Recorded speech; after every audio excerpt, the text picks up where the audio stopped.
Got an aching head, echoes and buzzing noises. I know the words we said. I wish I could have turned our voices down.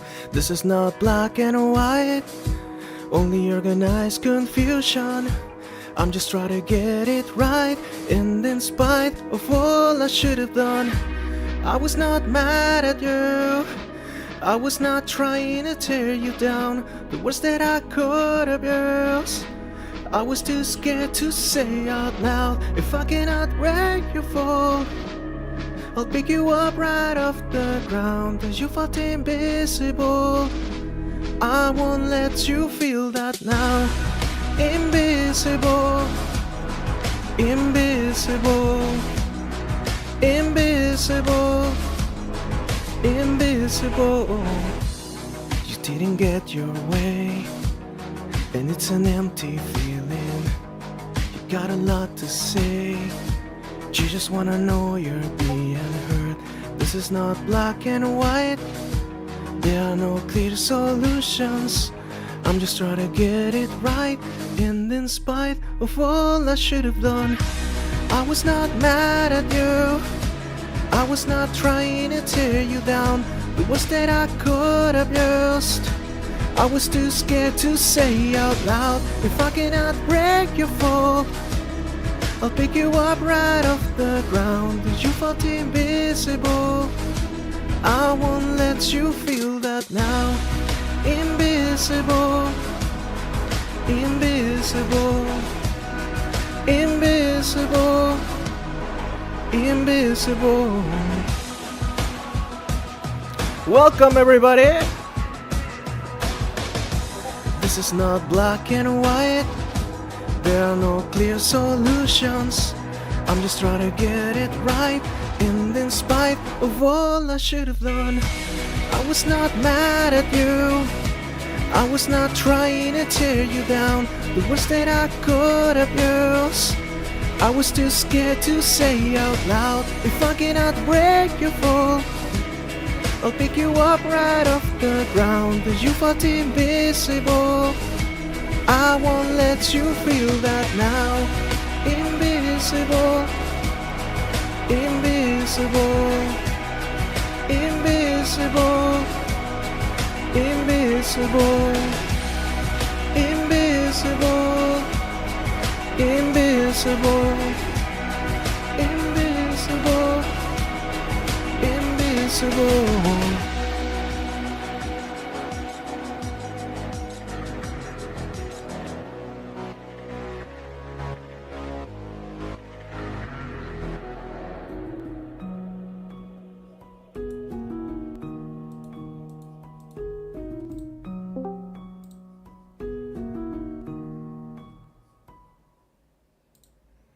Thank you everybody, thank you. I wanted to start with that song because it is the cover I made in it was dedicated to Cinder, and I'm very happy that I can finally sing it live. I'm going to share the link of that song that I made the cover, okay? Thank you so much. I'm going to join GBP and Grumpy Old Guy in a moment. Let me see if they are ready.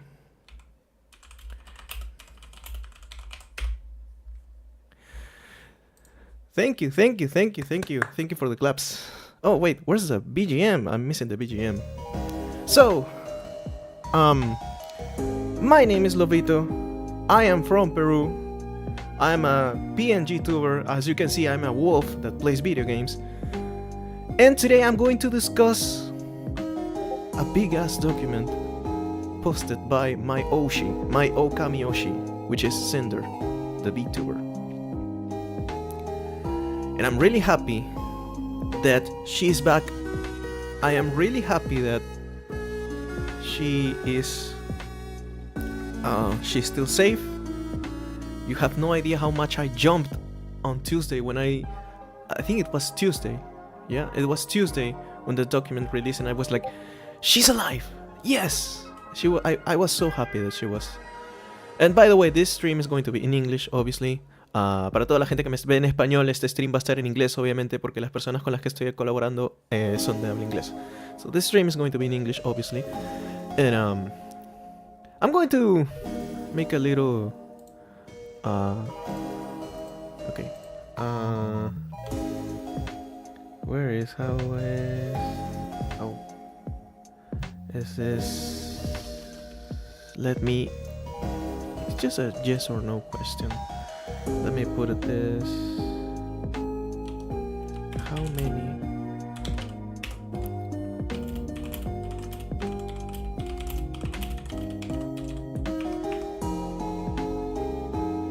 No, it's did you read the. Okay, I'm gonna ask everybody. How many of you have read the doc?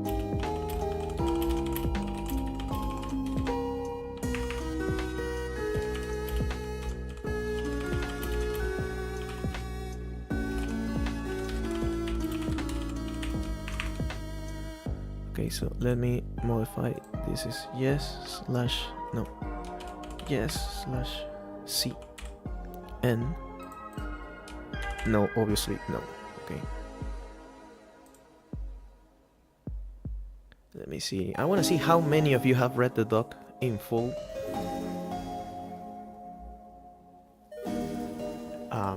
While we are waiting for GBP and Grumpy Old Guy to be ready. So how have you been, guys? What a crazy week this has been. What a crazy week. I have been so... It has been a roller coaster of emotions for me. For me, when the document was released, it was like 8 p.m., 8:15 in the night, and I was like, oh gosh. I jumped off my desk. I was about to play with some friends, but I had to cancel them. I had to read it, and my friends were very understanding, and I thank them for that. But I read the doc completely without interruption. I read it for like 6 hours, I think. I finished it in like, let me see. I finished at 2 a.m. 2:30 a.m. I don't remember, but it was very late at night. Very late at night. I think they are ready.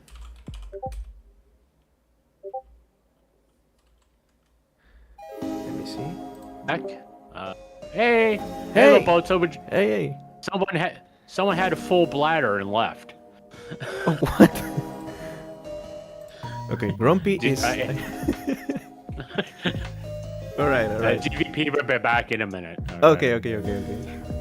When he's ready, we will add him. Yeah. So how have you been, Grumpy? Oh, I'm doing fine. How's the white powder? All right. Okay. It's really good, man. Yeah, white powder is really good. Yeah.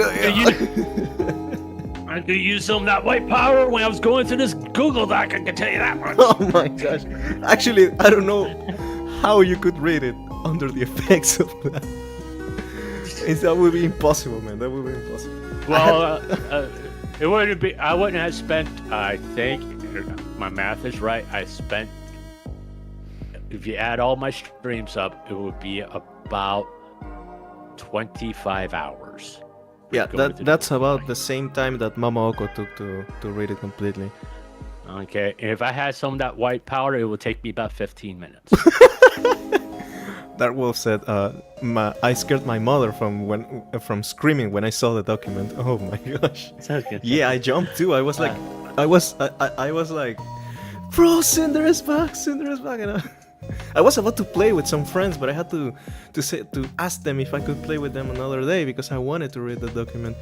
I actually read it in 6 hours.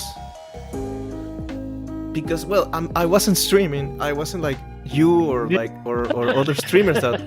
Yeah, because you were analyzing it on stream. I wasn't analyzing. I was just reading it like without interruption. I was like from 8 p.m. I think 8 p.m. that it was released for me. I finished it in like at about 2 a.m. and 2:30 a.m. I can't remember exactly, but it was very late at night. And I stayed awake for like 2 more hours to see if there was any response, but as you can see, there has been like 6 days that there's no responses.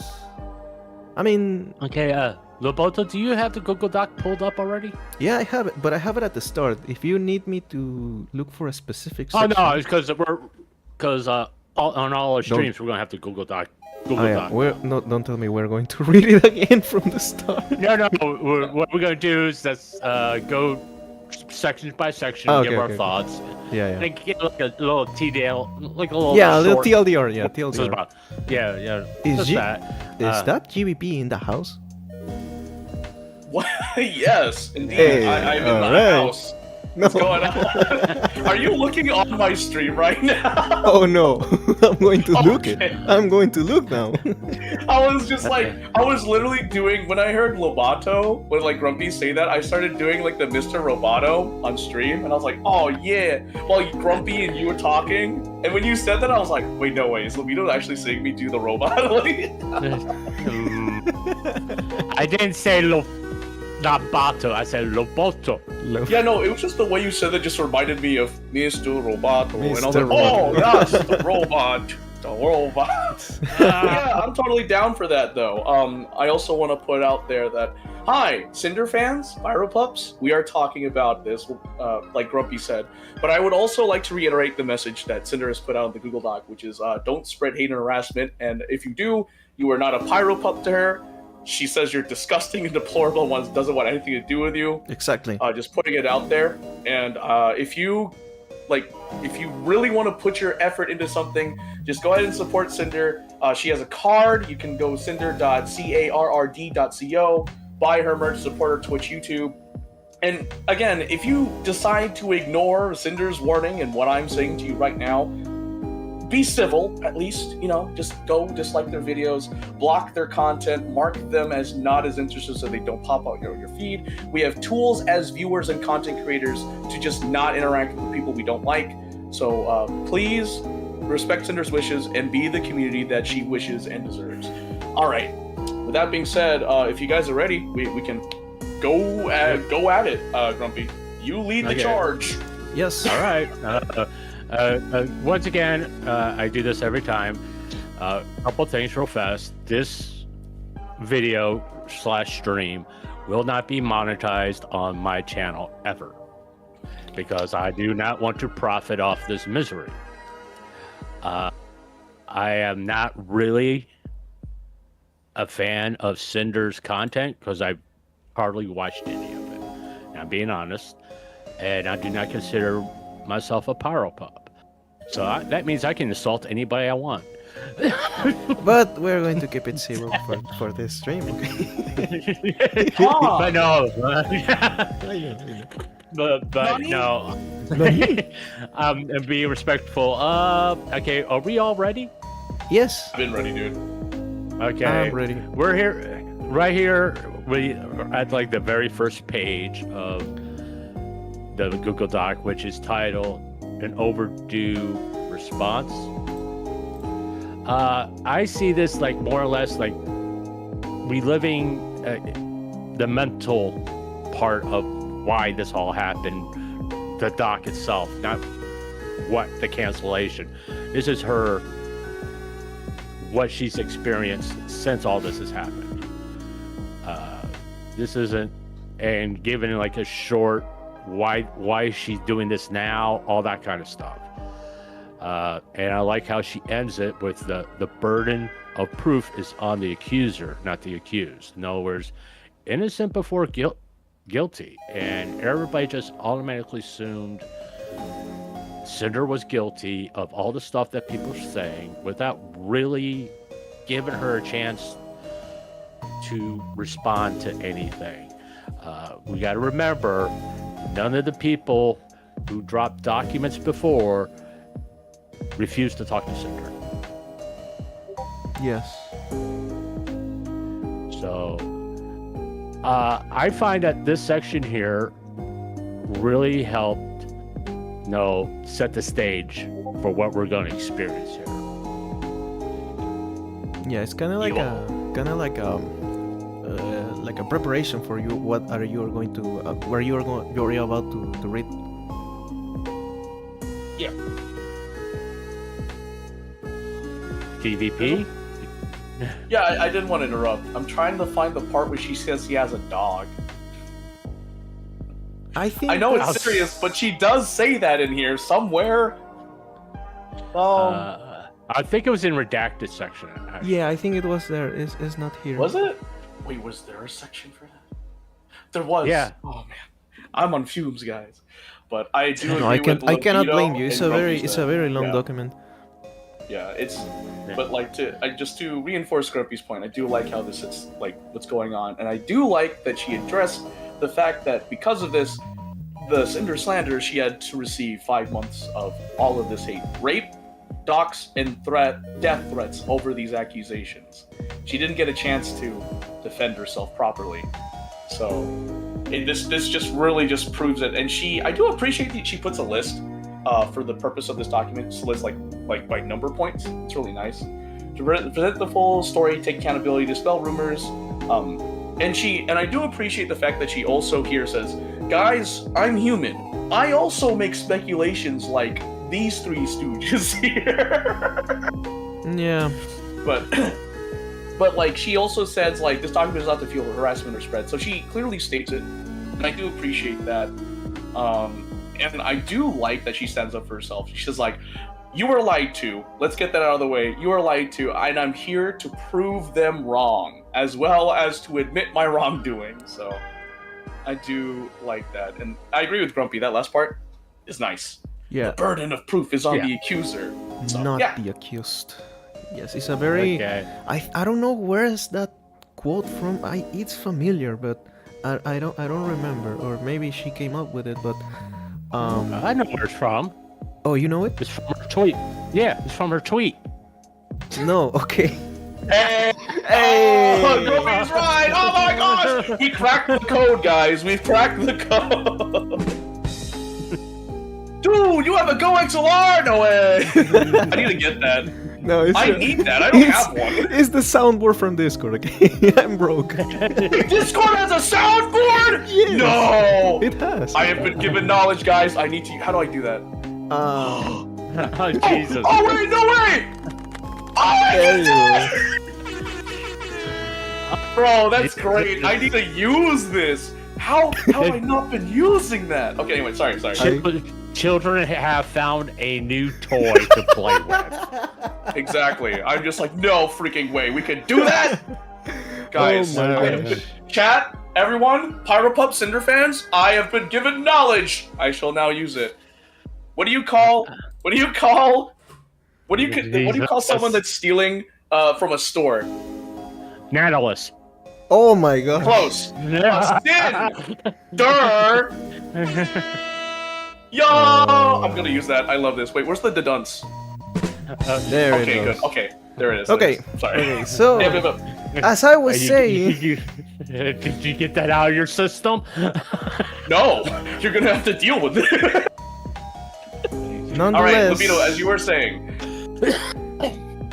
No, I was just saying that quote is a little bit familiar, but I just don't remember where I have heard it or seen. We it have already. the internet. The burden of proof is on the accuser. Quote, where is it from?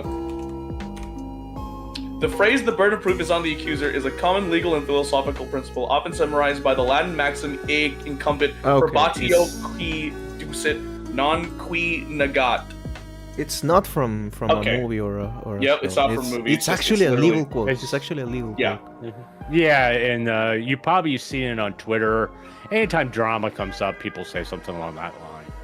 Yeah. The burden of proof is on the accuser, not the accused. Well, let's move on to the redacted section. Yeah, redacted. Oh, I don't know. Isn't it redacted? Oh my gosh. Oh gosh, Jesus Christ. Okay, cool. Hey, I'm the dad here. I should be the one doing the dad jokes. Okay. We're going to leave the dad jokes to Grumpy. Jesus Christ. Basically, this. I know, Jesus. This section. Don't make me put you in timeout. Okay, GVP. Okay. Oh. All right. In this section. Okay, this is basically Cinder explaining her relationship with Redactive from the past, when all this started, till currently where she stays still together. As far as how they're kind of going forward, Redacted is still Cinder's manager, but he doesn't have as much power as he did before. Basically, any communications Redacted is going to do has to go through Cinder herself from now on. In other words, she's going to be looking at the DMs. Yeah. Right. So he is not going to have like the same amount of like freedom when it comes to communication with any like business partner or business anything. Like for example, artists, even maybe probably from gamer subs too. Like, but at that point, I don't know what Red is going to do if he's not in charge of the communications. I think he's more like creative. On the creative side, yeah. Yeah, I think he's going to be more on the creative. Yeah.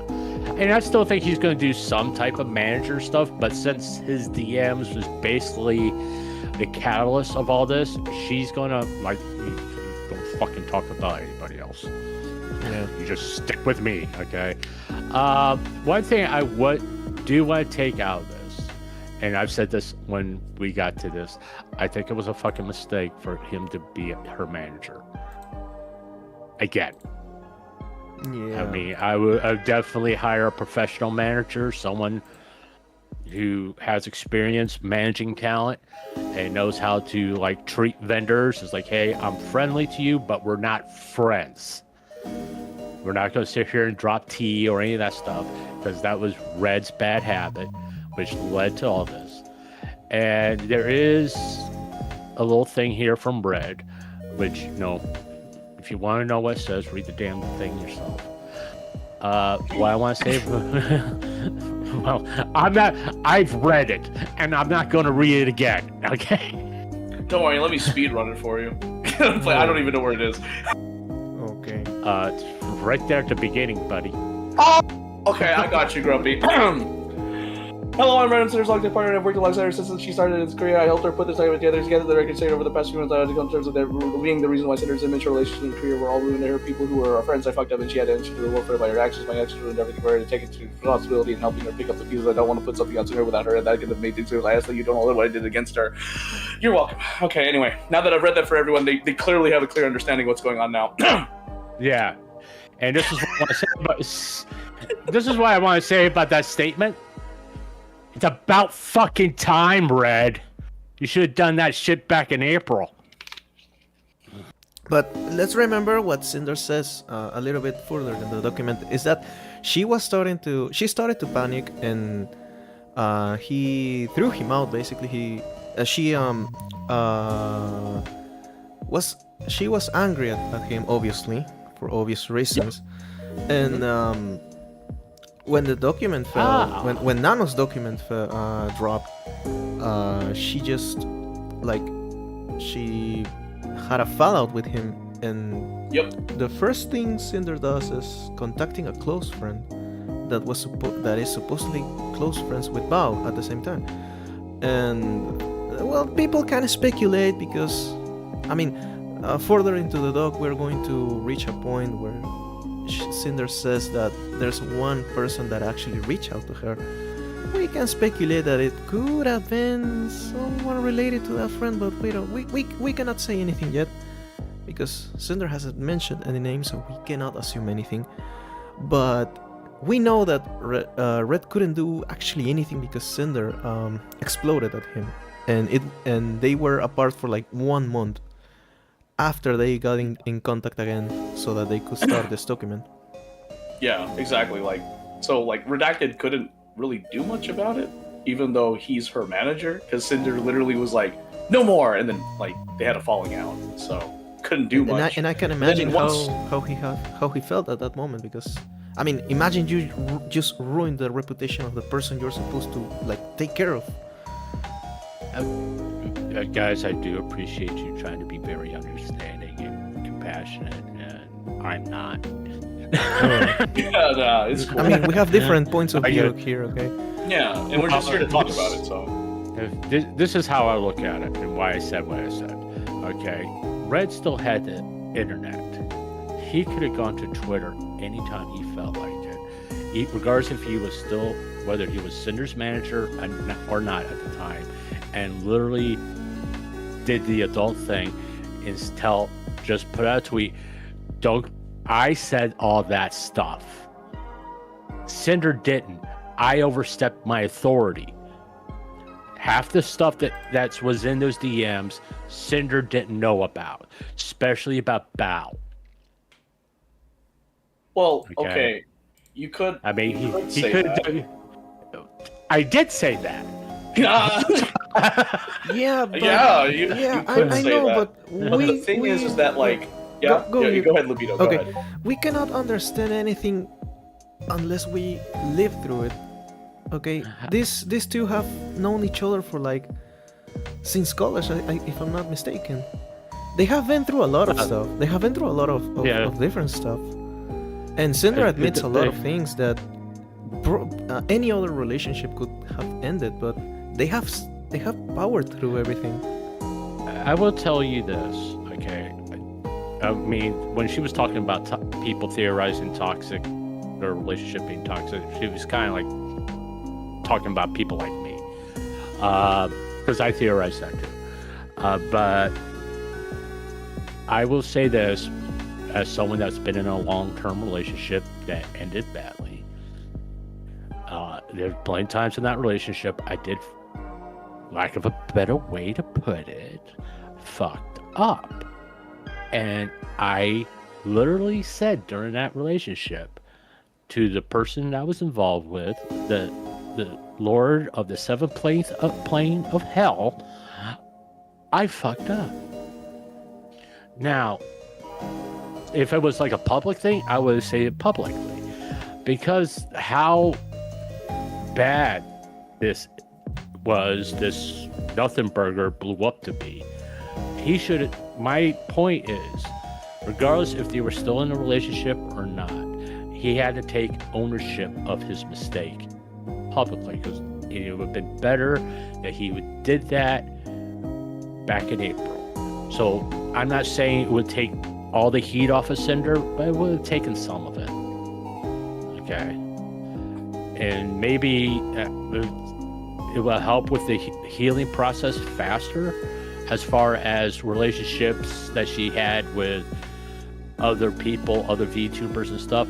If Red would have came out and say, I said that stuff about Bao and this person, and Cinder didn't know about it, and we had thought about it and all that stuff. But here's an important thing that was in this document, but Red's current powers. He will be doing most of what he did for me before, but he will not be doing any work-related communication for me in any channels I am not also a part of. In other words, Cinder is going to oversee Red's communications going forward. Yeah. Okay. That's the big thing I feel out of all this section that came out of this. Other than like the bullet points of what Red actually did. Yeah. And, you guys want to say anything else about this section, or you want to keep on disagreeing with me? Oh my Keep on disagreeing with you. I agree to disagree. So like, Right. Okay, so let's see. Personally, I don't even see this. After reading the document, I'm like, I don't even see it as Redacted's fault anymore. I just see it as Nanolith's fault. Because Redacted kept things in the DMs, and I'm going to put this out there. So, content creation space. The way you handle content creation is different from like a company. There's company culture, and then there's content creation culture. After seeing how content creators interact just with deals and stuff, and seeing how businesses do things, I've come to my own conclusion that it's different. The cultures are different. The way that Redacted talked to Nanolith okay, sure, they were gossiping, but the VTubing scene mixes business with friendships, and it's apparent all over the VTuber sphere. It's there. Anyone that says otherwise, like, just look around, you'll see that they mix business with friendship. So the thing is, they kept it, Redacted kept things confidential despite saying the things he said, right? This would not have happened if Nanolis didn't leak the messages. So the root cause of all of this was just Nanolis not communicating, which proves Cinder's point of that there was no communication, no just saying, hey, I didn't like what you said, can we talk this out? None of that, because clearly Nanolis shared the message with Charlie, and then we had the Cinder slander happen. So I don't see this as Redacted's fault. I think it's fine to have Redacted continue to work with Cinder and limit the stuff she has, because after having the DMs put out there, it is the right move publicly to say that, hey, he's just a part of me as I am in the Cinder brand, but after having his actions shown to the public, showing how, like, he should be better than this, okay, I'm gonna limit his powers. And I feel like that's more of just, like, a political move than anything. Because looking through the document, seeing how Redacted handled Cinder's, like, schedule and stuff like that, it seemed like he actually did an alright job. He's apologized and clarified things. He has reassured Nano, like, hey, we can work around your schedule. He has done things that a manager, like, should do. So I'm fine with it. So, like, did Redacted say some things out of hand? Of course. Were they confidential? Yes. And again, was this even supposed to be made public? No. No. See, Redacted did his due diligence in keeping things confidential. He even says it in the screenshots, it's between me and you. Like, Redacted he said that in one time in DMs to Nanolis where Cinder wasn't part of the conversation, couldn't see the conversation. He's kind of say, hey, Nanolis, this is just between me and you. Don't tell anybody else. That included Cinder. Yeah. Yeah, it did. Yeah. It doesn't change the fact that he held his own end of the bargain. Nanolis didn't. Yeah, so but it's. I don't mean to cut you off. I'm sorry. It's just. I told this to my audience. I want you all to verify this. How am I when we are in DMs? My messages are pretty short to the point, aren't they? Yeah. Yeah, they are. Okay, there's a reason why they're like that. Because I consider both of you my friends. We joke around and all that stuff, obviously. But I don't really joke around that much in DMs because I don't. To me, with my experience with text messages, it's like right now you can tell my tone of voice and all that stuff when I'm serious and when I'm not. It's more difficult to do that in a text message. That's the reason why I prefer having calls, doing things through voice, because then you know, hey, he's not being serious, because I can tell by the tone of his voice. You don't get that in text messages. Now, Redacted, well, basically your generation grew up with text messages. Yeah. Obvious, because half the shit that's sent in these DMs, I was like, what the fuck are they talking about? a bunch of fucking letters and shit. What the hell does that mean? Oh my gosh. I mean, because I learned that Discord speak. I'm like, just say what you mean, because I'm not going to try to figure it out. But I've always my position is always going to be this. There has to be a line, right? When you're talking to someone about business, there's this line where you don't get too friendly. You know, where you don't go talk about gossip. Okay, if you and this person are at a bar, you're having a couple of drinks, and you're sitting there looking at each other in the eye, yeah, unless they got a tape recorder slapped on the bar, talk whatever the fuck you want. But in a DM that could come back and bite you in the ass, you don't do that shit. Because now you really put in a lot of trust in someone, and I'm sorry, being on the internet as long as I have, that typically comes back and bites you in the ass. Yeah, I can see that, but for example, let's say I'm talking with a coworker, okay? And this is something that has happened to me. I'm talking to a coworker, and for example, that coworker starts slandering other coworkers. I'm not going to show any of those coworkers the messages because that would make me as bad as the person slandering the other people. So and in this case there's no slandering here.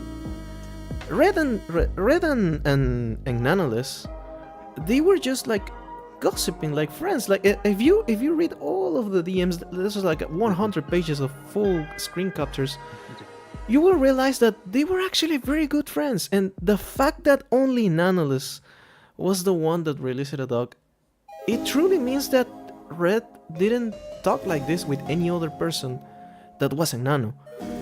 And that also means that Red trusted Nano a lot. At the same time, Nano trusted Red in a way because it had to be mutual.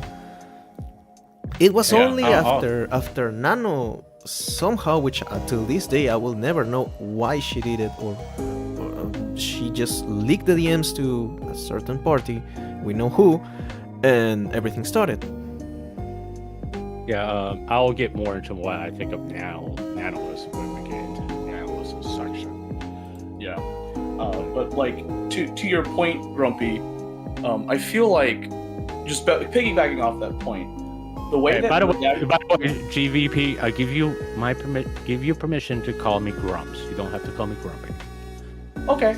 Okay. All right, Grumps. I don't know, but to piggyback off of Grumps' point, the way that things were handled in the content creation space, and it goes back to what I was saying about culture, like that way they handle deals, that's how they handled it in this indie VTuber space. This isn't like a corporate thing, so they aren't like professional about it.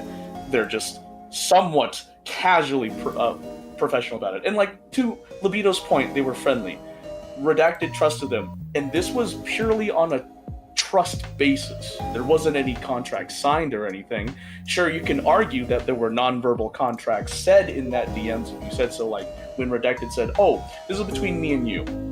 This is just private direct messages between an artist and their client," right? On top of just like the gossiping and stuff. So yeah, I don't have a problem with that because everyone has their own way of handling deals, whether it be bad or worse or okay. But if that's how you handle deals, that's how you handle deals, and you got to learn from your mistakes when a deal falls through, and you get the repercussions for it. Because like Grump said, stuff like this can come and bite you in the rear 5 years later. In this case, it's like the mess just came back and bit them in the butt 5 months later. You know what I mean? And this is why no matter how much trust you have in someone, just remember that one day that person can use that against you. So that's it's not he didn't do anything in bad faith. They never mistreated Nano. It was Nano that broke that confidence. Exactly. I just want to be clear. I'm talking about basically what I'm saying. Redacted was very unprofessional, which I think we can all agree on, because he wasn't doing the one thing he was supposed to do: protect his client. Yeah.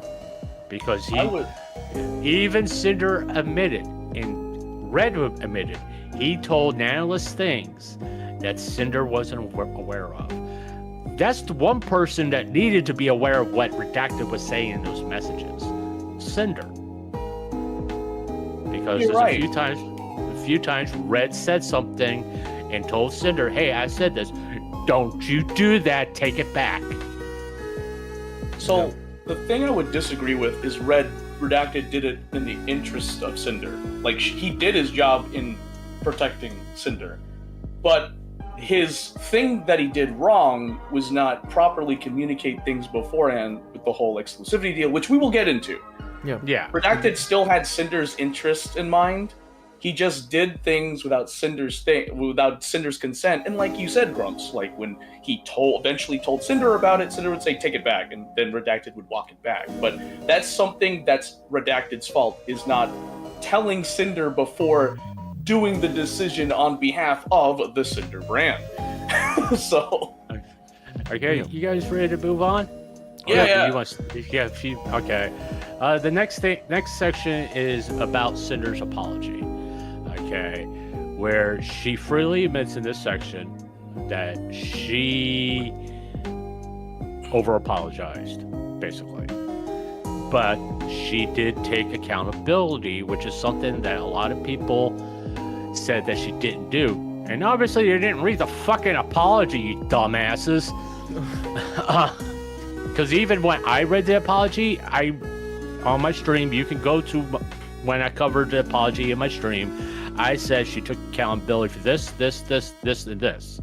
And I'll say I disagree with her taking accountability for that because Red did it, but she did take accountability in her apology. And she was very over apologetic. And she went in, even here in this section, she took accountability again for things that they did wrong. They're not shifting blame here, but they also say, hey, when I did my apology, I shouldn't apologize for this. Yep. Yeah, that's true. And she even lists everything that either one of them or both did, and there's a long list there. I do appreciate that she like clearly states, and she underlines and bolds it. She's like, what I blame Red for in my apology, what I blame Red for in my apology when I was also guilty, what Red was guilty about in my apology that I didn't know about, things I said about Red in my apology that I was wrong about, and she like uses bullet points, which I appreciate. So it's like clear and concise. And the biggest one I do appreciate is things I took accountability for in my apology. So she's pretty clear about that portion. So it's something I really do appreciate, is like a content creator taking accountability for things. So, which I will say this for a lot of content creators that get into similar situations that Cinder did, they don't typically take accountability for shit. It's a misunderstanding, or they got their facts wrong, or something, anything other than the fact of saying, I did something wrong. Cinder didn't do that. She said, even in her badly worded, or however way you want to call that original apology, she took accountability in that, which is something a lot of content creators in her position don't do. Yeah, and the whole thing, with Redacted, and like, it makes sense why she apologized for it. We can all agree that it's Redacted's fault for some of the things he's done. But at the end of the day, Redacted still represents the Cinder brand, and Cinder is like the face of the Cinder brand. And so, unfortunately, ultimately, the fault ends up on her lap in addition to Redacted, so I can see why she apologized for that. It's more of like a political thing than like, a case-by-case basis. Yeah, but that's how I see it, because it makes sense. Yeah. Like, okay, I see why you did that. It's not your fault, but I understand why you said that, because even though he did that, you're basically in charge of him, essentially, so it's your fault for not overseeing him, I guess, but... Well, that's the bad thing about her doing that. There's the whole theory of her and Red being one being and not two individuals. Which in this section, she made it very clear. Red is his own person. Yeah. It was pretty wild for people to just suddenly be like, oh, and I remember seeing other VTubers chime in, replying to that apology, being like, oh, my partner tells me everything. I was like, yeah, sure. Does he tell you when he's about to use the bathroom? Does he send you like a fax to your machine and be like, I'm going to be using the bathroom these times of the day. There may be some times I use it impromptu. The fuck? No, it doesn't make sense. Should I say the joke I used when I came up? What? Cinder comes out of the bathroom. Honey, I changed my tampon. Oh Where'd my it go? gosh! No, that's gross. Oh no! Chat can't see it anywhere. Oh no, we can't unsee it. Why? Yeah, what do you? Why? Why? Listen, Lobito, it's image training. You gotta be able to visualize. No. Don't worry, it's okay. We are Daijo good. There's You were saying, okay. I have a comment on my chat that said from Legit Gamer. There's also those saying that her apology means Diddly Squad because she stayed with Red. I mean, without Red, she couldn't have made this document.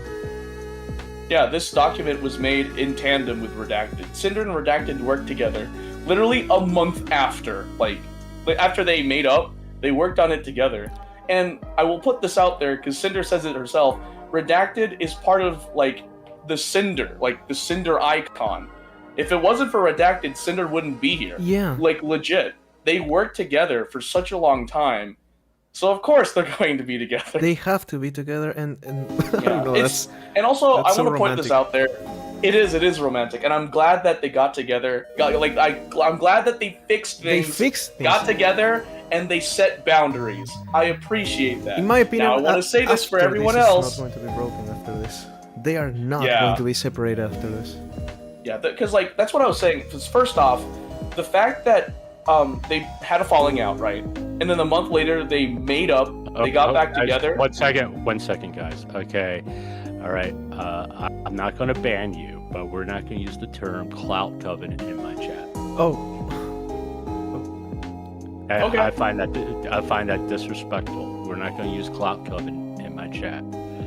Okay, because that's almost you're on borderline name calling. So Right, yes, please, guys, keep it civil in the comments. yes, so you can use the terms girly pop because that's actually a group that existed. I'll be fine with that. All right, but I know I'm sorry to interrupt, but I just want to nip that in the bud to begin with. Okay. No, that's fine. Use your It's chat. okay. It's Totally okay. respect that, man. But like I was saying, the fact that Cinder and Redacted, they had a falling out, came back together, made up, set boundaries. That right there, in my personal opinion, is the sign of a strong relationship. That even though you fight and you have a falling out, you still come back together and work things out. I feel like that's the sign of a good, like, strong, healthy relationship. As long as, it's not, like, abusive, but No, the fact that they got together and worked things out, I think that is, like, wonderful. And it just shows that, hey, that's a good relationship. This is true love, man. Mhm. This is true love. But, yeah, because I have friends that have been in that position, they made out, and, like, made up. Oh my god. Well, listen, English is my first language, I swear! But, Not even I make those mistakes. yeah, bro! I can't even get past the pictures bound, and that's non-existent. sorry, I had to make that. No, you're fine. But where was I going with that? Oh yeah, that's right. It's just that their relationship is healthy, and that's right. Their relationship is none of our business. Exactly. So drop it. I was like, no, I'm being serious. I've seen people like overshoot it. They're like, Redacted's clearly a bad boyfriend. And they said all these things. This document, when I read it, I see like them working things out on stuff. And I don't see anywhere in there that it's bad. And Cinder literally said that when I was upset, I would decompress with Red. So Redacted was literally supporting Cinder, as a good boyfriend should. And I just want to say, whatever they do from here, leave it be. Drop it. It's not, please. It's none of our business. Yes, it's none of our business.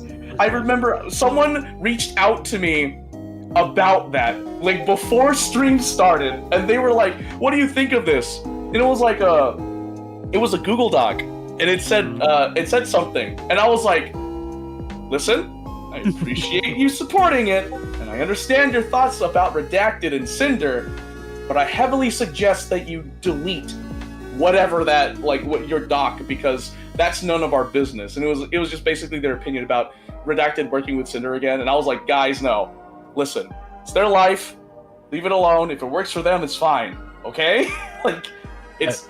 don't bring up their relationship. Just drop it. Speaking of relationship, one thing I will get was something that Cinder was accused of, and she did admit to being a bad friend. But some of the stuff she did for her friends, like the cosplay stuff. Oh yeah, the I don't tricky really. Yeah, I don't really know how people can call her a real bad friend or just using her friends for clout. No, because it seems to me, if someone was just using their friends for quote unquote business, wouldn't do stuff like this, make stuff like this by hand. Exactly. For them. Okay. Mm-hmm. I mean, she took time out of her day to make all the stuff which you guys can see on my stream. And that kind of like blew that argument out of the water. All right. Because if it was just, hey, I'm going to use you for business to get views and followers, you wouldn't do shit like this. No, GVP, I'm not going to make you a cosplay. Okay. Well, Grumps, you don't have to. I have my cosplay. I can hold up. Since you said that, Grumps, you guys keep talking. I'm gonna bring my cosplay and I'm gonna show it on stream. You have started this. I am getting my cosplay right now. I took off my headphones. Can't hear you. I'm getting my cosplay. Just like Nesumi Dragon says on your stream, yes, the fact that Cinder took the time and effort, and especially money, to do this for her friends, it just says a lot. There's no way someone like this. She also made like Pokemon trainer cards for her friends. I remember that, and I'm glad Nesumi broke this up because she was the one that tweeted it, and I remember that. And there's no way that you take the effort, the time to do this for a friend, and then by the way, GVP is coming. Oh no! Please tell me. Good. What did he do? GVP is going to cosplaying as Cinder. Okay. Putting on the headphones. Cinder. Hello? Is he cosplaying? So you dressed up as Cinder now? Let me guess. It's just a Cinder. It's just a Cinder t-shirt. Yeah, it's a Cinder cosplay. Oh. Okay. Yeah, it is. Check out my cosplay, guys. Background character 42069. I'll have you know that this board is with me for literal years. If you go on my Instagram, you will see me cosplaying as a background character. Fun fact, if you're a background character, you can be a part of any photo shoot you want, because you're just the background character of every show. Alright. Well, Grumps, proved you wrong. Wait a minute, you said you won't make a cosplay for me. How did I prove you wrong? Oh my gosh. Trust me, there's some friends out there. There's a friend out there who will tell you, don't let Grumps do a cosplay for you. You don't want Grumps to do a cosplay for you. Oh, shoot. I mean, I would, if I had the skills, I would do stuff like that, but I don't have them, so... I literally took a board from my backyard, Lobito, and within 2 minutes I had a cosplay. Like, I mean, I literally used Sharpie on a plank I found in my backyard and put thread through it, and that's my cosplay. Lobito, I feel like you would do 10 times better than me. I set the bar low. It's touching the ground. Okay, I'm sure I can come up with something. GVP, just out of curiosity, I want to know who that guy is. Oh, you mean that old grumpy guy? Oh, I'm glad you asked, Grumps. So guys, did you know there's an awesome content creator named that grumpy old guy? Check out his YouTube. Hit breed against that. Hit the subscribe button, hit the bell so you're notified when he goes live. There we go. Oh my gosh. Look at the damn title, dude. How can you misspell grumpy? And not include the that grumpy old guy. Jesus Christ, man. What? Wait, is that not? Oh, wait, hold on. Yeah, now he's gonna finally look at it. Oh no! I spelled it wrong! I'm sorry! I legit spelled it wrong. I do apologize. Hold up now. Now I know what you're talking about. I'm like, Oh, I realize it now. I realize it now. I realize what you meant. I realize what I'm you meant. sorry! Hold on. I'm going on YouTube. I'm dropping dude. I'm gonna drop a Google Doc soon. Oh no! I might have to Wait, hold on. Your score. Hold on. Let me make my best impression of someone. So guys, I think we have a little bit of an update here.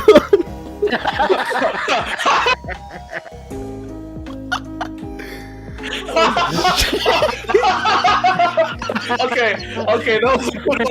Okay, that was pretty funny. Yes, it was. Oh man, that got me good. Oh shoot. Let's move on to the meat of the issue while someone fixed the title of this stream. Yeah, go for it. Alright. Here's like one of the major parts of this document, which is Nautilus. All right. Okay. Okay. There's a lot. There's a lot to unpack here, really. Okay. The history between Nautilus with Red and Cinder, basically, their success were tied together. When Nautilus first did Cinder's model, she was not a well-known artist. She kind of grew with Cinder, and in turn, she got more and more clients. Now, the main thing I got out of this section, well, I got two things I got out of this section. One, Nautilus did not know her limitations, which led to her being overloaded with work, her canceling models on her own. Red never told her, neither did Cinder ever tell her to cancel a model prior to the exclusivity. Okay? And even then, it was not cancel this model. It's like, don't work with these people. But the other thing is that I took away from it. People say Red and Cinder manipulated Nautilus? No. No. Nautilus manipulated Red and Cinder. Because Red and Cinder constantly had to make accommodations for her. Hey, we really want you to do the model. What do we have to do for you to do the model? It was never Red or Cinder saying, you can't do the model? Fine, we're going to find somebody else. And that's the end of the conversation. It's always being, hey, we can move this back a little bit for you, or we could do this for you. Or the whole relationship was like that.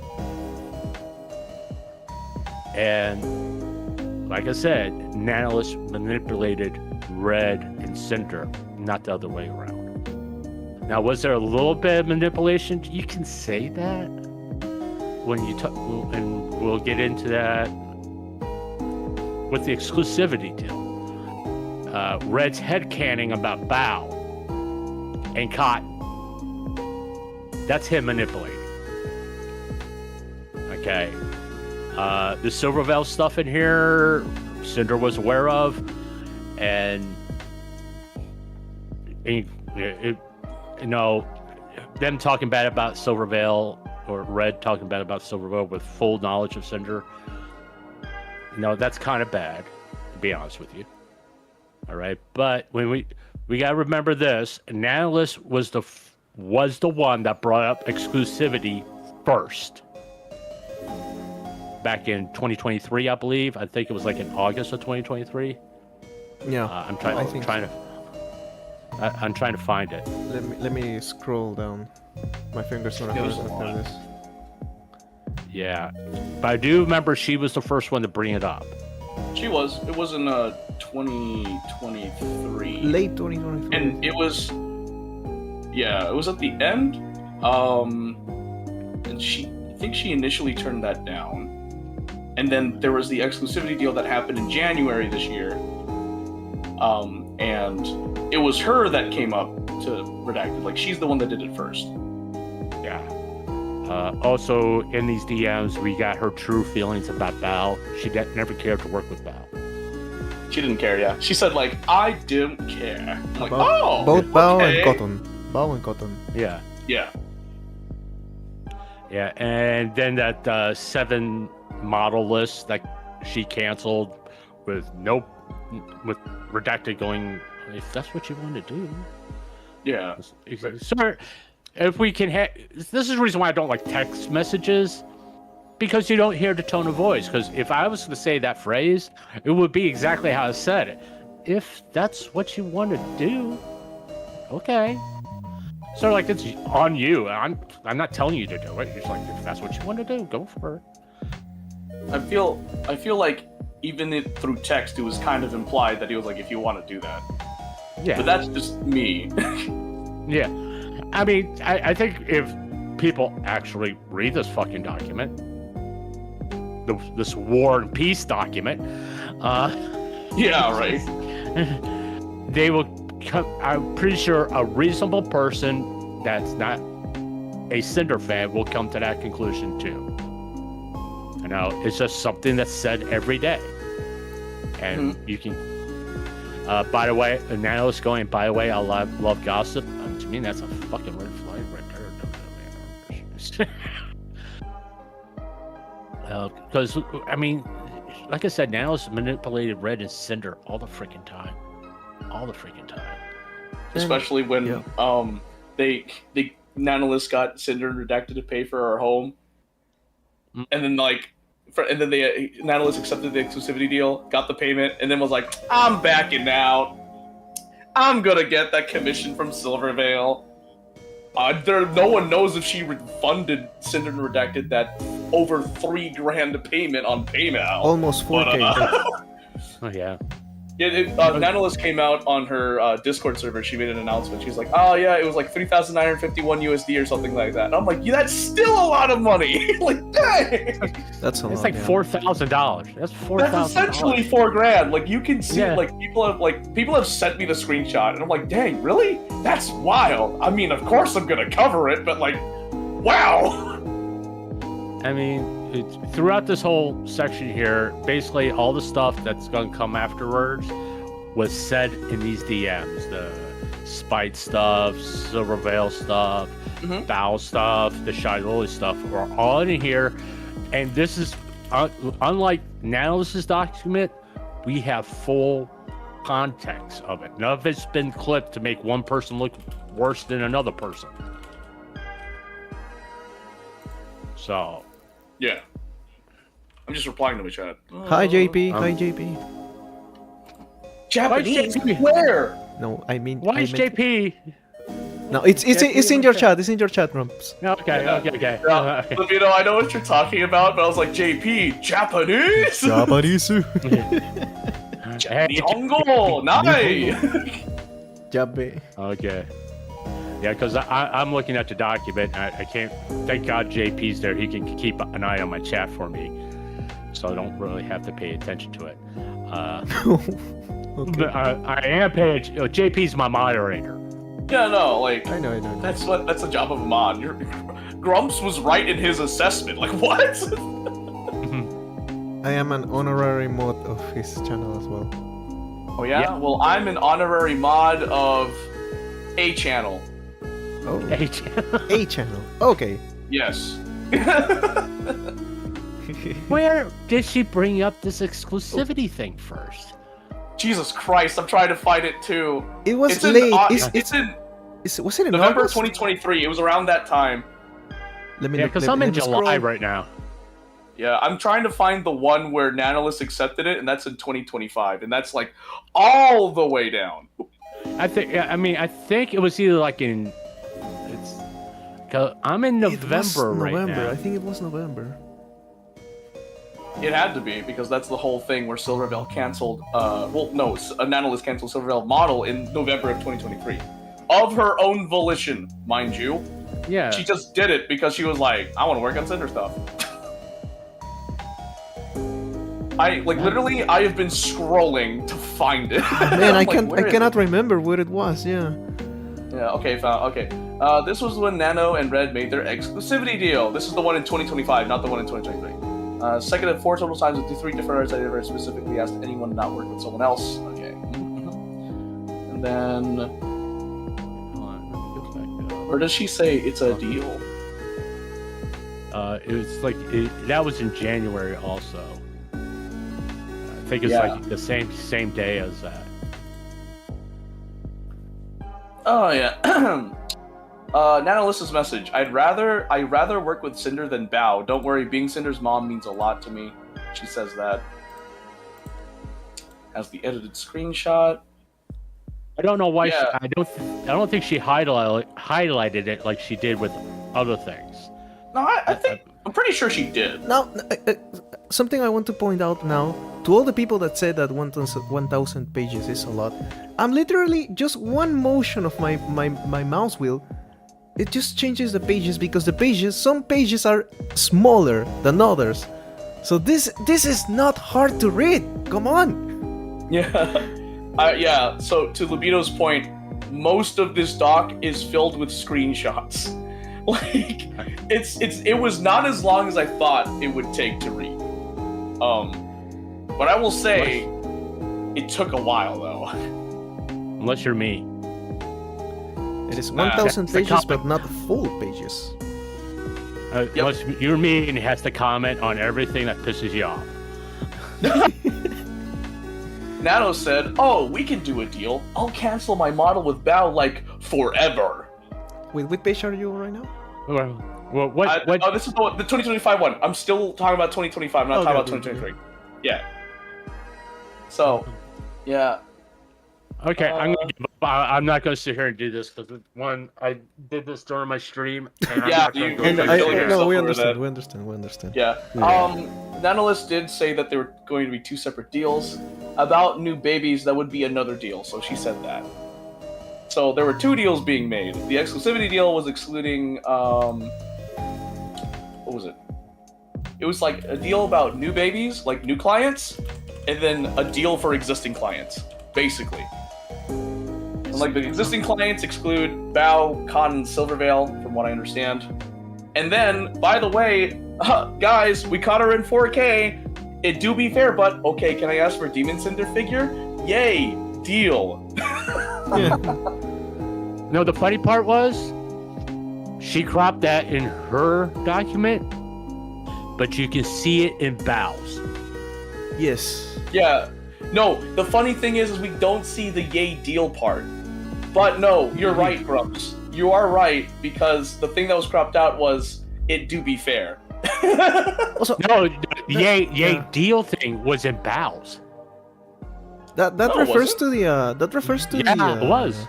That refers to the It's actually to that figure that supposedly was going to come out in, like, I don't know when was it? It hasn't been released yet, right? Yeah, it was never worked on. They canceled it, and I don't know if she picked it up again. That's the funny thing. Because that was the same thing with Silverveil's figure. Like, she canceled it and never picked it up again, as far as we know. Let me do something. Okay, let me respond to JJ here. Are Shiley and Bao still friends? Yes. Oh, that's a hard one. Yeah. But not a hard one. That's an easy one. That's an easy one. But the real question is, are they friends after this document? I mean, I'm pretty sure they're still friends. I'm pretty sure they are. I'm pretty sure they haven't read this document. Oh, also, yeah, Grumps. Yeah, the yay deal part was not in Bao's. I'm looking at Bao's doc. It's not in there. That's the thing. That's the thing that was very important, was the fact that Nanolist said yay deal, and it's not in Bao's doc. Well, since we're talking about Bao, let's go ahead and talk about Bao's section. Okay, it's sure. gonna Nanolist is gonna come up constantly throughout this thing. Yeah, Oh, yeah, for sure, It for sure. repeats because we can in the bow section. Basically, the screenshots repeat themselves. It's just new context. Yeah.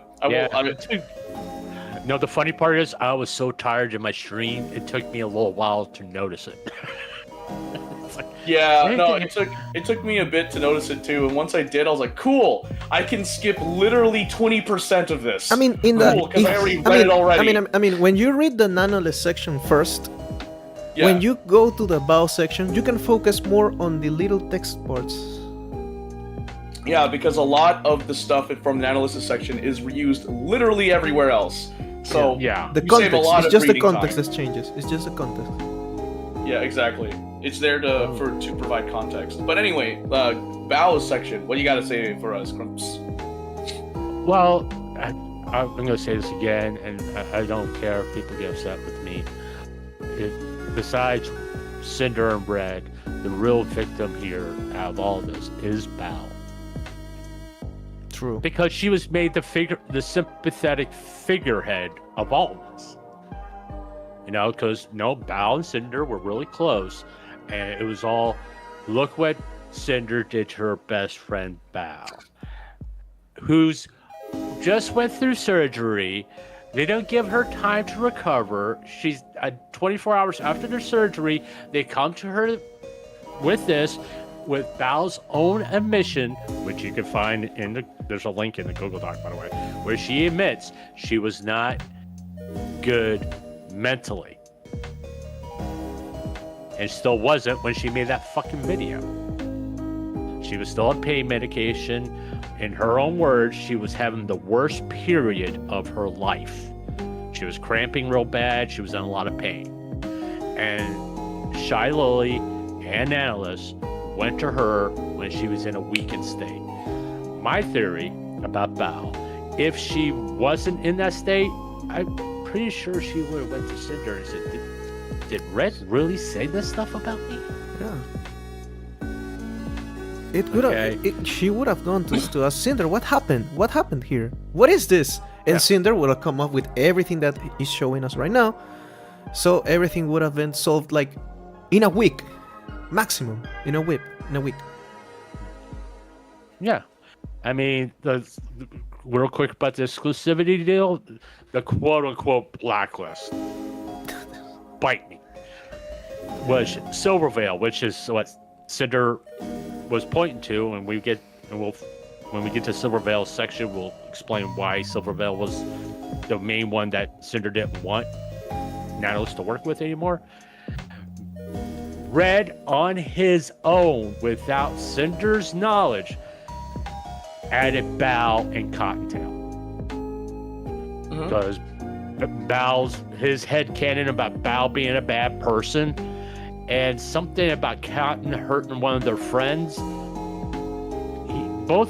those two, Cinder wasn't aware of. That was 100% Red. And him using we, it was him saying, hey, to Nautilus, we, meaning Cinder's included in this, wants this. And he said he should have not used we and R as much as he did during that exclusivity deal.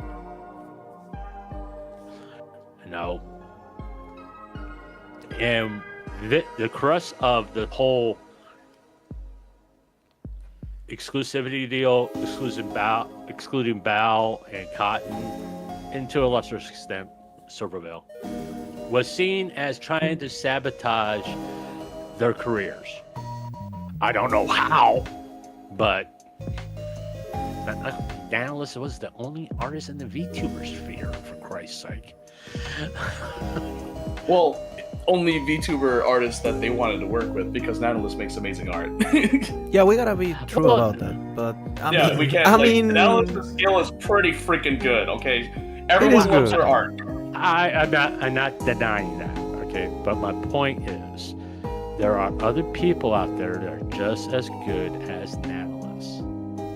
And charge less. Exactly. I agree. Okay. I can't. What I said towards the end is like, does having an Nautilus smile guarantee you 100,000 followers or subs on YouTube or something, because I don't get. It's just a pretty picture at the end of the day. It can contribute to it, yes, but the main thing is the personality behind the model. Personality behind is the first step. Getting a good model that catches the eye of the people is the first step. But once people, you get people on board, but now you gotta make people stay on the train. If you don't manage to keep people on the train, no matter how beautiful the train is, they're going to step out. Exactly. I think what I did is I pulled up a picture of Cinder, which was an analyst model, and said, okay, imagine just seeing that picture on stream for 8 hours, and that's it. Nothing else. Just that picture. Would you stay? Oh, you know I won't. Oh, I saved it at the last minute. Okay, but my point is you're done in 15 minutes and you move on. Done in 15 minutes and move on. Grumpy, come on. We cannot do this right now. Bro, he's gooning. 15 minutes took his time. This is a lot of time, man.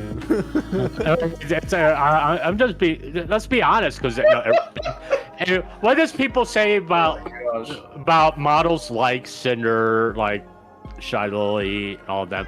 They have their own classification. What is it? Big titty VTuber monitors. No, tickle bitties. It's the tickle bitties. Hey, you guys may be PG. I'm 100% R. Rated R. Yeah. Okay, I do not agree, guys. Oh, we're gonna have to give you another 15 minutes. Grumpy, do you need some time? Do you need some time, man? Like, we can mute Def. To be honest, I am out of the blue pills. I can't do that right now. Okay. But getting back to the point. Yeah. An analyst model does not guarantee high views. The analyst model doesn't guarantee views at all, really. I mean, it may get people in the door, but it's not a guarantee that people are going to stay. No, without the person behind that model, it's just a pretty picture. Without the talent, it doesn't mean shit. Okay. So I was like going, why is everybody so worked up about working with Nails? Yeah, she does make good artwork. I get that. But at the end of the day, that's all it is. Your career's not going to be over if you don't have an analyst model. Yep. You gotta start somewhere, but having that, like, analyst model isn't gonna dictate whether you keep your job or not. Like, it's the person that matters. The only major thing that came out of the Bao section, other than the fact that, let's be honest, Cinder, towards the end here, was not a very good friend to Bao. She didn't tell Bao about what Redacted said about her when they got to a fight. And because of the way Red was acting, she pulled away from Bao because she didn't want to deal with Red. It's not that she didn't want to continue to be close to Bao. She didn't want to have a constant argument with her boyfriend. Yeah, that's right. She did mention that. Okay. And the other thing is Red's headcanon of Bao, which, in all honesty, it doesn't fucking make any sense. Yeah, I can understand. Yeah, Red was being a little bit paranoid. Yeah, it was a little bit of a paranoid. I mean, what you guys feel about the Bao section? I mean, like I said at the beginning, this is something that we might never understand unless we live through it.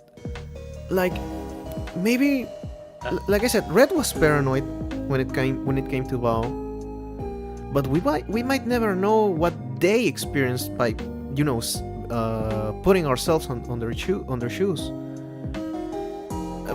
I mean, in this world of VTubers, any detail is very important.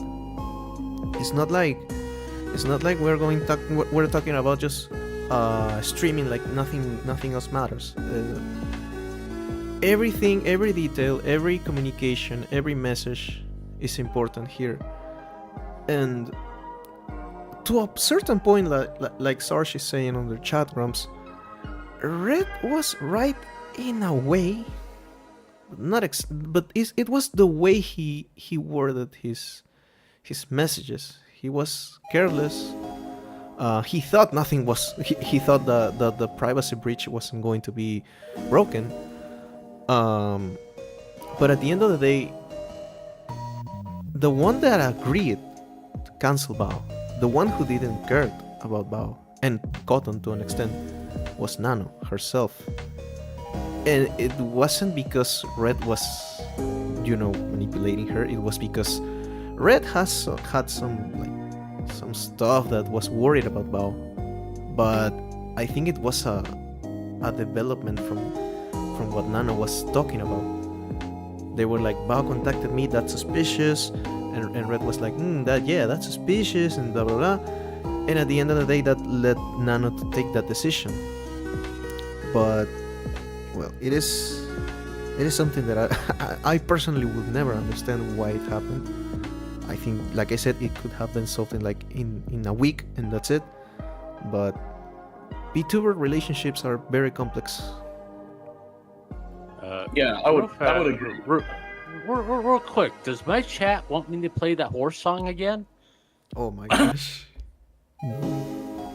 Because someone brought it up. I was like, oh no. As evident by Grumpy playing the horse song on stream. Oh, don't be horsing around now. It No, would behoove what have to you done, respect Ness? horses. What have you done? Oh no. I mean, if you guys really want it, I'd be more than happy to play it for you, but No. hey, then don't bring it up. Don't bring it up. I'm sorry, GVP, you were saying? Oh, I didn't even get started. You're good. I was just letting it play out. So, when I think about Bao's section, I do appreciate that Redacted and Cinder explain what led them to being distant with Bao. To Lobito's point, it was just a lot of small things that came up. For example, the Japan trip, I got it pulled up. Bao got mad at another one of her friends for something that happened at a restaurant with a rude owner. She got pissed and yelled at and belittled our friend when they did nothing wrong. There's also records of Bao just ghosting people. Everyone got together for what we called our Canadian Thanksgiving dinner. Since it was a few days earlier, it was the last night all of the friends would be together, just like TwitchCon. And again, Bao never showed up. She said she was on her way, and then sometime later she said, never mind, she's not coming.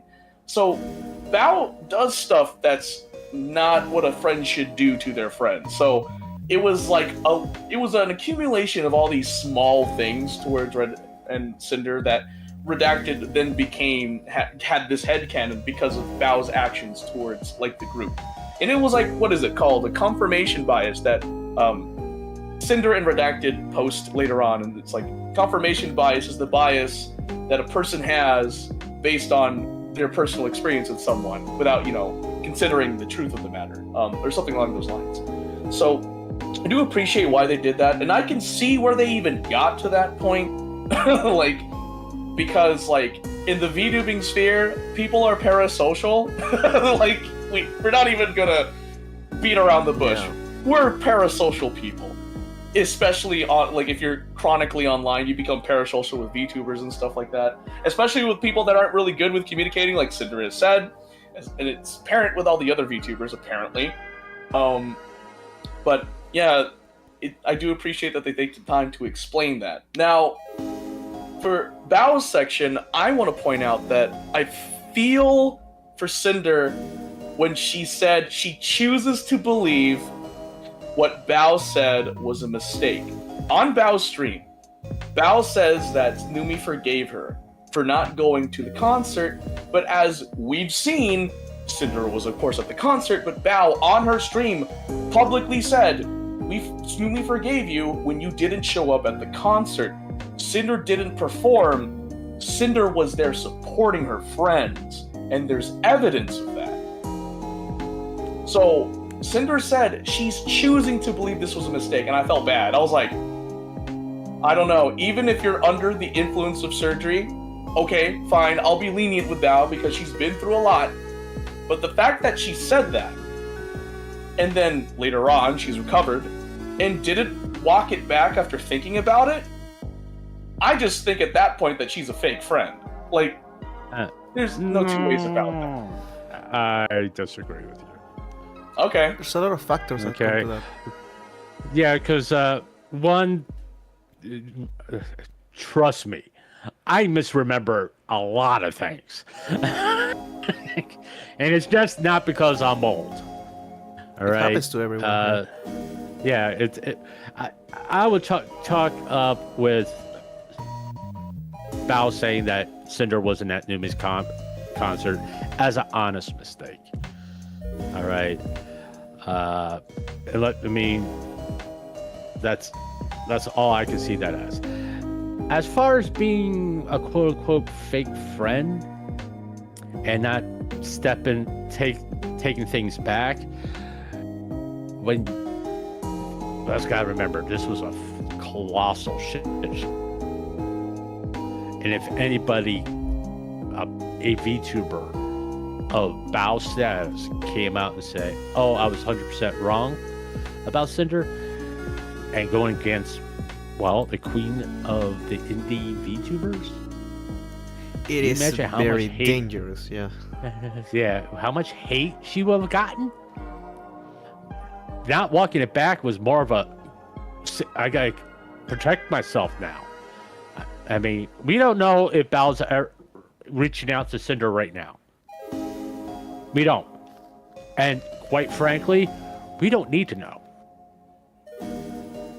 Okay, we as fans are not in a position where we can go to these VTubers and say, "Hey, you need to respond." And by the way, don't ever anybody do that. Because at the end of the day, it's not our career. It's not our livelihood. Yes, we support them, whether it be views or bits or super chats. But in turn, all in all, it's not our career. And to come out and say, "Hey, I was 100% wrong. I shouldn't say none of that shit about Cinder," when basically the whole world was against Cinder, you might as well just get the coffin, toss your career in it, and close it. So I don't think anybody could really walk it back. Now, after Cinder's document, yeah, it's possible to walk it back. Now, I think instead it's I possible. made mistakes. Yeah, because But even yeah, go ahead. There's no requirement for them to do that publicly. Okay. I still think that she still should have walked it back, because this goes beyond business in my eyes. Cinder's already dead in the ground, and if you see her as a friend, then I feel like a career, you could fix that. Okay, I got a question for you, TVP. What happens a year from now if Cinder and Bao collab? I don't know. I guess people would be happy with that. No, does that mean they work things out privately? Maybe. We don't know.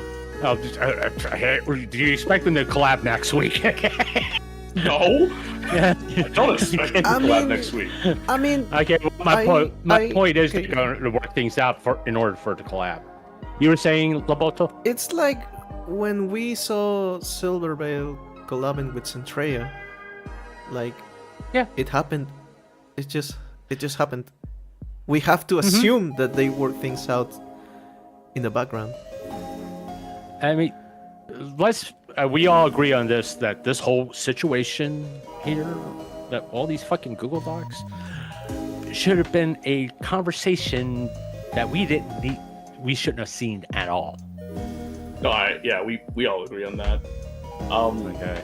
I still think that Bao should have just apologized. Doesn't matter. She still did it. Yeah, you're right. Maybe she did, but as far as I know, since we don't see it, she didn't. That's what I say. If they collab, well, pretty much they apologized. They're good now. Yeah, I guess. I mean, that's one thing you can speculate. But to your point, you're right. Like, maybe they did it. It's probably, we won't know. But to me, like, with something like this, with someone you saw as, like, a really close friend, you do them dirty like this, even if you're under the influence of surgery, if you thought about it, if you were truly saw them as a friend, I feel like after surgery, you would think about it, and you'd try to work it out with them. Privately, publicly, whatever, right? I'm a little curious. It doesn't matter. She still did it. So, is it anybody watch any of Bal's streams since after she did her Cinder video? I'm talking about over the past months. Haven't. Not. Haven't? I've literally, after the whole thing, I just chose to ignore everyone that dogpiled Cinder. So that's what I did. I've tuned into a few. Mm-hmm. Well, unlike a other whale VTuber, she doesn't hide the fact that she made the video about Cinder. Oh, when she she cried on stream about it? That one? No, that one. We're literally where she's. I think Cinder's in the title. I will have to go look again. Like I said, yeah, she is. Okay. Yeah. Another whale VTuber doesn't want to show that video. If she's looking at her old videos, she hides it. Bal doesn't. Yeah, that's respectable. Okay. Just the main thing with me is just I'm just upset that like Bao didn't apologize. And sure, to your point, maybe they did it privately, but publicly, as far as I know, she didn't apologize. So I don't like her for it. You also got to remember, GVP, Cinder is not guiltless in this. Yes. Okay, she's not guiltless. You are right.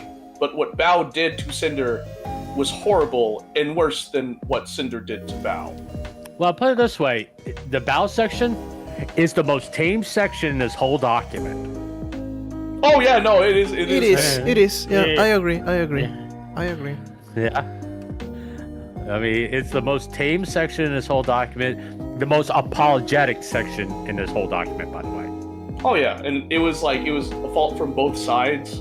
Yeah. So it was really nice. I do appreciate that Cinder Redacted own up to some of the things that were like, we did this wrong to Bao, but also Bao did some wrong things to us, and it was just a whole of just like misunderstandings. And they were trying to just clarify it with the best of their ability.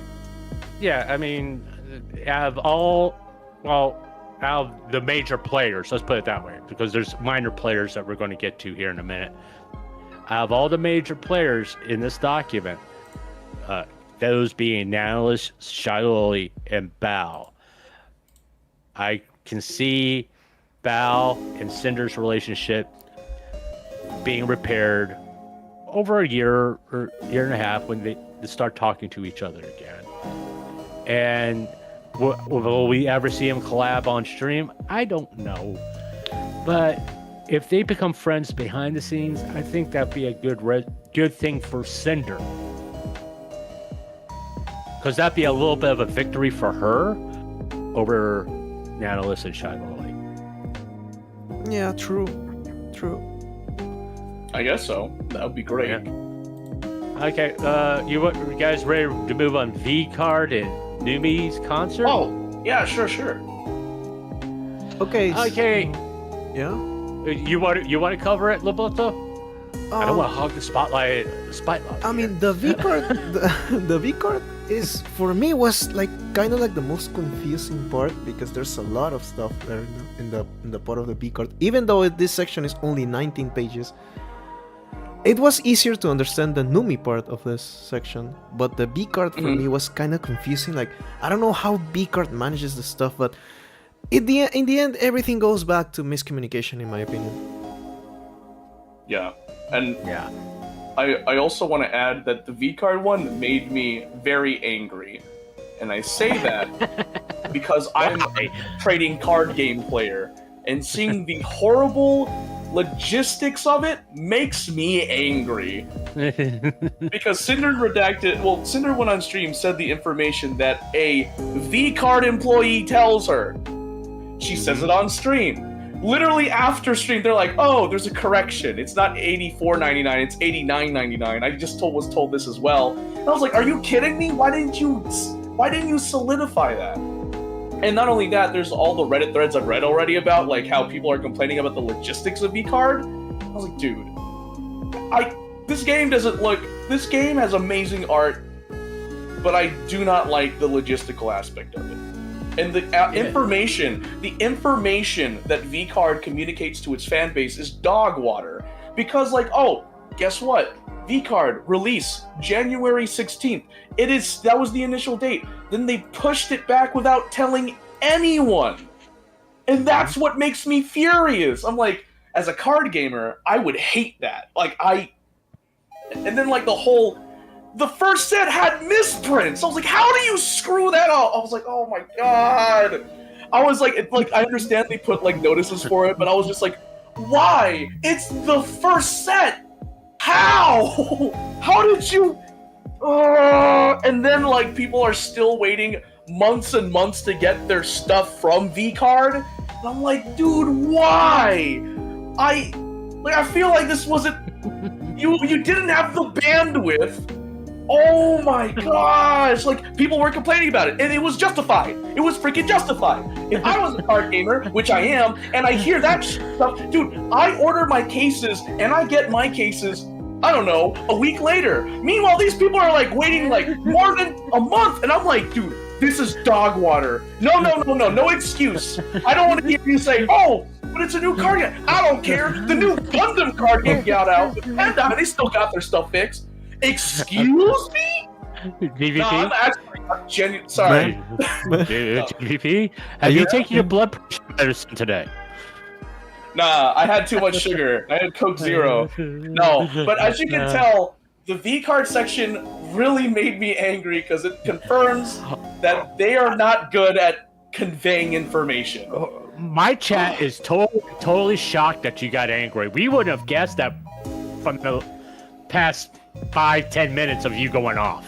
Yeah, it was just like, nah, it's just, and then the worst part is like they had Cinder's stuff ready. They had Cinder's stuff ready to be a water type, but someone replaced her because of the whole Cinder slander. And I was like, bro, you're kidding me? And then there's still the second set had misprints too. I was like, how? How did you not fix it in the second set? Oh my god! Take a tranquilizer or something, buddy. Okay. Hey, Loboto, give him some of the white powder. White powder, bro. You might as well. You know what's white powder for me? Give me some Raising Cane's Caniac combo. I'm gonna need that after this. Because like when you, it's like, anyway. You need a burger. I need a burger. Here's my take. Okay, the trading card thing. The main thing about with the trading card thing there was the miscommunication, it being pushed back, which caused the initial friction with Shadowly.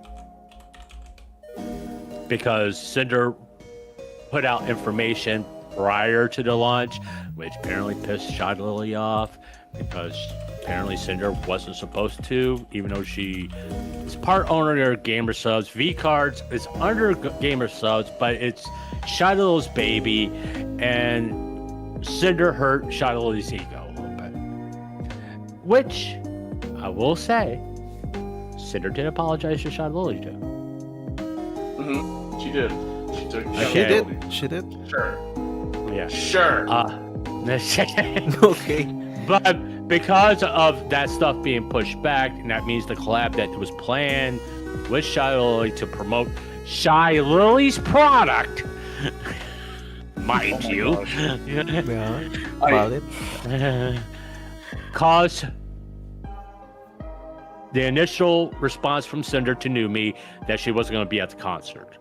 But as you can see from DMs with Numi, she says, like, we're trying to work something out so I can be there.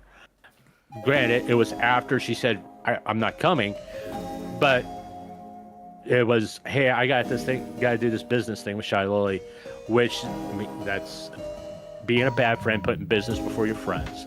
Okay, but Numi did understand. At least that's what she implied. She implied it in the message. Well, like I want to say she did, but then. Yeah.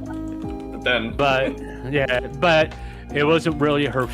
Something about VTubers and truly expressing their feelings is something that's got to be worked on. But the simple fact is, Cinder did get back with Numi and said, "I'm going to be there. We're taking a late train to come there," and Cinder did show up at the concert. Yeah, and all this shit with about this concert thing was done and over with until Shadowly brought it up in her video.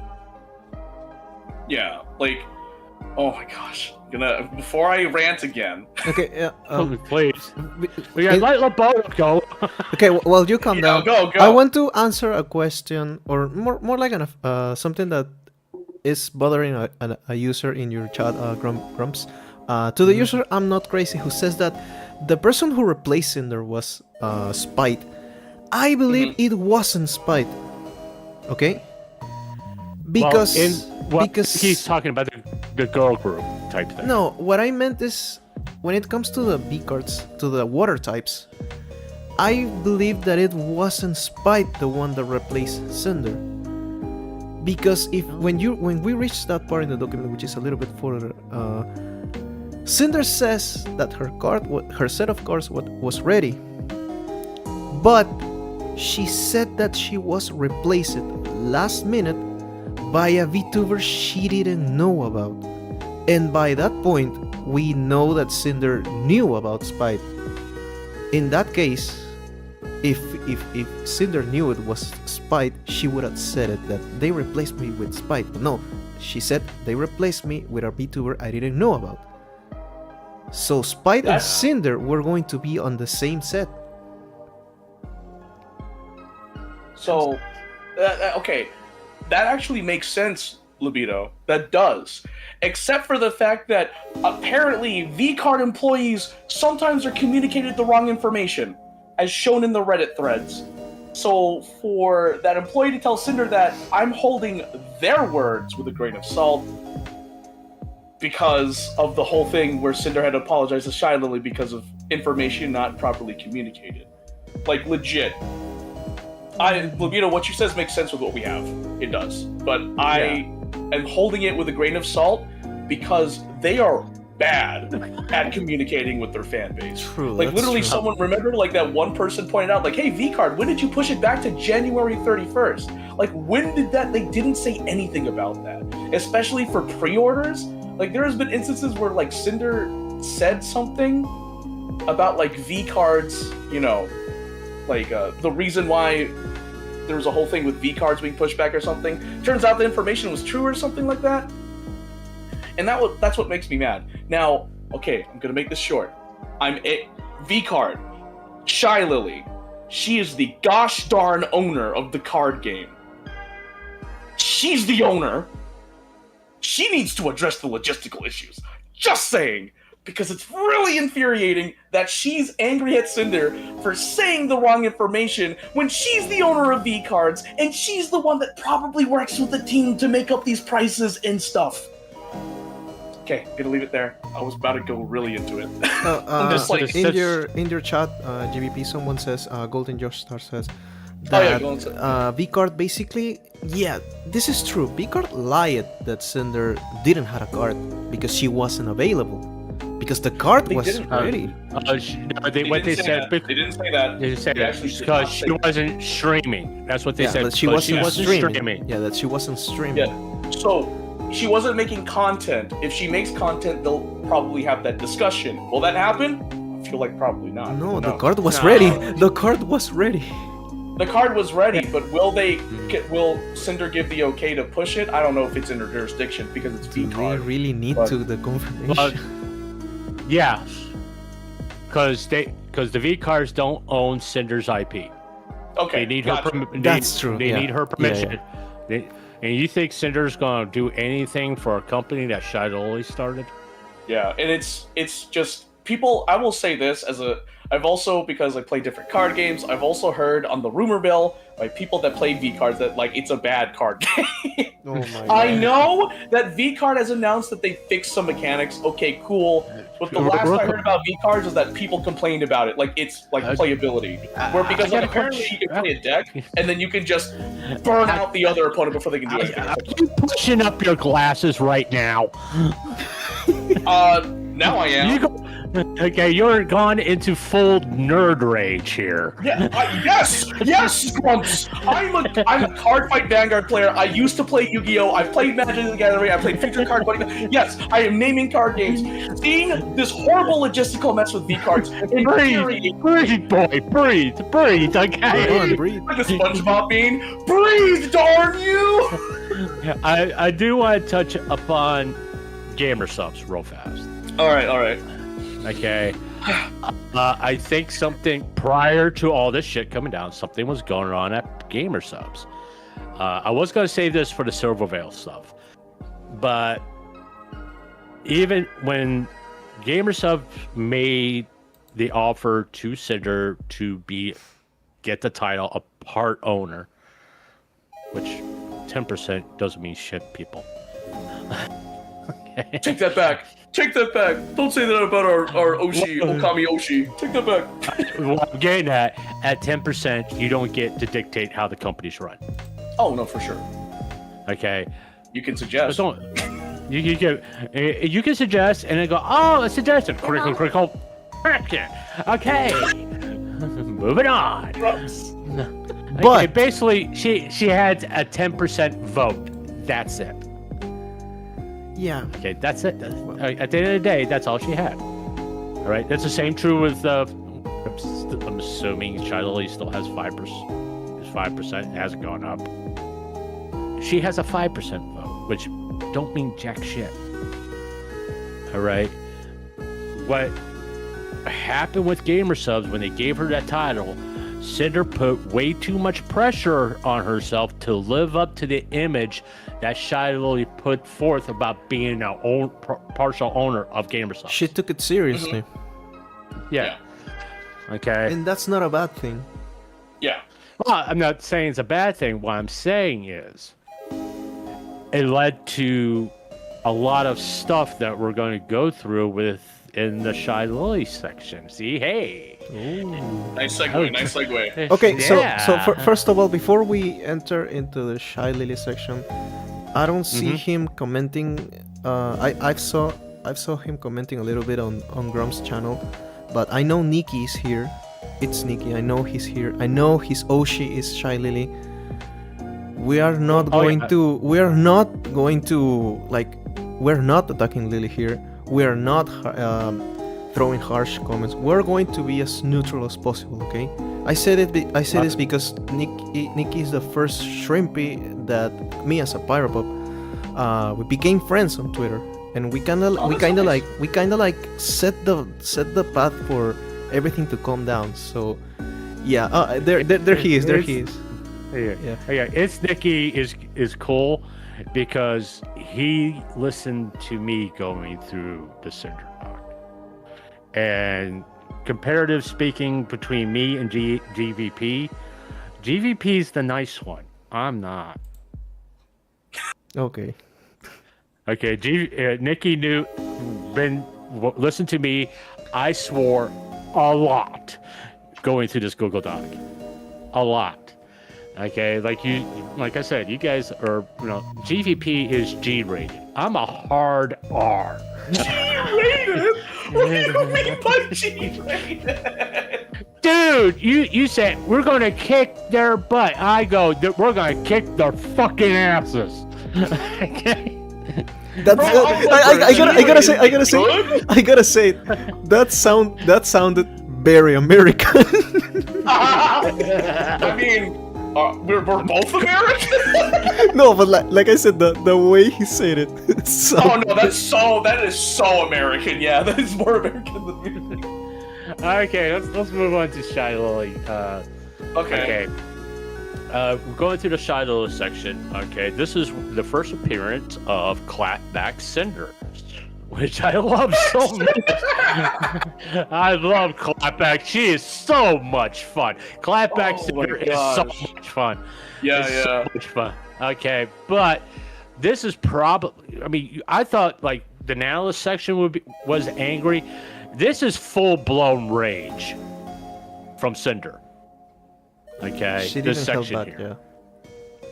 Okay, she didn't hold. There was no understanding. There was no maybe she misunderstood this, misunderstood that. None of that was here. This where Cinder called Shiloh a liar. Was it some kind of manipulator? Narcissist manipulator. That's what she called Shiloh. That was in the breakdown, I think. She's also did it here. She did it. Oh, yeah, here. no, She did you're it right. You're a right. couple My times. bad. A couple times. Yeah. A couple times. Okay. But there's an important thing in here that the thing that she learned from Numi, and it was a tweet that she put out where she basically said, "I've been a bad friend to all my friends, and I'm going to work on it." This is where she started to work on it, as she tried to work things out with Shy Lily, because she saw Shy Lily as a friend. And where Shy Lily said that Red slandered her because she ditched it out on collabs and ghosted Cinder, which she let her admit that she did ditch out on collabs and ghosted Cinder on screen. It's like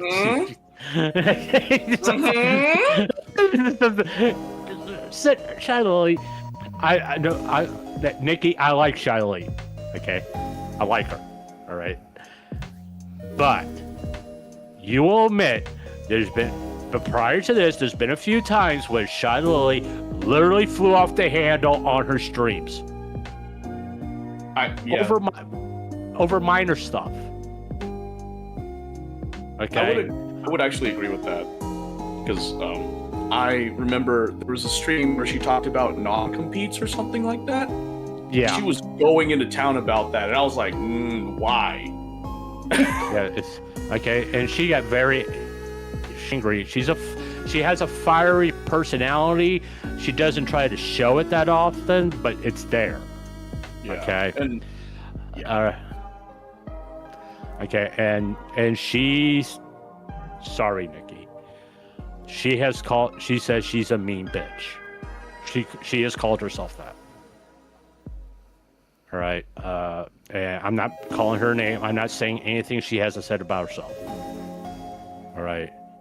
But the point is that Cinder tried to work things out with Shy Lily before the Google Docs dropped. And apparently, this is when Nanalis was talking to Shy Lily.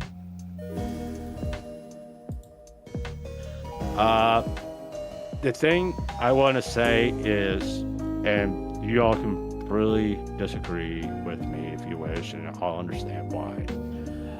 I don't think Shy Lily was the master manipulator that everybody's claiming. I think it was Nanalis. Why did Nanalis do all this? I'm going to repeat myself. I do that a lot.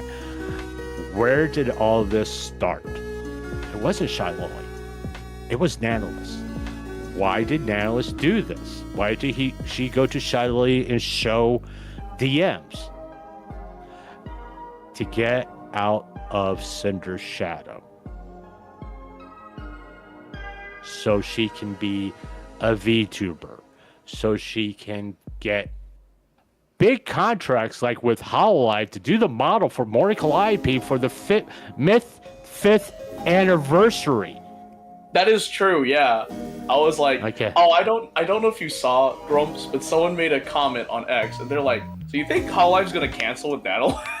They said that. I was like, yikes! Yikes! Oh.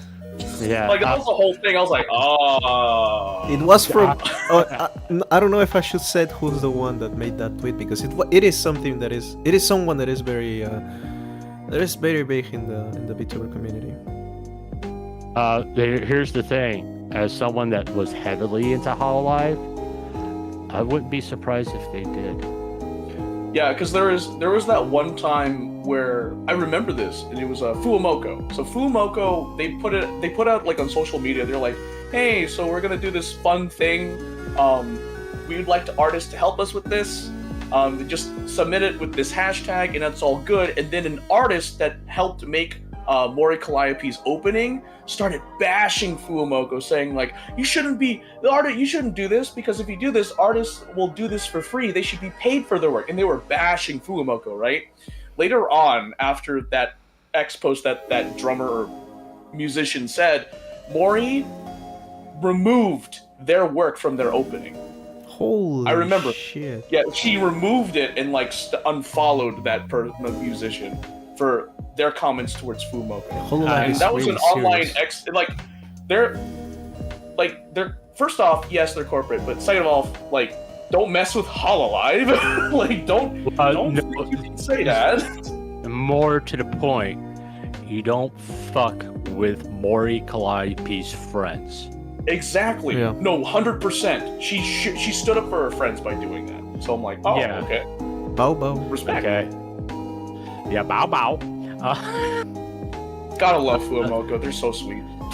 And the sad thing is, out of all this, was the fact that Cinder was trying to do better, and because of this Google Doc that Natalie dropped, it blew everything out of the fucking water. She was trying to change. She knew she was being a bad friend. She knew she was making mistakes, and she's starting to correct them.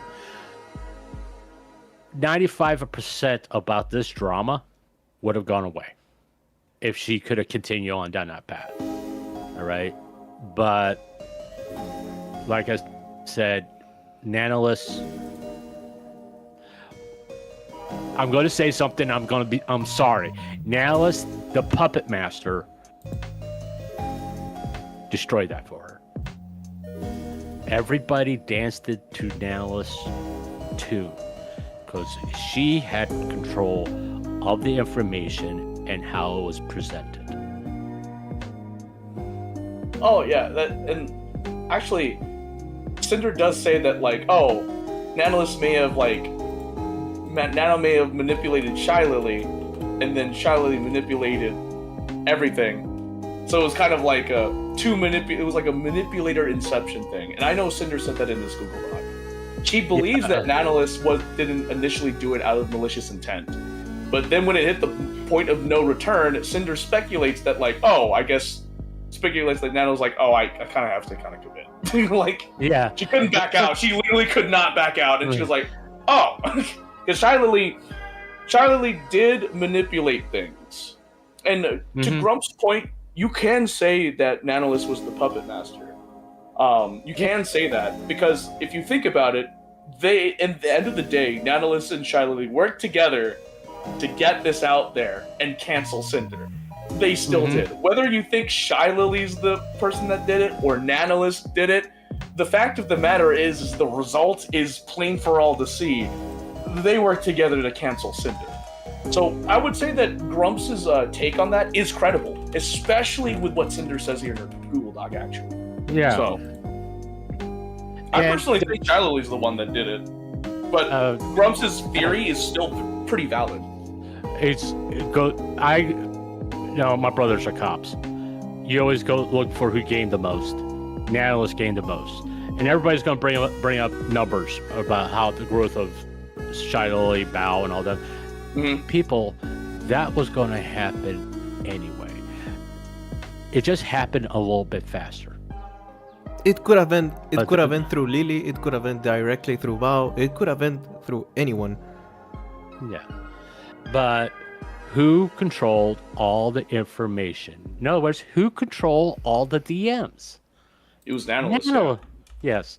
So who really had control over the narrative? Nanolus. Yeah. Okay. I'm betting that the DMs that are presented in that Google Doc more or less was exactly what Nanolus let people say. I seriously doubt they got these DMs that Cinder showed us, because her argument would be blown out of the water immediately. Yeah, and like there was something to gain from both parties, like Grump said, Like Shy Lily can take out competition.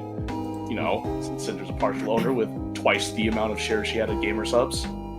Keyword was. And Analyst could, like Rome said, like, not be working with it, like, be in Cinder's shadow anymore and be her own thing. So, like, they both had much to gain from this. Okay, I want to address something in my chat. Okay, I'm not crazy. Here's the thing. Okay, Shy Lily was already popular. Her brand was really strong. She was growing. Same thing with Bao. Bao's brand was really strong. She was growing. They both have money. Okay, but Nanolis exploded. After the Google Docs, she got 50,000 followers on Twitch. Not Twitch, X.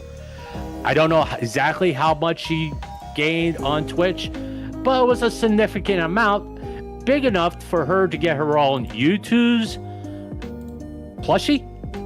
It was a makeshift plushie. Yeah, it was a plushie. A makeshift plushie. She didn't get the YouTube's. And gotten major clients.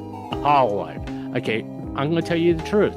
Nanolis is $10,000. What Hololive paid was more than $10,000. Yeah, because it was kind of like a 3D model, I think. Yeah, because I'll explain this again. I don't mind. Hololive employs very popular artists in Japan.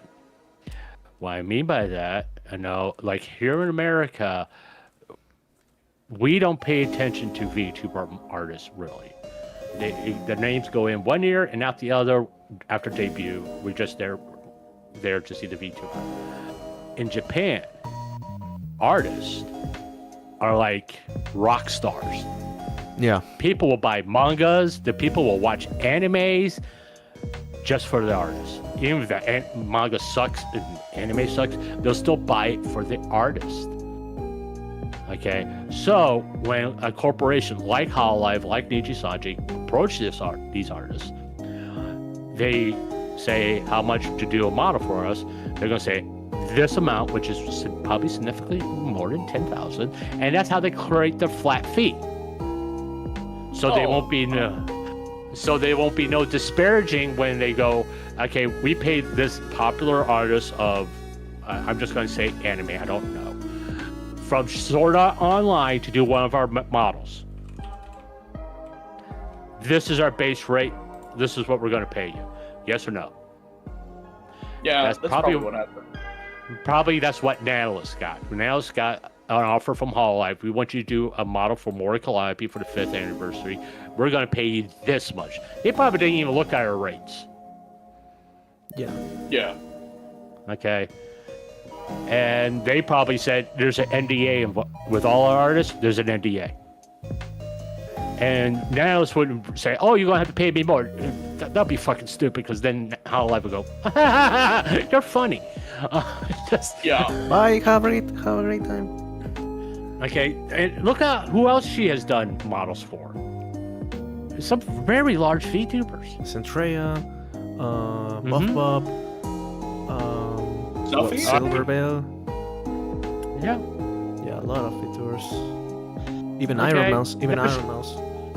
Okay, since she's not doing Cinder stuff all the time, she has all this time to do these models. True. Yeah. True. Yeah, and even though $10,000, if not more, because she has add-ons per model. Yeah. She made bank, and she probably got permission to do art of these models on her stream. Yeah. Okay, so who gained the most? Oh, Nanolis. Clearly, Shy Lily. I'm playing no. JK. Okay. Nanolis, yes. Nanolis gained. Nanolis gained the most. Yeah. Do you understand my point of view? I'm not crazy. Why I say Nanolis got far more than Shy Lily did. All right. Okay. All right, I'm sorry to hog the whole thing. Wait, there's an interesting question here by Lee Silver on Grump's channel. Question for the panel. Thank you. Do you think the corporations affiliated with Nano would look at this and start going with less known artists they have more controlling contracts with? Yeah. Probably. Like, it is a high probability they would do that, especially with Cinder's doc that dropped. Like, I know it might not happen immediately, but over time, it's going to build up.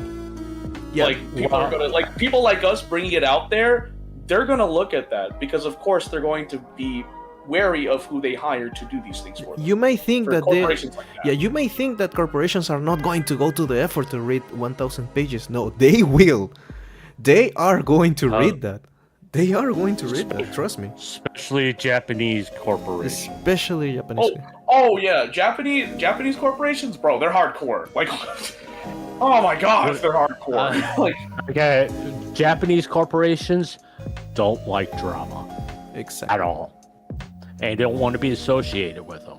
So, I know what people's opinions are. Niji Sanji and Hololive are not going to touch Nanolis with a 10-foot fucking pole.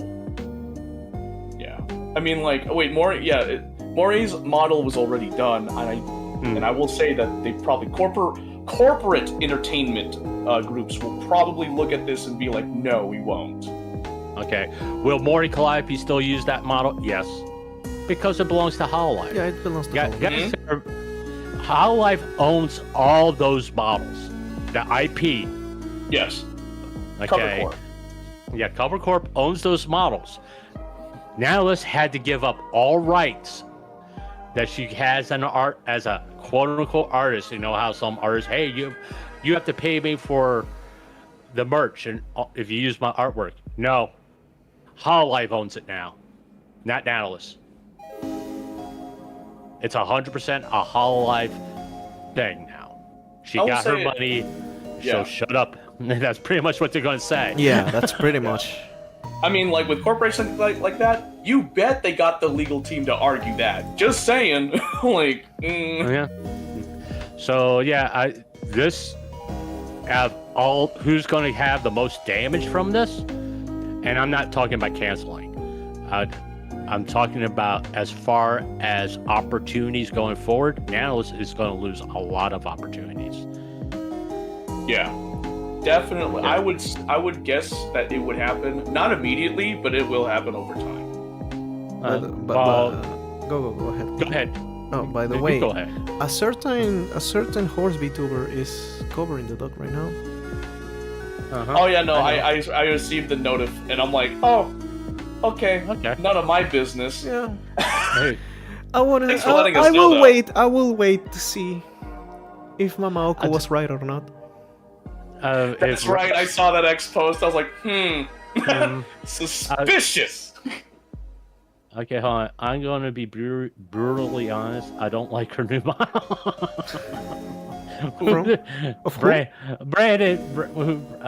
Brandon. Oh, I think he's talking about the Mori Calliope thing. Okay. Grumpy, I honestly don't know because what Cinder has provided is basically what was missing from other documents that were left out. I think companies may know the situation since Cinder's document dropped. Well, what I'm saying, because of Cinder's doc and because everybody's talking about it on social media, Japanese companies are not going to touch Nanolis. And if they do, because, you could get sued in Japan for giving a Yelp review, even if it's honest and you hurt the business. True. Yeah, it's true. If you go to a restaurant and the food sucks and you do a Yelp review and said the food sucks, it's a Japanese restaurant, the Japanese restaurant can sue you and they'll win. Even though it was correct. Because you dishonored them. So if something comes out where, hey, Hololive is working with that manipulator Nanolis, or if you want to use that liar Nanolis, they're going to be like, nope, done. Yeah, true. But like, I will say this: if I see a corporate company, like an entertainment corporate company, hire an analyst, I'll be shocked. I'll be like, really? Really? Like, if they do so within the next like 3 years or so, or 5 years or so, I'll be like, I guess enough. I guess the drama has died down. But like, if I see like she gets hired for like the next week, or like within the next year, I'll be like, really? Faith in humanity lost. Yeah. I was like, really? But I will say that, like, you know, over time things die down, and so gradually opportunities will come back. But for a while, she will struggle. That's just what I understand. So you forget something, JVP. What? The internet doesn't forget. The internet. Oh no, I'm including the internet here. Like, no, if you give it time, people will eventually change their minds, no matter how long it is. Even with the internet. It just what I'm saying, especially with foreign companies, it just takes one person bringing it up. No, you're 100%. No, you're 100% right. Like, it'll stay on the internet, but then like the coverage of it will die down. Oh yeah, I mean, especially here. But like if you're like 10 years down the line, right, and you're at the final interview stage and they bring it up, yeah, you're screwed. Like, you're not getting it. No. You know, I see what you mean, Grumpy. That's what I was meaning. Is just like over time, people will stop talking about it, and then eventually, if they get hired on and someone brings it up, yeah, of course they're going to be like, nah, maybe not. You know? Maybe not. Yeah. Yeah. Okay. Let's move on to the breakdown. This is again full-blown rage Cinder here going on. 174 pages. Yeah, this is basically what her viewpoint of what happened on April 26, 2025. Basically, when the docs dropped. The main thing here is Cinder still is protecting Nihilus. Shadowy lied to Nihilus about her own actions towards me, telling Nihilus she was being manipulative when she wasn't. Okay, at this point in the document, Cinder hasn't really realized Nihilus is a bad person. No other way to put it. In all this, Nihilus played a big part in this. And I think by the end of this section, she comes to the realization that, hey, Nihilus kind of fucked me over. True. Yeah. She's not I wrong. also want to add. That it was crazy that, like, she brought a Buff Pup stream, and I was like, how did she know about the video? Yeah, that was very weird. I was caught off guard. I was like, how did she get that? Like, that was such an inconspicuous stream that I covered in one of my videos, and I think one person covered it on X. I was literally just like, wait a minute, huh? Like, when she put it in there, like the whole the clip from Buff's Pup stream, I was like, did she watch my video? Where did she even get that information from? That was like so niche. The only reason I knew about it was someone reached out to me about it, and I was like, what? That was such it was hidden in a crevice. Like, that information was hidden in a crevice. So it's literally the community that found it. To answer your question, DVP, yes, she did. I guarantee she's watched all coverage of her. Yeah, I guarantee. Yeah, probably. She's watching right now. Hi, Cinder. No. I'll be honest. No. She isn't that invested, guys. No. Meanwhile, my ego is inflating. I'll be honored. Now. I'd be honored if she's here right now. I'd be honored too. I'll be honest. I wouldn't be surprised. Yeah, because like some of the. Because let's face facts. GVP, me, she probably knows Lobito from his Twitter. You think so? Yeah, I do. Definitely. I believe she's aware of us. She may not know our names per se, but she's aware of us. Oh. Okay. Hey, yes. GVP's did a video about me. Let's see what he's saying. Oh, he's supporting me. Hey, that grumpy old guy, he's kind of neutral. He's kind of hard on Red, but he's kind of understanding about me. You know, he's the middle ground. He's not really being negative. He's just trying to be truthful. And Lobito, hey, a power pup all the way. He's 100% supportive. Yeah, I got to admit, and I mean, if she's watching right now, I'm sorry. I am sorry that I got caught up in the narrative and made that first ever video that I made about the drama. I deleted the video because I opened my eye. No, it was in Spanish. I probably was the first one to cover it in Spanish, or maybe the second. There's another guy that did it first, but I tried to be as neutral as possible. Okay, even I gave a small message to Cinder in the end, but I deleted the video because I thought that it wasn't. Even if it was neutral, it wasn't fair. I think that after a few days, especially after Powder Stock, I opened my eyes and I realized this is not it. This narrative is false, and I changed it completely changed my perspective, and I decided to do another video in which I discussed it with myself, of course, that some things didn't add it up. There were some stuff that didn't add it up, and I decided to just not push it and just let it develop. I made a third video like a couple of months later, talking about the damage that this has caused to the VTubing community. So yeah, Cinder, if you're here right now, I apologize deeply, and I hope you know that as probably the only Peruvian pyropop, you have my support. There has to be. There has to be some other pyropops here in Peru. But Cinder, you have my support, and I've never stopped being a pyropop. We will talk about that, Brandon. The Tectone video. We will talk about it. Oh, I just didn't watch that. But yeah, no, it's funny, Lobito, too. Okay, tangent. Your video. Someone sent me your video before I got to know you. So I literally was like, why is it in Spanish? And I just didn't watch it because I was like, it was. I guess people didn't like her. I didn't know you were the one that made the video. It was the one with the with her picture on the frame. Yes, that one. No. Someone sent me that video. I was like, who is this guy? What? It's in Spanish? I don't know Spanish. And I was just like, gloss. I glossed over. You didn't watch it. Anyway, yeah. What's up, Grumps? Yep. Okay, let's real quick go down through this list. Who was involved before anything public? Nails, of course. Shadow, of course. Bao, of course.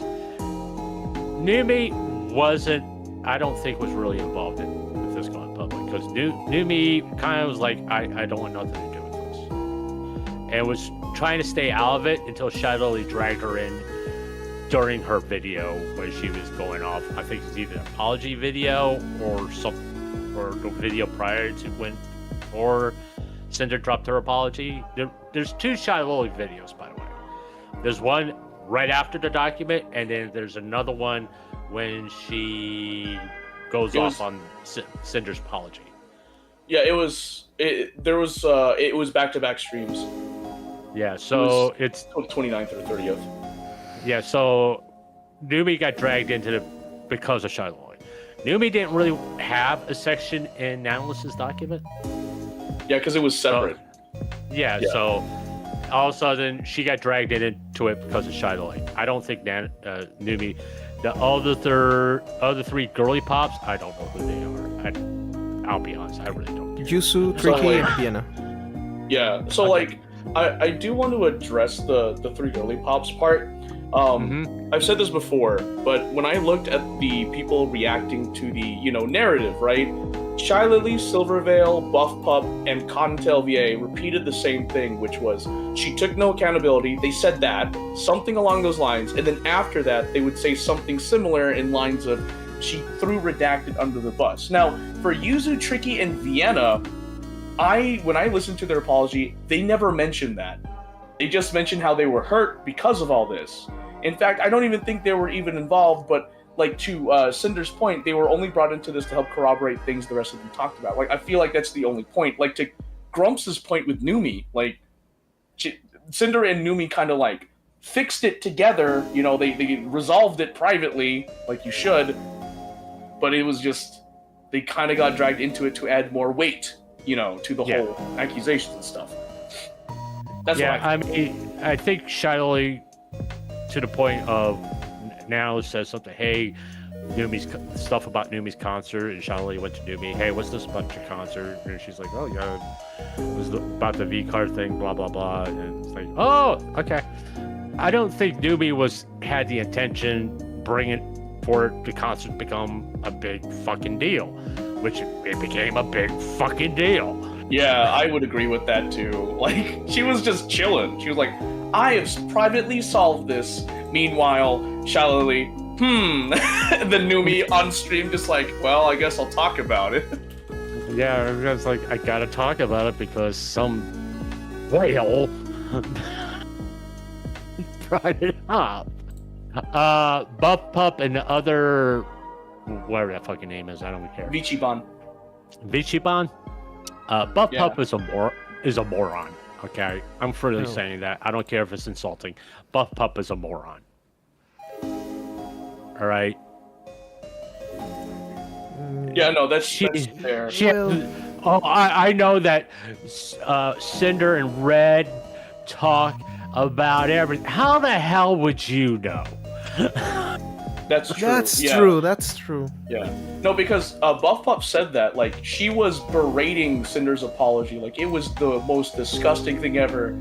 And, like, to Grump's point, she was saying, like, I've seen them work together, they've always been together. I'm like, so what? Like, to Grump's point, so what? Why is that everyone's business?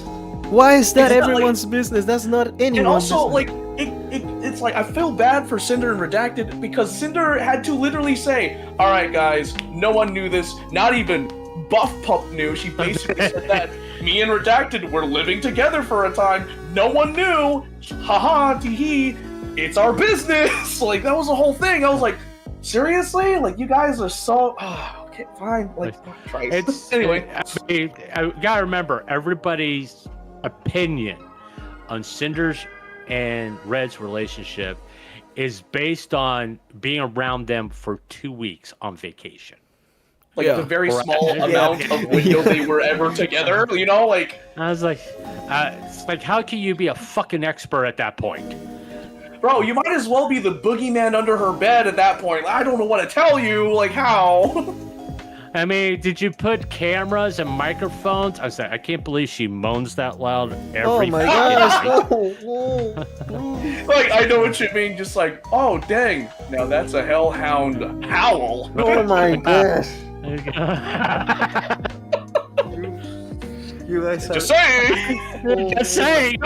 Just for visual context, you know, am I the only PG one here? No, you are the PG one. I'm PG-13. Come on, guys. Red is okay. inches long. Oh my god, that is one big redacted. But that is one big redacted. But anyway, but like, I will say that I don't know. I would agree with Grumps on that statement he made about Buff Pup, especially after the stream on July 22nd. That's so specific. I'm still amazed that Cinder managed to get that, and the fact that it was privated within a week too. Like, it wasn't saved. Like, I don't, because like it was just a VOD, and I made sure to, like, you know, cover it. But like, the thing is that Buff literally just helped support the theory that, hey, they coordinate this against Cinder, like, and then she was saying about how, like, a workplace etiquette and stuff like that, and I was like, I feel like if you're gonna do workplace etiquette, you know, there's usually a human resources department to talk to about this. Like, I don't know why you skip the HR step, because she uses like a company like setting to address it, and then she was like, oh, what do you want to do, girl? Oh, she wants to do this. Okay, we'll support you. And it's like, you know, in corporations, like even at the company I worked for, there's like an HR department, right? Like, you should have said, go to HR first. Sorry, but like, it's just crazy because what was it? On Buff's stream from July 22nd, 2025, she basically said she and a lot of other people were involved before things were made public. See, that's the thing. Yeah. Like Buff Puppet helped support that theory. So to your point, Grumps, I'm like, that it's a big redacted. yeah, exactly. It's a big fat redacted.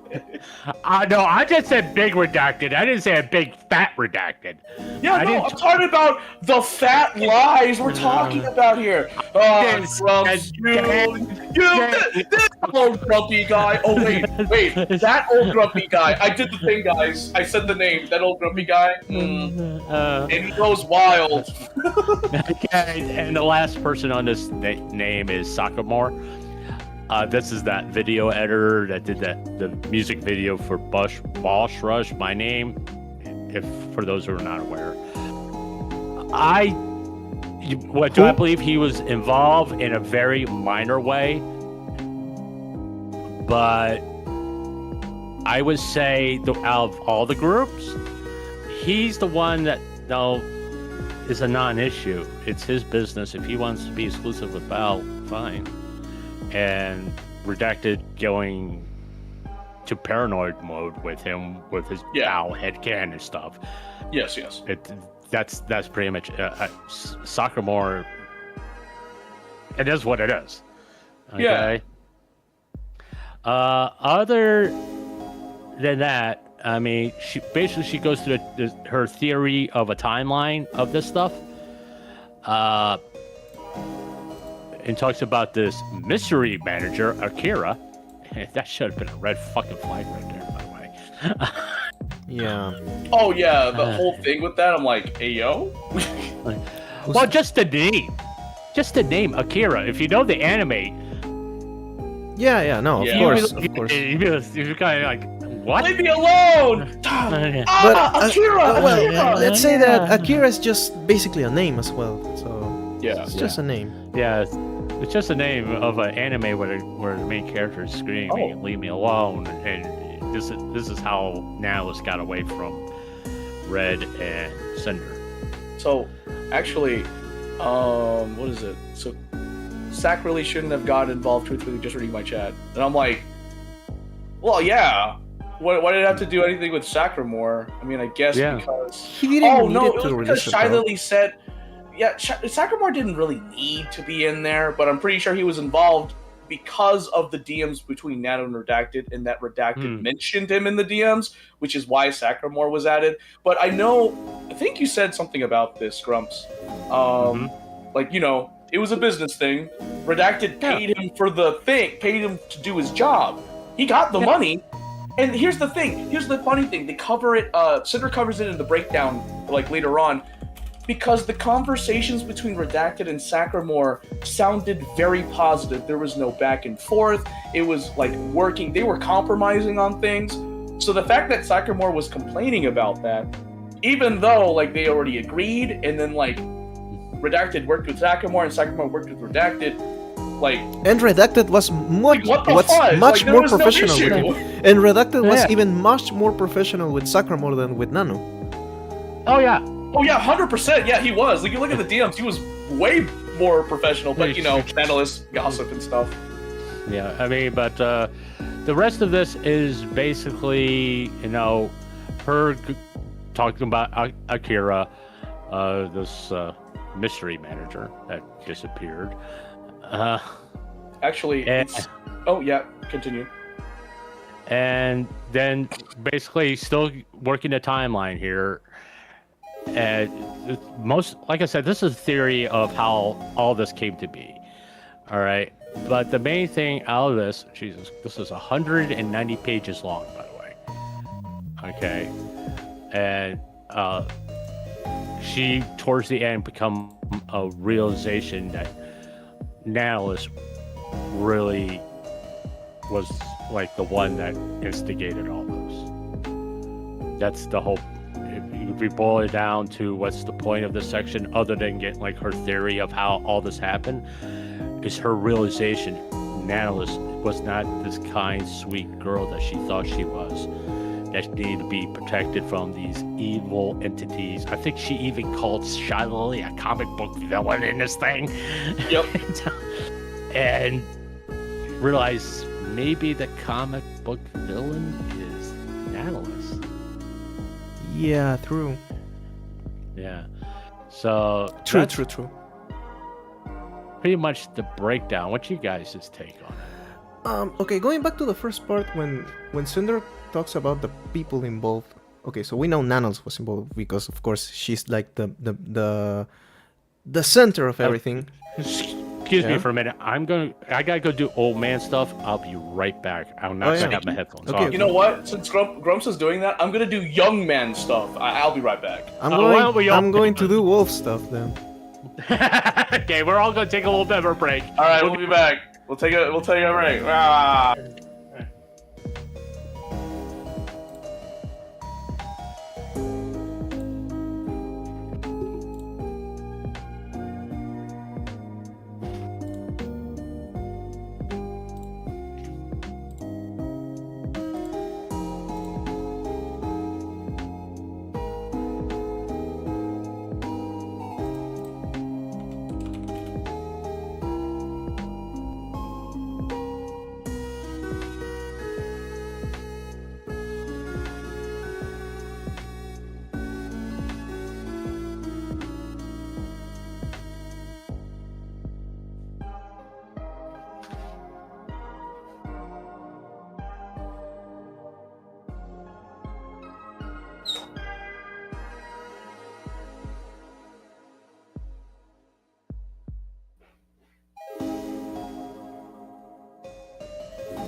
Okay, I'm back.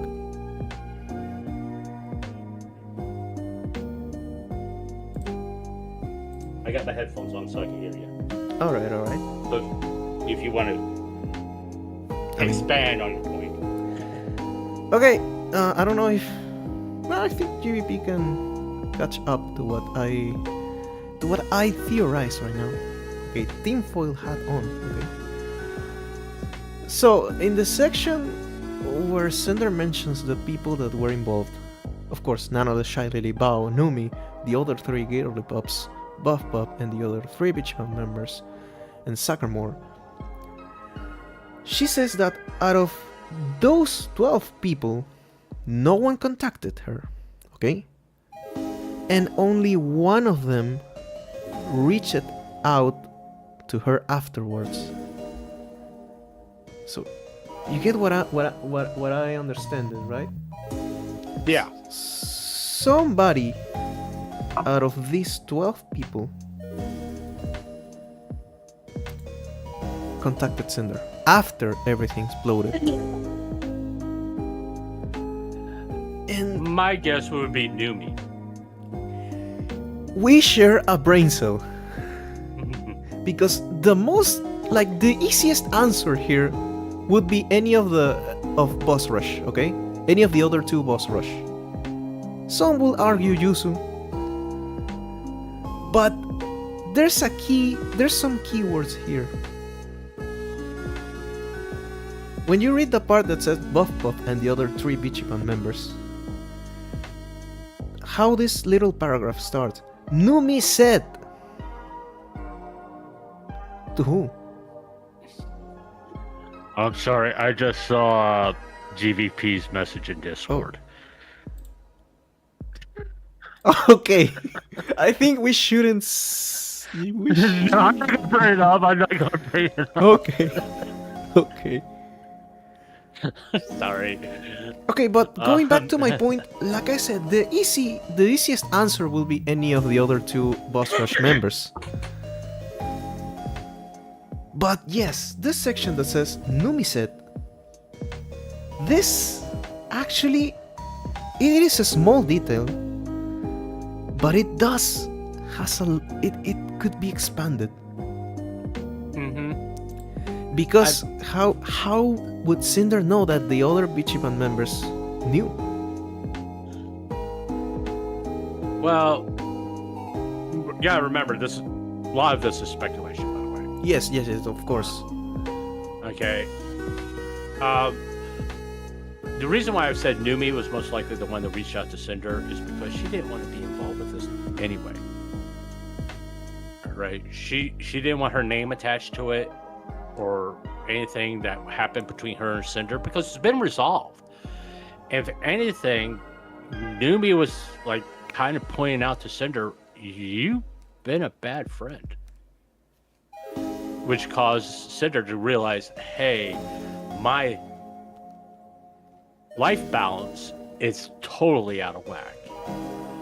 I'm concentrating too much on business and not enough on just being a friend.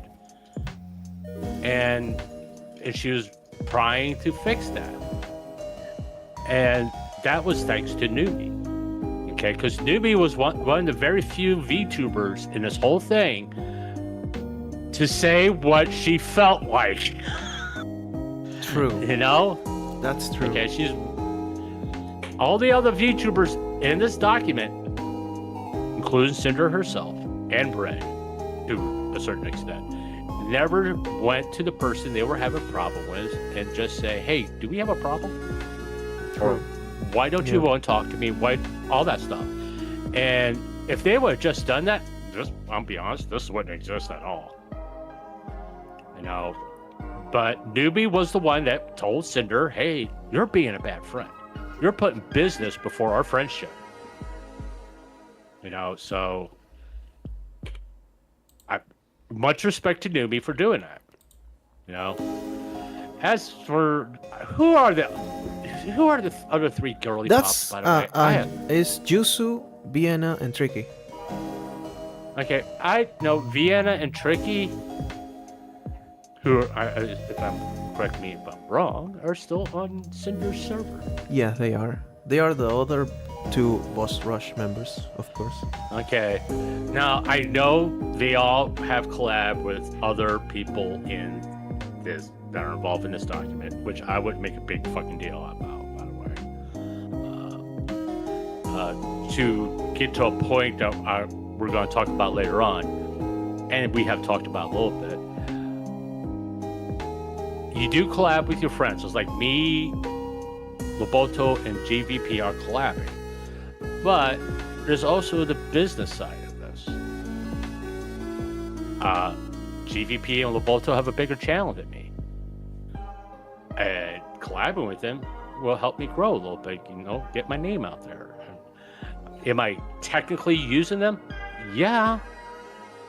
But at the same token, we like talking to each other. We have fun when we talk to each other. Now, if this was what do you think about this? Huh? I don't want to know, because after your Discord messages, I don't want to see it, and I don't care about it. Sorry, I didn't mean to cut you off. It was just. Oh no. Oh no. But inside joke, people. Inside joke. The voice pops. The voice pops.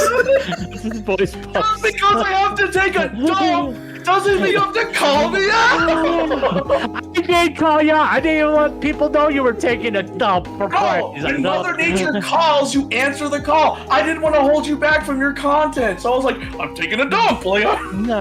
You didn't. That's TMI. Necessary information. Wrong. Play, no play. Remember that roll things privately? I mean, that's something Yeah. It is private. This is a private Discord call. I'm writing a goal doc. No, I'm sorry. I'm sorry. I'm sorry. I shouldn't have made that joke. No, you're fine. Google Docs from Lobito. GVP's Big Stinky. Okay. Big stinky. No, what I was discussing, okay. Let's go back before this develop into another thing, okay? What I was talking with Grumps was that, okay, so we're going through the 12 people involved, and we're trying to decipher who was the one that reached out to Cinder, because as Cinder said, out of these 12 people, no one contacted me before everything was made public, and only one of them reached out afterwards. Me and Grumpy kinda agreed that it was Numi. Okay. For each one of us has had our reasons. For example, Nesumi said that what if also isn't one of the girly pops? Because when you think about it, the easiest answer would be either Tricky or Bao, because they are boss rush and they are still on Sender server. But that would be the easiest answer. In my opinion, it had to be one of the girly pops, because because Cinder said that only out of these 12 people, one reached out. It doesn't say that one of my friends reached out. It said out of these 12 people. So we have to rule out some people. Of course, Nanoles didn't. Of course, Shy Lily obviously not. Bao is a girly pop. Num is a girly pop. The other 3 girly pops. Buff Pop and the other 3 Bichiman members. Now, I don't know who the other 3 Bichiman members, I cannot remember the names. And Sakamore. I don't think Sakamore has reached out. I don't think Buff Pop has reached out. So that will leave the other 3 Bichiman members, which I'm going to look who they are, because I don't remember the names. Oh yeah, because I have no clue who these people are either. So we have, of course, Buff Pop. We have Rose Doodle, Eye Candy, and Shia LaBeouf. Shia LaBeouf is No. Shia Bun. Oh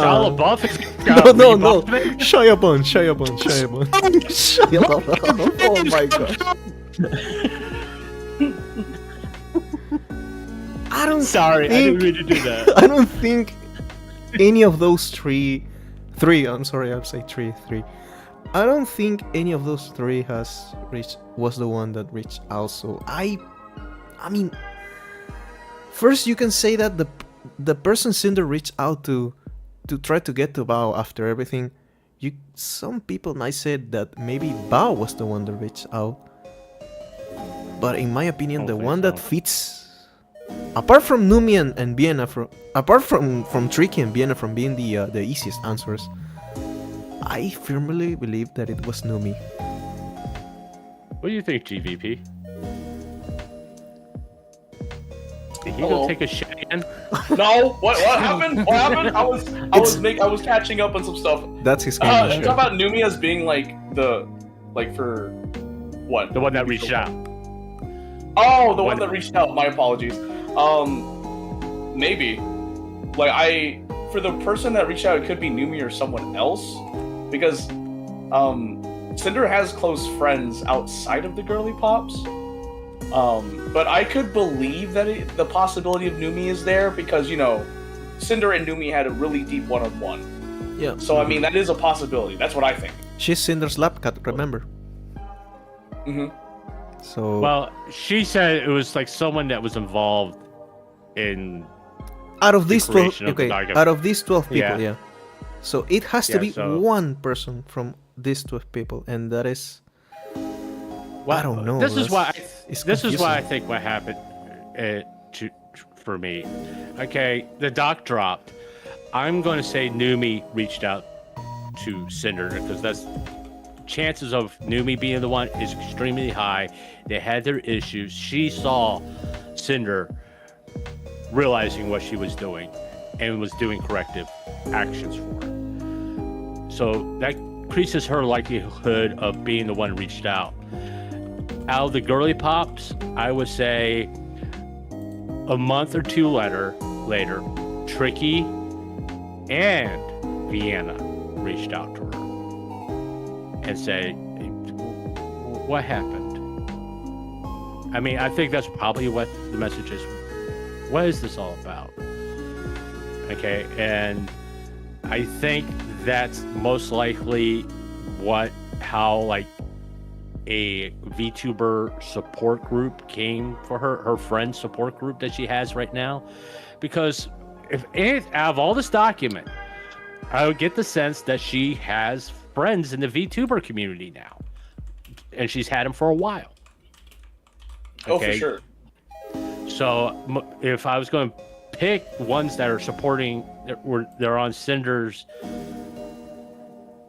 friends list and not public, because they probably say, hey, please don't say I'm on your side or anything like that, because if you do that, everybody's going to give me a bunch of hate and it's just going to destroy my career. And I think Cinder will be understanding of that. Yeah. Because for the last 5 months, she's been a pariah. Okay. So I don't think she would jeopardize her friends that are close to her now. She wouldn't jeopardize her friend's career by saying, oh, Newbie talked to me. Oh, Vienna talked to me. Tricky talked to me. Because if she did that, it would just destroy them. And also destroy any of the momentum of the narrative being changed, where the whole idea is she's just in it for the business, in it for the money. It would destroy all that. Because now she's like, oh, this person's talking to me, reached out to me and that kind of stuff. I will say that Mama Oko made an X post about how apparently on the side there's rumors going around that during Cinder's absence that she's been talking to like people. Mm-hmm. So there's that.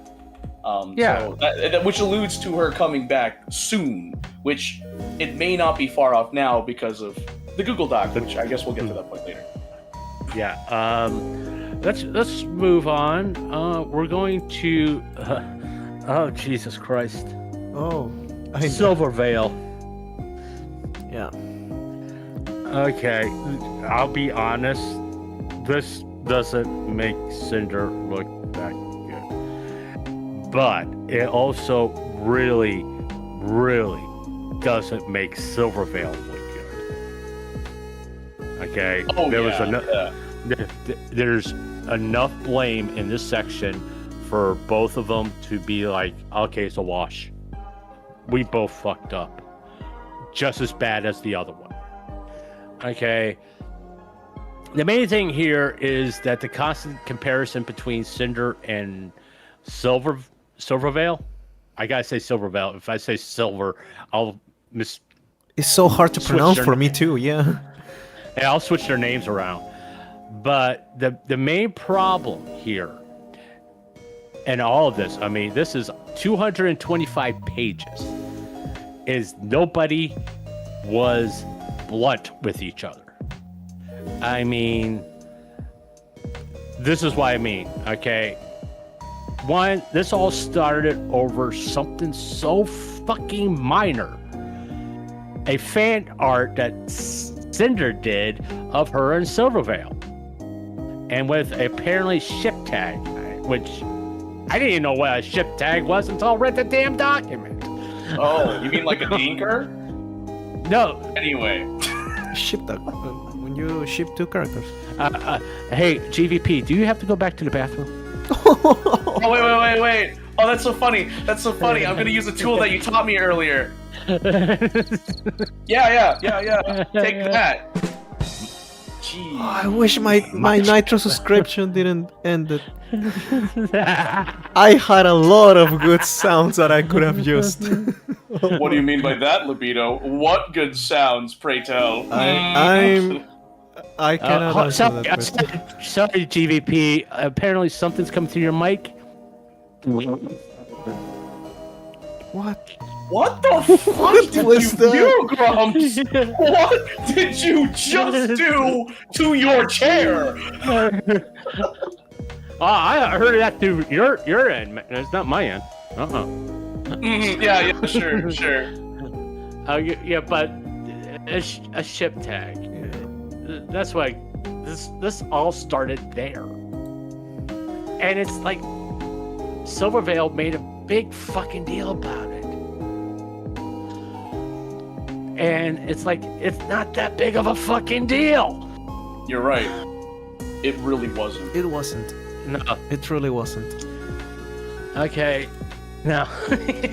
My chat thought it was funny. What the fudge? But,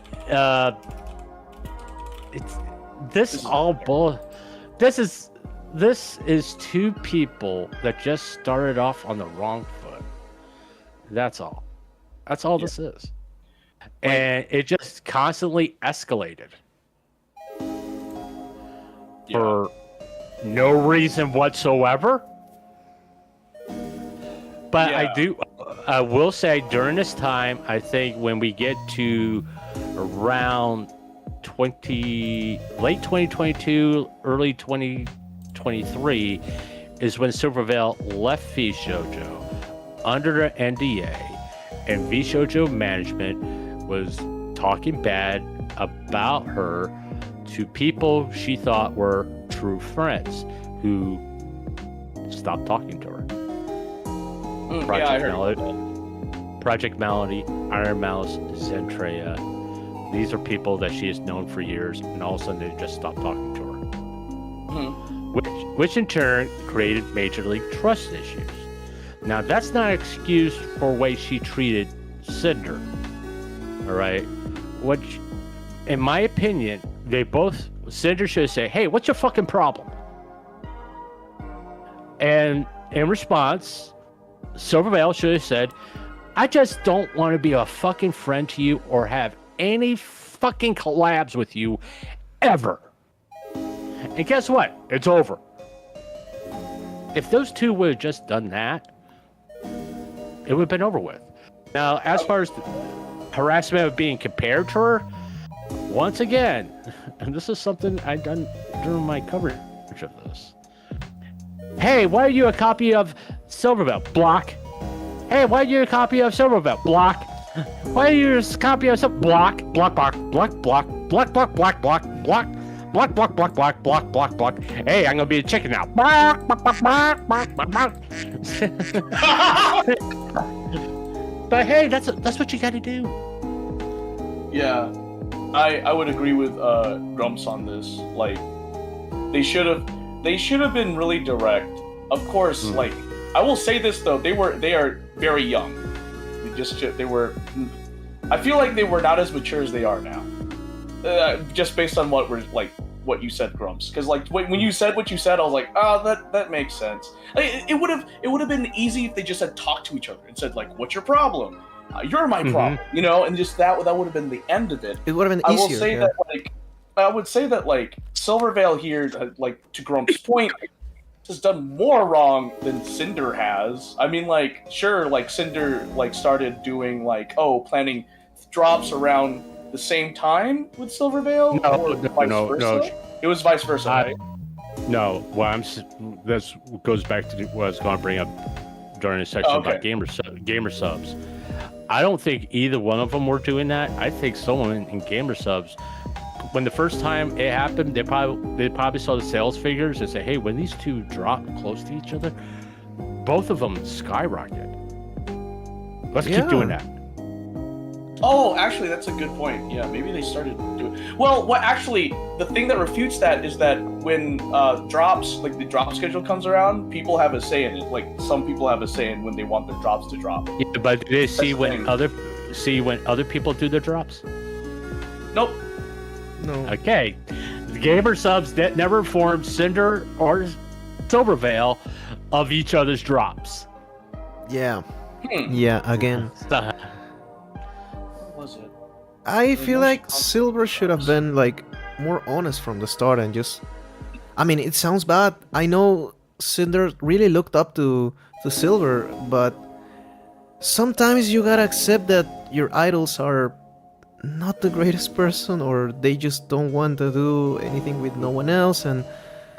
But Silver should have been honest from the start, and I bet Cinder would have been like, "Oh well, you don't want anything with me? Okay, I'll just back away." Yeah, It 'cause, would have been that actually. Yeah, because Yeah. Silvervale was like, "Hey, I'm down to message on Discord, right?" And Silvervale has ghosted Cinder multiple times.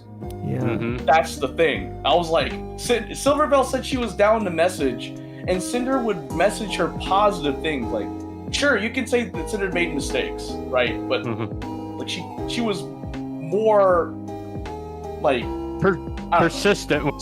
She was more persistent with Silvervale. Okay, and it was more along. It got to the point with this comparison harassment that she just wanted to do something with her just to show people they get along. Mm-hmm. Okay, and Silvervale wasn't receptive to that. Now, if Cinder would have come out and said, "Listen, can you just come out and say something because I'm constantly being harassed by people saying I'm a copy of you, and it's really, really bothering me. Can we just figure out some way that we both could come out with a united front to end it?" And Cinder never did that. Now, I'm not saying Silvervale would, but if that was in his DMs, if that Cinder said that to her, oh boy, that would make Silvervale look 10,000 times worse. Yeah. Yeah, But as if she doesn't yeah. look bad enough already. Yeah, but look, Yeah. there's someone on Grum's chat that Brandon said that Silver was like 28 back then, and Cinder's like 24 right now, I think. We don't know their ages. If Silver was 28 that time, that doesn't make it any better. Well, you gotta remember, I'm in 2023, by the way. The V Shoujo shit that happened down, Hogwarts Legacy, the shit that Silver went through, that created a big thing of trust issues. Yeah. Okay, and Silvervale has always been hyper emotional. She can cry just like Bao does. Okay. Like I said, that's not an excuse. I think the vitriol and hatred that Silver put in her videos wasn't really directed at Cinder. She was just an outlet. Cinder was just an outlet for all these negative emotions from V Shoujo, from her friends. You gotta remember, her, Project Melody, and Iron Mouse, prior to V Shoujo, were friends for about 2 years. Then 2 years with V Shoujo. That's 4 years of friendship that were just fucking canceled. And that will create bad trust issues and anger. And Cinder, I'm gonna be honest, I think Silvervale just took it out on Cinder. Yeah. And that's not right. Let me make that clear. And it's not really an excuse. I'm saying that's where it came from. And it was wrong if that is true, that was wrong of Silvervale to do that to Cinder. Because Cinder had nothing to do with that. Yeah. Okay, if she wants to be pissed at anybody, want to be pissed at the fucking management of V Shoujo, go on your stream and just put them on fucking blast. All right? And like I said in my coverage, if it was me, I would say, fuck the NDA. I'm going to say whatever I want to say. And then they're going to have to sue me to prove that's a lie. Yeah. Also, Okay. on Silvervale's section, do you guys want to discuss the conversation Redacted had with one of the ex-moderators for Silver, and later became mods for Cinder. Yeah. Because Like, that section makes Silver look bad, in my opinion. Yeah, because the biggest thing was that her mods didn't have access to everything, unless they bought the Patreon subscription, and then they would have access to everything, essentially. So, I have something about that. It was like, let me see. Also, forgot to mention that the mods who don't have a Patreon subs can't see Patreon channels. So genuinely, I have no clue what goes on in the server. So like, literally, in a sense, you would have to pay Silvervale to have access to everything. Like legit, I was like, wait, what? Like, yeah. So that's the big thing, is that there's that. Yeah. But then on top of that, apparently, from what is implied in these DMs and what they're saying here, it seems that Silvervale did talk about Cinder to the mods, to the point where the mods are like white knighting for Silvervale. Yeah. So like, what was it? There was a whole post. Wait, I just skipped it. Let's see. Oh, that's right. Just an FYI, I do mod for Cinder, so the royally screwed comment is kind of yikes. I just want to clarify that. Okay, sorry. Just kind of saying that for the sake of the server we're in. I get the intention, but it's enough for me treading on eggshells as is, so it kind of comes as a personal thing for me to try and keep things tame on that front. I have no animosity for Cinder in truth, but hearing about Silver's dislike for her and why I'm not fond of her that much either. So like, there's a thing where even her mods are like kind of like against Cinder because of Silvervale herself. And the fact that the mods here saying like, I have no animosity for Cinder, but hearing about Silver's dislike for her, it's like, wait, what? And then the fact that, what was it? Like Cinder's emotes. Cinder like is being banned on her chats. Cinder's chat was restricted, so she couldn't even send encouraging messages to Silvervale's Twitch stream chat. Like, that's wild. Like, that's paranoid. Yeah, exactly. It's still wild though. Like, what? Yeah. The length that Silvervale went to be passive aggressive. This is the best term to put it. Is ridiculous. It's like, girl, just tell her that you don't like her. Yeah, just tell her. Stop making this into a fucking war when it doesn't have to be. Hey, I don't want to talk to you. I don't want to collab with you ever. Please just leave me alone. No. If she would have done that, most likely Cinder would have went, okay, I'll stop messaging you. Bye. Well, that's what she says in her doc. She literally said, if Silvervale had said that, I would have been fine. Like, well, she implies that anyway. And yeah. Yeah. I mean, that way, if someone asks, hey, why don't you collab with Silvervale? She didn't have to go, hey, Silvervale hates me, and we're never going to collab together. All she could say, it's not going to happen. Or, I don't think it'd be, or come up with an excuse, I don't think it'd be possible. We have two different schedules, and to coordinate it would be extremely difficult. That is just... Yeah. And then, like, there's the other one here I want to point out, about how a mod helped Silvervale with something. So, yeah, that one. So, like, TBH, I don't know anything about that, but I kind of feel like she uses me a lot, kind of begs for help, but then ignores me otherwise. I'm a bit over it. Like, she offered me $500 to try and fix her Skyrim. I failed, so I didn't expect anything, but she made me feel like I was a fucking loser for failing. Bro, I'm sorry, that's just a shit move right there. Yeah, it was kind of like, sorry, Silver, I've tried for like 10 plus hours, I can't. And then she would be like, OMG, I'm crying, please help me, OMG. So I would try for another few hours, and then when I gave up, she was super guilt-trippy about it. So I had to end up saying sorry for like 10 times to not be in her bad books. Felt ass. So there was that whole thing too, and that was according to a mod. So like, wow.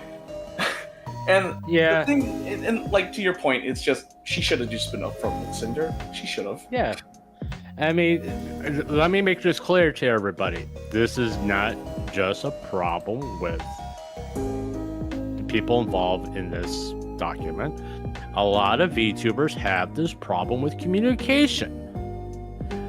They're, by nature, they try to be people pleasers. That's the kind of reason why we watch. But it's not just to their audience. They try to be people pleasers to other VTubers. They try to be polite. They try to be super duper friendly. And instead of just being like, listen, bitch, leave me alone. Okay? You know, they don't do that. They're not honest with you. It's that, say, hey, I just don't like you. Please just leave me alone. Yeah. Yeah. Okay. Yeah. I will say that Silvervale's response stream was really bad. I didn't like it. She brought up a lot of stuff because even Cinder, because like Cinder addresses a question that I had about Silvervale's stream, which was Silvervale stating that artists would reach out to her and say that they didn't work with her because of Cinder. That was one of the claims she made on that stream, and Cinder addresses that, and I'm like, oh, thank you. And I need to find that. It's towards the end. It's towards the end. Yeah, and that was the thing. Oh, that was that. Because Silvervale also does the same thing that Shy Lily did, which is she covers it in 2 streams. And in the second stream, she brings up the art tag that happened 4 years prior. I gotta admit, and when she's breaking down the video, clap back Cinder, love it. Chef's kiss. I really love the fact that she was like saying, like for Shy Lily, she was like petty. Wow, she seems like she has the balls to say this, not to me, or something like that. Like she was like going in, and I'm like, no, that's fair. I'm trying to. Where was it? Obviously I don't want to talk about this, but I feel like I have to. Silver didn't want to talk about this, and then goes to egregiously lie about me. Yeah, that's right. She does say that. I remember that. I was like, wow, nice. First of all, yeah, there's a lot of stuff here that it is, well, somehow. Go ahead. Somehow, in the end, Silver managed to just. She won in the end. Well, quote unquote won because. Yeah. Well, she's. I don't want to sound harsh right now. I don't want to sound like I'm attacking her, but for someone who claimed that had a lot of trust issues and didn't want any transactional, like laughs and friendships and all the stuff. Well, she has been having the time of her life with a certain someone, so where's that? Shy Lily. She's collabed with Shy Lily. She's also collabed with Zen. Well, with Zen, I don't have a problem that she collabed with Zen.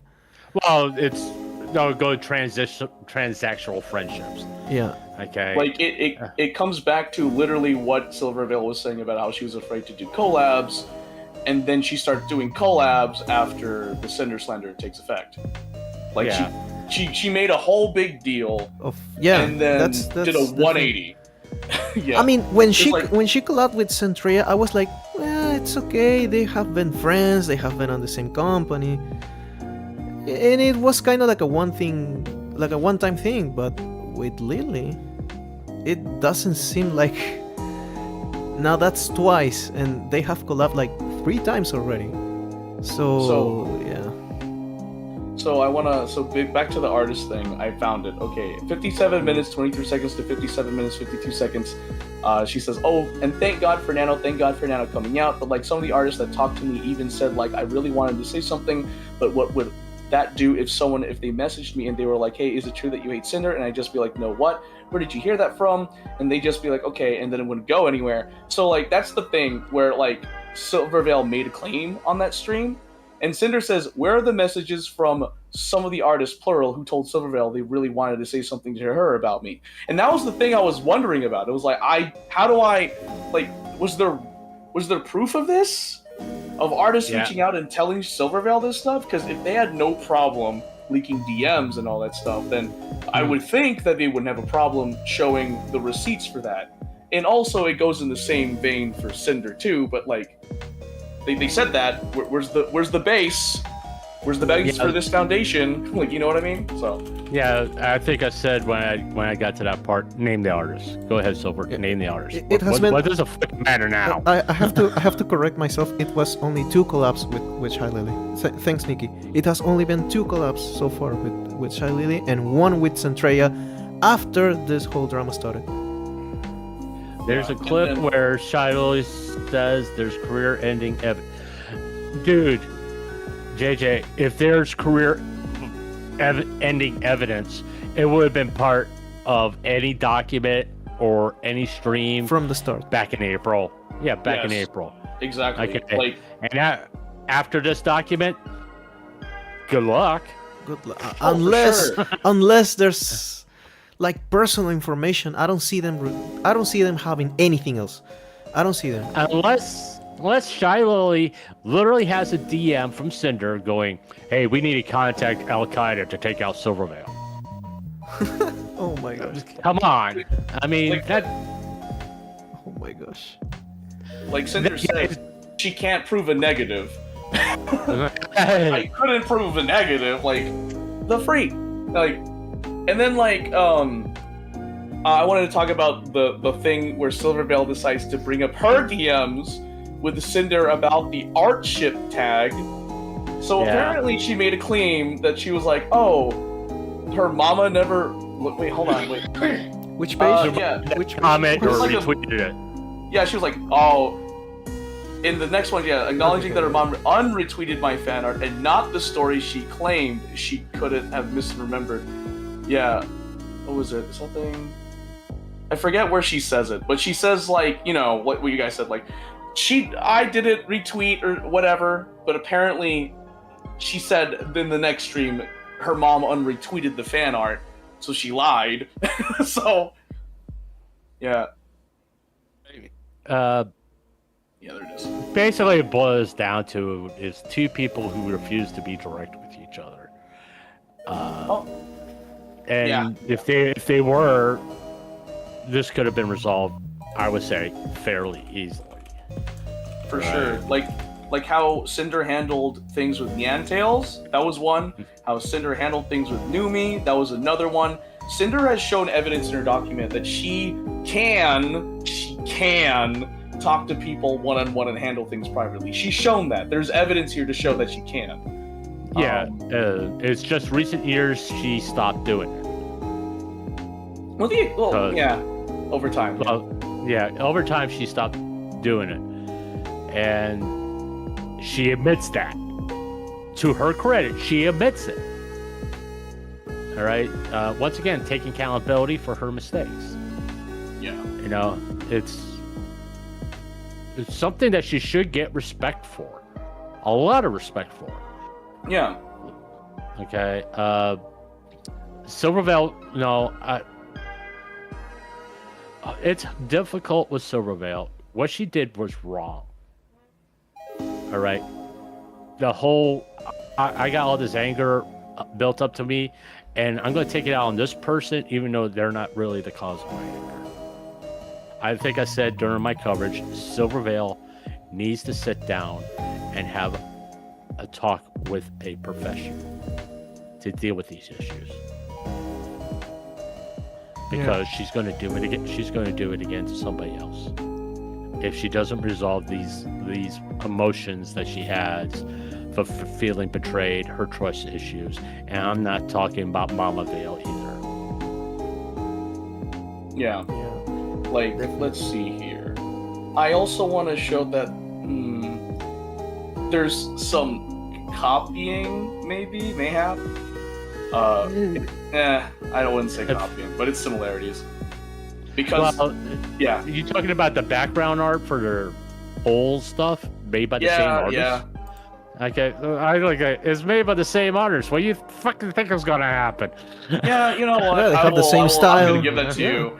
It's the same style. I looked at it, I was like, it's kind of similar, but I mean, it was made by the same artist. She said, Yeah, it's just Right? like what the fuck do you think is gonna happen? "Yeah, I didn't." That's my bad. Anyway, Okay, let's. People love when I say this person's name.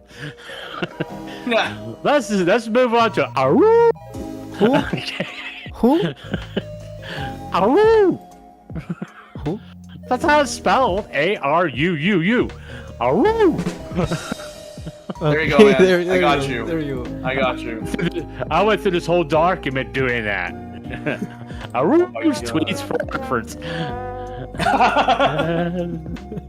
But all right, I'm not gonna lie, guys. Aru came out of nowhere. This one sidewinded me.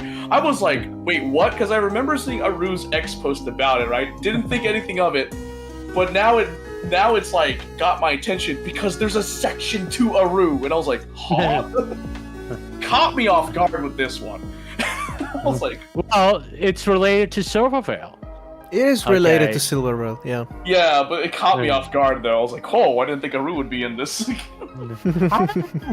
Well, when you think about it, Aru was the one that kind of like was like a bridge between Cinder and Silver, but it was Aru the first one that contacted Cinder like to get close to Silver. She's the K9 collabs. Aru's the one that brought up the fact she's friends with Cinder. Yeah. Friends with Silvervale. That's Silvervale. Yeah. Yeah, and it's like, oh, okay. And I think it was along the lines, hey, I'm friends with Silver. She has a meet and greet. You want to go together? Because Cinder already planned to go to Silvervale's meet and greet. And probably because there was a little bit of friction, it would probably be good to have someone who was friends with Silvervale there. So Silvervale wouldn't feel uncomfortable. It does make sense. But yeah, no, it does. okay, what the real mistake here that Cinder made is, and I'm getting to it right now, is when she didn't respond to the DM, the final DM from Aru about would you want to do a escape room at TwitchCon back in October 10th, 2023. There's no reply from Cinder. She kind of ghosted her. All right. I understand that she already made a commitment to some other people at the time, but she should have responded, oh, sorry, I already committed to do this, but we can still hang out. Yeah. But Yeah, that's a good point. That's the last message that Aru sent to Cinder. Yeah, but I think that's about the same time Cinder gave up on trying to reach out to Silver, I think. Yeah, she mid like 2023. She's moved Yeah. on from it or something like that. Yeah, so that would well, match. Yeah, but I would also like to say. You also realize what you guys did. You just support Aru's claim that Cinder used her as a tool to get close to Silvervale. Oh, I see what you mean, but that's like I didn't mean it like that. Me neither. I'm thinking about that like separately. Like I said, Because, like, Cinder, Cinder like moved on from Silvervale in mid 2023, but with Aru, like I believe she had contact with her on Twitter to begin on with. Twitter, yeah. No, Yeah, so, no, like- you are no. We are. I'm wrong with the dates.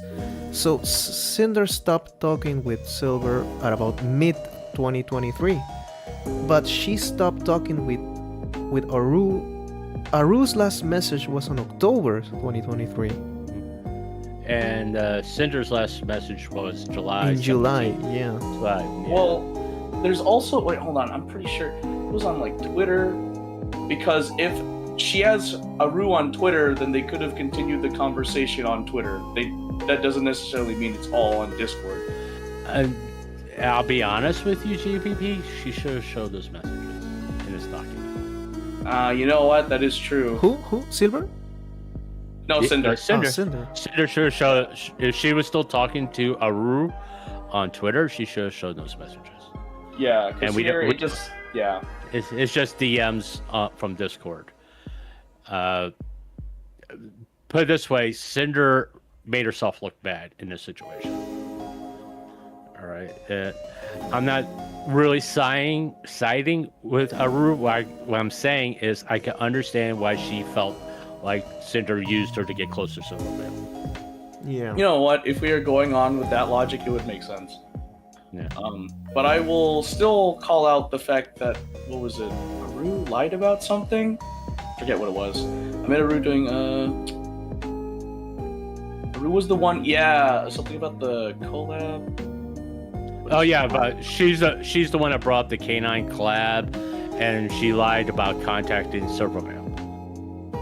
Oh yeah, that she said here in the X post. Let me see. Yeah, Cinder pushed me to ask Silver for a collab. Yeah, so she lied about that.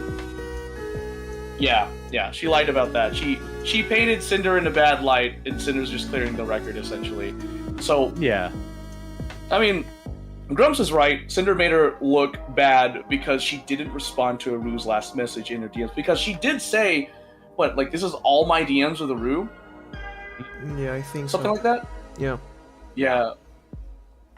So it's sort of what I compare to Aru's section is Van Peaches. Oh, Van Peaches? Yeah, because Cinder just got busy and Yeah, the parallelisms are there. Yeah, there's parallelisms. I would also like to point out, to support Grumps' point, if you look at the DMs between Cinder and other people, like the time period in between them could be a day, if not more. Yeah. Like there was one where she was talking to an artist, and it was like, I think it was in Spite's document, which is the next section, where it was just like a day between messages, genuinely. And also, if you pay attention, sometimes it's in the wee hours of the morning for some ungodly reason. Like, it's all over the place. But yeah, damn Peaches, like Grump said, in regards to the fact that you get so busy being famous, kind of lose track of things. Like, it's not out of maliciousness, it's just you're busy. Like, life. You just get out of balance. You stop, your business takes over your life, and that's what you're concentrating on. You stop really concentrating on your life, your friends from forever ago. Yeah. Okay. And let's be fair. Let's just say GVP blows up. All of a sudden, he has 2 million subscribers. He's going to be extremely busy with sponsorships and the business side of being a content creator. He may not have time for me and Lobito. And it's not because he doesn't like us anymore. It's just like he's being pulled in 3,000 different directions. Okay? And until you learn, hey, I got to balance this out somehow. Maybe not take as many sponsorships, or not do this that's going to bring me a little bit of money, and make time for my friends that always been there for me. Wait a moment. Sparky said that there's a hype train on Twitch. I gotta clarify that. There's not a hype train on Cinder's Twitch. The people in the chat are spamming emotes because Cinder is right now hanging out in the offline chat. You can see her there. Oh, cool. Hi, Cinder. Well, that's great. Hi, Cinder. Hi, Cinder. Hi. Okay, there goes our audience. They all just went to Cinder's Twitch. Thanks. Good. No, it's good. She needs support. She needs all the support. Leave. You can always watch our VOD. Go. Leave. Support the Hellhound with a heart. Go. Leave. Before you leave, hit that subscribe button and notification bell. Also, leave a like and leave a comment. There was a hype train. Oh, okay. Lobito, why did you call out Sparky? Sparky was just trying to help us. Oh my gosh, Lobito! Holy crap! No, I'm playing with you. I'm messing with you, man. Okay, sorry, Sparky. I got a new record. I got 20 people here. I have. Wow, it's as if you deserve it, Grumps. I have 2 people watching right now. I was being genuine too. I was being genuine with Grumps. I was like, yeah, you deserve it. I was being genuine. Well, thanks, guys. I do appreciate it. Thanks to the 2 souls that are watching the stream too. I hate when I do that because it throws me off kilter because I can't fucking believe it that 20 people are interested in what I gotta say. it's like really. I not that I have a low self-esteem. No. It just baffles me that people actually care what I say. Sparky, please, no. Nah, let the man cook. Let the man cook. He's gonna cook. The man was like, I was like, we just messing with you, Sparky. All good. I'm making a Google Doc right now. What? Now? Oh no! No. Sprays the holy water. Back, fiend, back. Okay, the next session is spite. Next Okay. session? Section. No, section. Okay, don't make fun of my American words. Libido. Come on. I'm sorry again. Okay. Now, you're good. You're good. Okay, I'm gonna boil this down as quickly as I possibly can because this is a big fucking nothing burger. It's just a bunch of fucking coincidences. True. Yeah. Well, actually, did she? No, start doing something against it? Yeah, she got paranoid and people were talking to her. She let people get in her head that Spite was copying her. There's no evidence of that. It's she's a Cerberus. She has flames in her ear. I was like, no, Cinder, you do not have a copyright on flames in your ear or having a tail that has flames. You're just going to have to accept the fact you're in the VTuber community.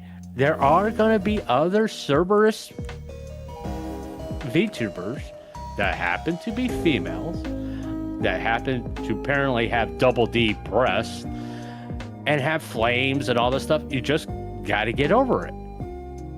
Yeah. It's going to fucking happen. It was like, how many shark girls are there? How many cat girls are there? How many demon girls are there? Are they all copying each other? Yeah, and I feel like this is a much more watered down version of Silvervale because it was a whole thing of copying me. It was just that was it. Yeah, and this led to Red bringing up to Nanos not to do models for Spite, which Spite never contacted Nanos at this time. Yeah, it's also I want to point out that I've looked it up and I'm pretty sure I made a video about it. But did you know that Spite makes her own designs? Like, did you know that? Her models are all made by her.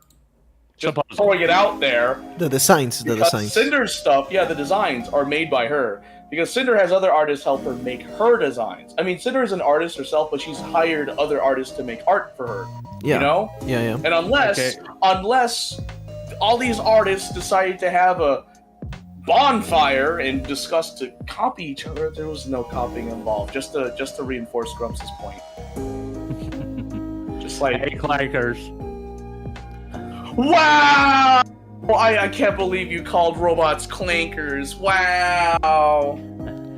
That meme is so funny. No, clankers is one of my mods. I know. I know his name is Clankers. It's just I've been seeing clanker memes. It's like I cannot. You called him a clanker, really? Man, whenever I hear clanker, I always think of Crony, man. Right? That was where it came from. So he's like, I don't respect a clanker. What? I just don't understand things from a clanker. Yeah, that was so funny. That was so funny. I'm warning both of you. You do not want him to come into your chat and spam your chat with horse videos. Well, it's just horsing around though, and it would behoove him to think before he sends a message. I'm taking a Brazilian horse and making it into an anime girl. Oh, Jesus fucking Christ. Yo, make sure she got double D. I'm playing again. Oh my holy crap. But, why a Brazilian horse? Oh, because Clanker is Brazilian, right? Yeah. Brazilian Miku, duh! Oh, Brazilian Miku.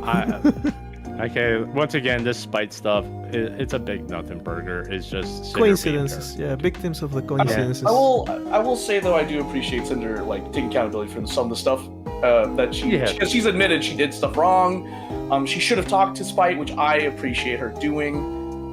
But yeah, to both of Lobito and Grump's point, like, it's pretty much a nothing burger.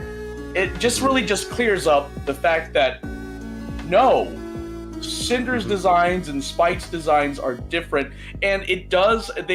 Cinder also covers the biggest fallacy in Spite stock, which is the sleepy outfit, because you know in Spite stock there's like a close-up. That was wrong from Spite actually in my Exactly. opinion. No, that was horribly wrong from Spite, because if you zoom out, you can see that they're totally different designs. So that's on Spite.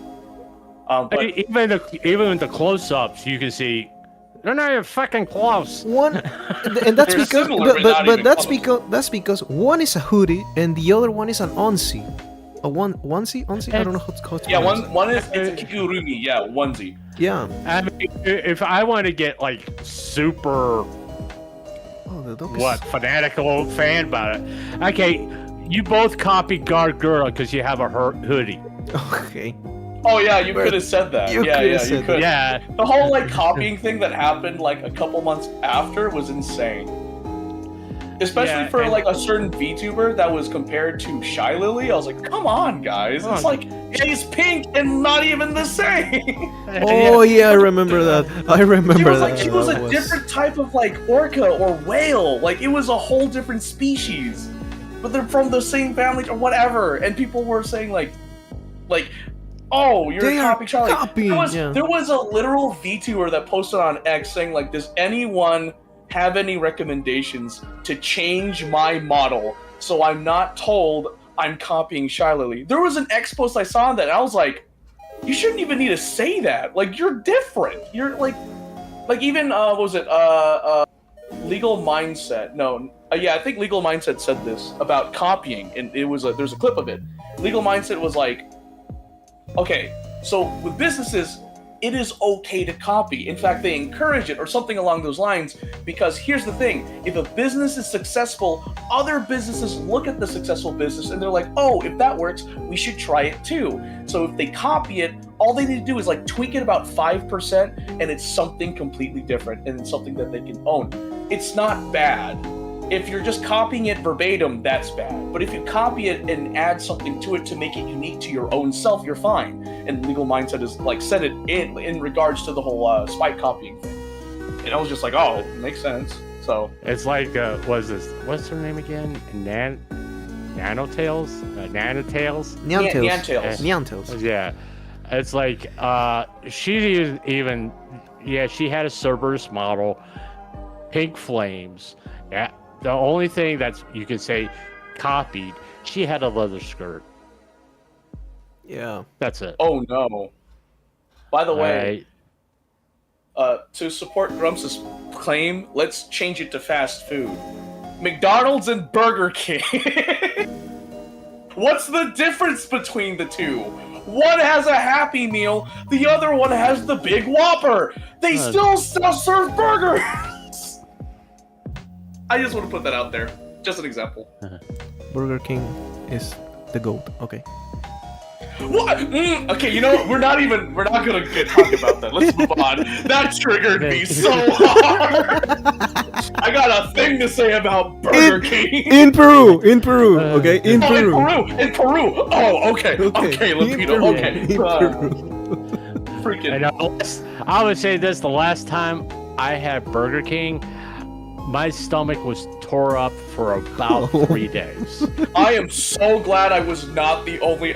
That happened to me too. I had Burger King in New Jersey once, and I was on the toilet. Like, we'd have to go at every rest stop because it was a road trip. I was like, Mom, Dad, we need to make a trip. It's like, Anak, you literally just went to the restaurant. It's like, you don't understand, Mom. I probably had a really undercooked burger. But I will say this. It could be the fact that I ate a 3-day-old chicken sandwich from Burger King. Well, yeah, that would do it. Oh my god. Well, okay. Proves my point.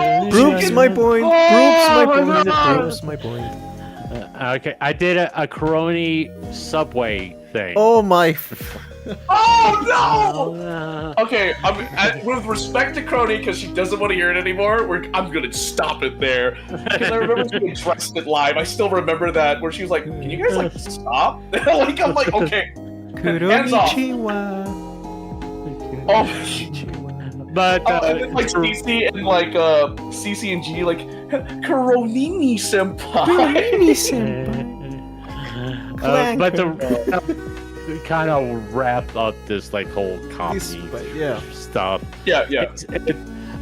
I'm gonna say it again. It's just fucking stupid. Okay, Senator could have taken all this a different way. Oh, I'm inspiring smaller content creators to get into this, and their models are similar to mine. That means I'm successful. True. Yeah, exactly. True. Yeah, I mean, actually, no, it's right. Grumps is right. I mean, it's a lot better take than you're fucking copying me. Yeah. But okay, as much as I agree, but the thing is that Spite shouldn't have come out and saying that Cinder was copying her. Oh yeah, for sure. Like she shouldn't have said that. No, I agree with Spite that. is also in the wrong here. Because she lied. She lied. Oh, I'm not just saying that. I'm just saying if Cinder initially looked at it as, oh, I'm successful because I'm now inspiring other people. Yeah. It would have stopped. So this right at the very beginning. This is something that I tweeted the other day. It was a random tweet, but I actually thinking about it. For example, I don't know if you guys follow motorsports, but for example, there's the World Endurance Championship. This is Le Mans, basically. And oh yeah, that one. Now, since Ferrari has been very successful with the 499p, the new Toyota car is very similar to that one. And now all of the models are starting to look like the 499p. Is that going to make Ferrari make a Google Doc? Yes. Okay. I can imagine. Yeah, of course. You know what their Google Doc is? It's called the Operation Manual, Lobito. Oh, what a bad example. But you see what I mean? When something when something is successful, people are going to try to replicate that. Exactly. Yeah. And 100%. That is not a wrong thing, okay? Yeah. It's like me changing my logo to be similar to your all's logo. Because quite frankly, you two have you two have a much larger channel than I do. Yeah, Lobito's is twice mine. Anyway. Yeah. Okay, we're all gonna be Peruvian wolf people now. The Peruvian wolf dudes. I mean, sure, but right now you guys have more viewers than me. Oh, but I want to say this to reinforce what Grumps said. Right, Cinder does address what Grumps just said. Later in the doc, she says, I am aware I did not and do not have the exclusive right to have fire on my character design, specifically in my ears. It is my most iconic feature, but that doesn't make it only my feature. Your VTuber character design is something that represents you, and in an IP-driven world, your design is very important to your brand. When someone adds similar details to their own design, or their design looks very inspired by yours, it can feel personal, like they took part of you for themselves. As I grew, I became much less concerned about other VTubers using fire elements like mine. I've seen many new VTubers with fire in their ears, and many adding the swirl too, but fire with a swirl has always been a common trope. While it burned me out when everything around that detail looked as if it could have been taken from me, I recognized that I probably inspired a lot of people to design themselves that way. I do not and have not held it against any VTubers who have fire on them in the ears, have it change colors, or are Hellhounds, or have any other design element that they share with me after moving past my feelings about Spite in 2023. So, what Grumps said, Cinder did address. Cinder addressed. So, yeah, exactly. So, like, it's a common trope, you know.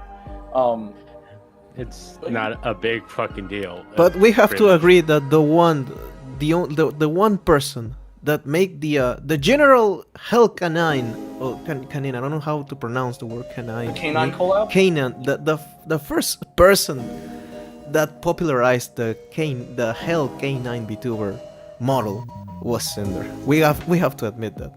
She popularized it. Well, She might there's have. always- Maybe there's- she was not the first. I don't know too much. She wasn't of the it. first one because Silverveil. Yeah, That's why. But she popularized it. I have to. That's my opinion.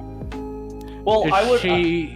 She made it notable. Yeah. Yes, I would agree with Lobito and Grum's statement because when Cinder entered the fray, she exploded. Her Yeah. personality, her model, like the way she handled things, she helped pave the way for that type of VTuber design and content. Because Silverveil inspired it. She centered herself in the dock, Yeah. and then Cinder just went to town. And within, think about it, 3 years before the cancellation, she had accumulated so much like attention and support from people, like fans. I mean, and like she doubled Shy Lily's bits. I still remember that metric. I was like, whoa! And mind you, Cinder had like a third, if not even half, of what Shy Lily's like subscriber count had, and she was just like being extremely successful. That's when we learned that following doesn't really mean anything. It's about interaction with the audience. It's Okay, it's interaction and the personality. So I mean, I want to address something that came up in my chat. Who would train the next generation of VTubers, Shadowly or Cinder? Neither one. Neither one. They are going to train themselves. Every content creator has to work these things out on their own. I mean, like I tell the story, after that Tectone video, my very first video, I was going to be a Minecraft YouTuber. Look what the fuck I'm doing now. I get you. Okay. I get you. I mean, I'm sure, no, everybody who gets into content creation, whether they're a VTuber or not, doesn't matter, has this idea of what they're going to do. Okay? Sometimes what they want to do is not attracting viewers, and they have to shift gears, or they try something new. All of a sudden, people start paying attention to it. And then you do that for a little bit, but I've been honest, I don't enjoy doing this, really. It's real. When I'm sitting here reading Google Docs, it's not fun. All right? For me. I mean, I do appreciate you guys like my opinions and all that stuff, but for me, myself, it's not as fun as playing Minecraft or Mass Effect or doing the VTuber clip stuff. It's very depressing. That's the reason why I'm not monetizing this thing, any of my Cinder videos. It's promoting misery for everybody. I'm not just talking about Cinder. I'm talking about everybody involved. This is a miserable thing. Why should I profit off of other people's misery? I'm not going to do that. In other words, I can't do an accent, and I'm just going to say I'm not more Kazahan. Oof.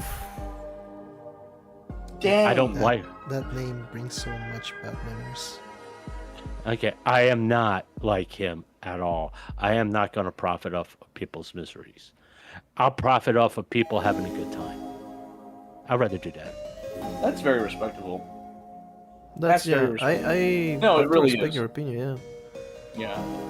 Am I gonna, if I'm able to, because I get a lot of soft copyright strikes when I do Feel Good Thursdays and VTuber highlights. If I can monetize those, you damn right I'm monetizing those. Yeah. Okay. So go ahead. I'll give my answer to that person's question in the chat about like who would train the next generation of VTubers, right? What would I think? Now that's a pretty interesting question. So as you may have known, I've been on the content creation sphere for over a decade. I started making content in 2011, so I've seen different YouTubers do things like I've seen content creation before VTubers was a thing. And Grumps is right. Every content creator figures things out, but they do look at people for inspiration. And so that question that person said is still pretty valid. So like if you were to tell me Cinder or Shy Lily, Grumps is right, it'd be neither, because we have Hololive, and Hololive is set a pretty niche standard for VTubers in general. Not only Hololive, there is Iron Mouse. Now, if you were to say, take those away, right, and all we had was Shy Lily and Cinder, then my answer would be Shy Lily, because she's the one that has the most engagement, right, the most views, especially the most profit from the Cinder slander, unfortunately. So that's my vague answer. Keyword to that question, unfortunately. based on my knowledge of content creation. Because believe it or not, I've been on the platform for over a decade. I didn't break 1,000. I never did because I saw it as a hobby. Because I do other things besides this.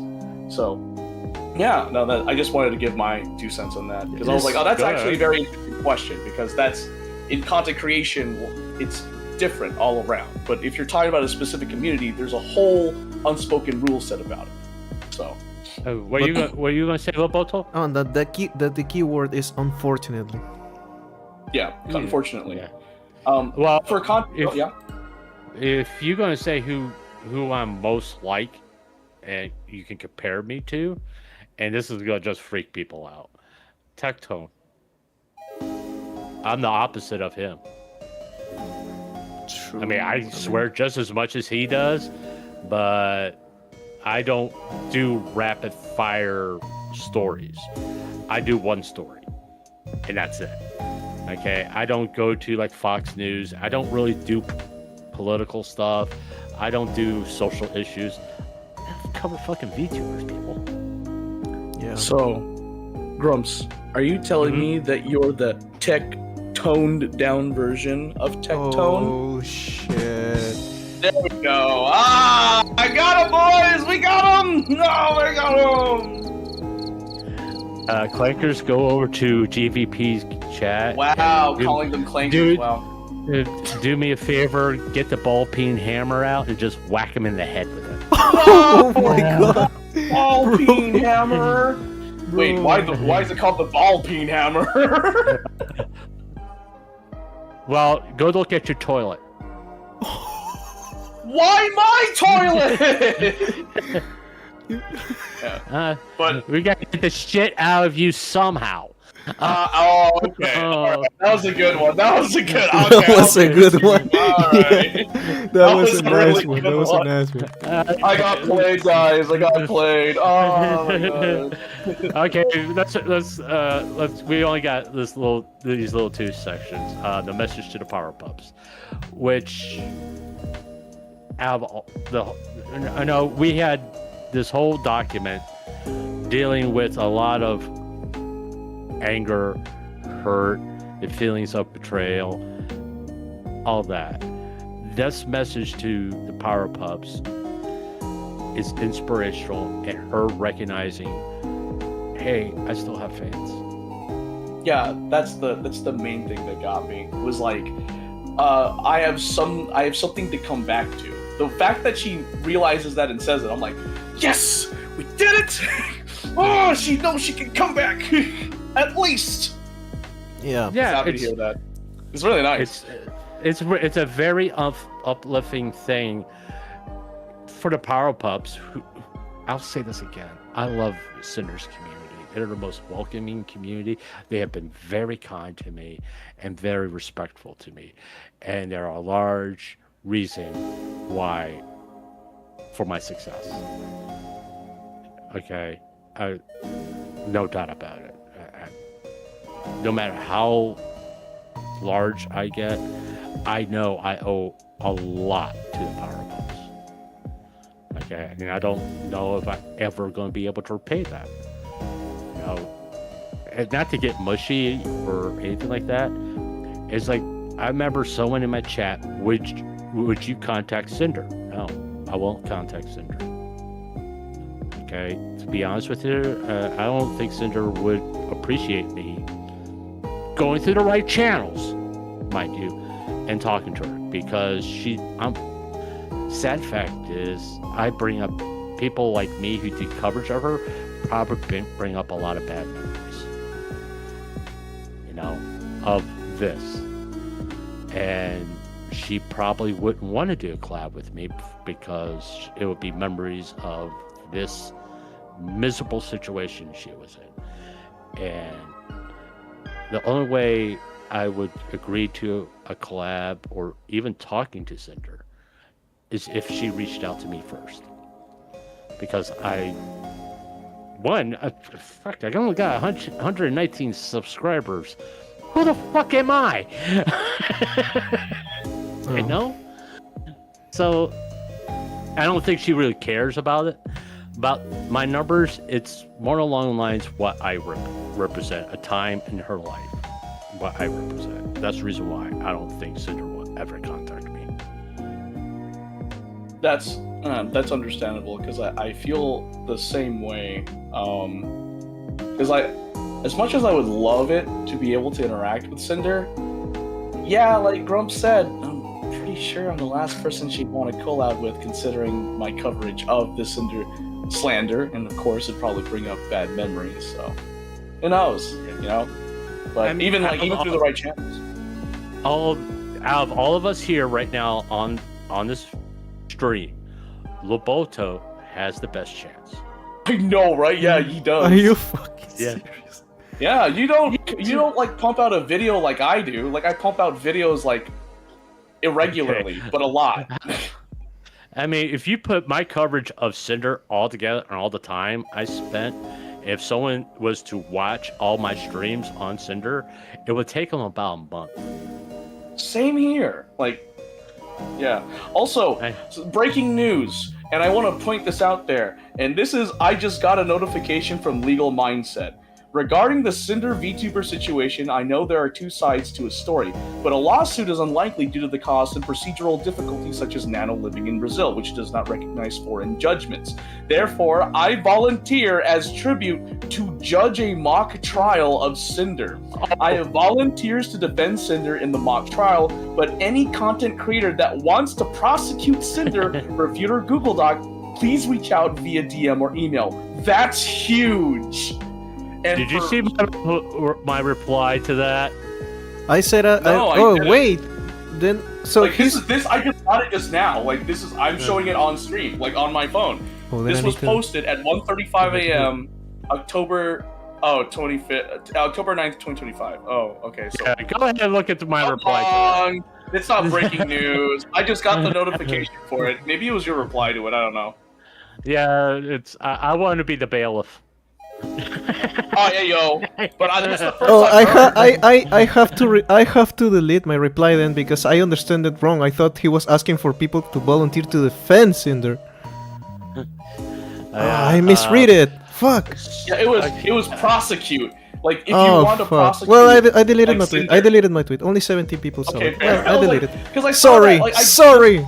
My English is terrible. My English is terrible. Sorry. No. I just wanted to put that out there because that's crazy. Like, I just got the notification now. I was just like, what? Hey, Lobito, if you want to prostitute yourself for Cinder, go ahead. No. Prosta what now? Someone missed the wrong syllable. There it is again. There it is again. My broken English. My broken English attacks again. We're good. Okay, real fast. Cinder is going to continue to use the continue to use the Nanolis models until she gets replacements when she returns to stream. Yes. Because she does have nothing to replace them with, which, well, fine, she owns them. What the fuck can Nanolis do? Mm-hmm. No, you can't. Contact Cinder, say you can't use my artwork. Fuck you. Totally at $60,000. Fight me. Looking at the looking ahead part, while it does start off kind of a little bit depressing, it goes to the fact that she realizes her mistakes and what she's done to adjust to make up for those mistakes as far as quality of life types of stuff. But it basically boils down to maybe this wasn't really that bad of a thing for her to take 5 months away to self-reflect and learn what she was doing wrong. So when she goes forward again, she's not going to make the same mistakes. Yeah. And I want to reinforce what Grump said, because in the looking ahead section, she says, earlier this year, my world fell apart. I lost my friends, my fans, and opportunities I could have only ever dreamed of. But sometimes things need to fall apart in order to rebuild them back better. I'm choosing to look on the bright side. I need something to break me out of my cycle of working all day, every day, and adjust my lifestyle for a healthier work-life balance. This was a long overdue reminder that the friends I've made should have been the most important thing in the world to me, and I should have put more time and energy into my relationships with them outside of the work we did together. So that's just a little excerpt from looking ahead in the first paragraph. So it just proves Grumps' point, is that like you need to take time for yourself, you know? Like take a break. I mean, like as what I said with what I think I said, if I was to give advice to Cinder and Red, you need 2 days a week not being Cinder and Red. You need to be who you are offline. You know, stay away from the internet, go out, don't go to Discord to talk to your friends, call them on the phone to have that quality of life. Granted, this week I didn't really get to do it. That's the reason why I typically take 2 days off. It's 2 days for me. You know, I'm on Twitter doing silly shit. Okay? You know, making silly comments and all that kind of stuff. But I don't really spend those 2 days until about the second half of Saturday thinking about content. All right? I quite honestly, since my standalone videos are edits of my streams, they don't take very long to edit. Well, yeah. Okay, but the same token is it's like today and yesterday. John Wayne's my favorite actor, by the way. I watch John Wayne movies because I relax. I played Minecraft even before the stream. I was playing Minecraft, just to relax. And you were telling me, does he remember the date and time of collab? And you know what? I was time managing myself so well, I was able to take a nap before the stream. Unlike somebody who went live, I'm like going, what the fuck? Hey, read the doc in its entirety, okay, Grumps? Yeah, and he was like that guy from Micro Machines, and it's like reading he was at 2 times speed. Oh yeah. So people have commented on it. When I first started covering it, people have been like, Jesus, he's reading fast. Like there's a comment in one of the VODs like, dude, someone get him some water. Man is speaking at the speed of light or something like that. I was like, oh. No, this is something that I gotta commend GVP on. He reads very fast. I guess. He doesn't have the habit reading through something like me and go, this is so fucking dumb. Like I remember when he read the Jasuviev doc and it was, holy crap, that reading speed. It was like crazy. I was just focusing on reading that. I was like, I just want to get it out of the way. Yeah. It's just when I cover a Google Doc, my opinions come out. It's like when I first started covering this doc, I was like, I'll save all my opinions to when I get done with the doc, and then I look over, it's like, oh my god, I've been streaming for 8 hours. Oh, what the fuck? Yeah. We have a question from Lee Silver. Question for the panel. Given the nature of the VTubing industry, was Cinder's focus on business really an issue with regards to other VTuber relationships? Asking because there is a business aspect to this. I appreciate that answer, because this is about, I'm going to bring up Tectone's video. Hmm? I'm not going to play Tectone's video. In Tectone's video, he basically claims that all the stuff that people said about Cinder is true.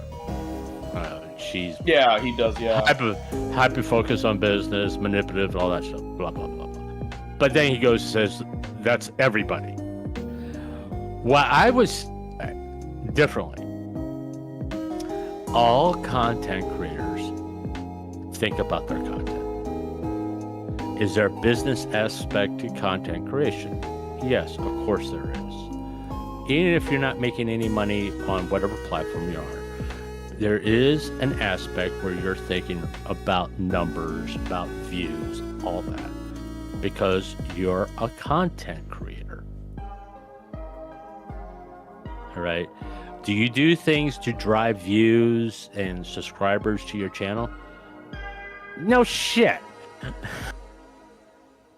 But I don't think, especially in Cinder's case, where there was a period of time when she was like that, and she learned her lesson prior to the cancellation, and she was making a change. All right. This is when you can have a really good team around you. You build a really good team around you to take some of that pressure off of you. I know a good professional manager to handle the business side of things and does it in a professional manner. When you know, like if you all, I don't know how you two feel about it. If you get a manager, you're going to kind of oversee them at first, but make sure you're not doing anything fucking stupid. And then once you're confident in them, you just let them go. Yeah. Okay. And then it's like you may have someone for creative to come up with ideas with, whether it be an actual person overseeing creative or another content creator. And then it's like the merch and all that stuff. You eventually going to have someone in charge of your merch. The less things you have to do is the less pressure you have to oversee this entity that you are building. And more comfortable and more fun you have being a content creator. No, that is true. I would agree with Grumps on that. I mean, you go ahead. Oh, thanks. So, in my opinion, Cinder's fucking really an issue. I say no, because as Cinder has shown, no one really received any losses, and if there was losses, it was outside parties. Like Grumps said, content creation is a business, and Cinder's focus on business was like there. But yeah, I don't think it was an issue. I really don't. And one of the things is exclusivity. That's not a problem. It's not. That exclusivity deal where people equate it to blacklisting, first of all, that's false, because blacklisting doesn't require consent. You can blacklist with whoever you want if you don't like them. It's the similar mechanic of blocking people. And then exclusivity requires consent from both parties. That's the whole thing. Now, the exclusivity deal wasn't that big of an issue because, you know, those three people that would have been excluded if the exclusivity deal went through, they could have gone and looked at other artists because, fun fact, their models are made by other people. Nanolis wasn't the one that made their models to begin with. If they couldn't get Nanolis's art, it's not like their career was over. Like, it's not bad. And on top of that, the exclusivity deal, Redacted offered really good perks for Nano. She would have received more money, guaranteed work, so more money. She wouldn't have to pay for certain things. Like they paid the rigger for her. Like, that was the thing. So I would say that no, Cinder's focus business wasn't really an issue with regards to other relationships. I wouldn't say that, because I mean, like, she can work it out with them. So yeah, what do you think, Lobito? Well, I think at the beginning I wanted to give a message to both Cinder and Red. Go ahead. Like we were joking about if she might be here, but if she was here, well, amazing. But if she ever watches this, and I don't think so, right? But first, my message to Cinder is that as someone who basically lives in a country where VTubing is basically dead, I said it a lot of times, but I need to point it out because none of my friends watch VTubers. Anyone I know watches VTubers. There's nothing related to VTubers here in Peru. Not even in the most weeb stores you will see something about VTubers. The only thing you see is a lot of Dragon Ball and Naruto, That's everything you see. So for someone like me who finds joy in coming back from work, coming back from anything, and watch my favorite VTuber, this situation just hit me hard. And the best advice I would give to Cinder is that you need to focus just on yourself. Do not even focus on what happens outside the Cinder brand, okay? Just focus on Cinder. That's your character. It's a character that we have grew to enjoy, to love, to watch almost every time you are streaming.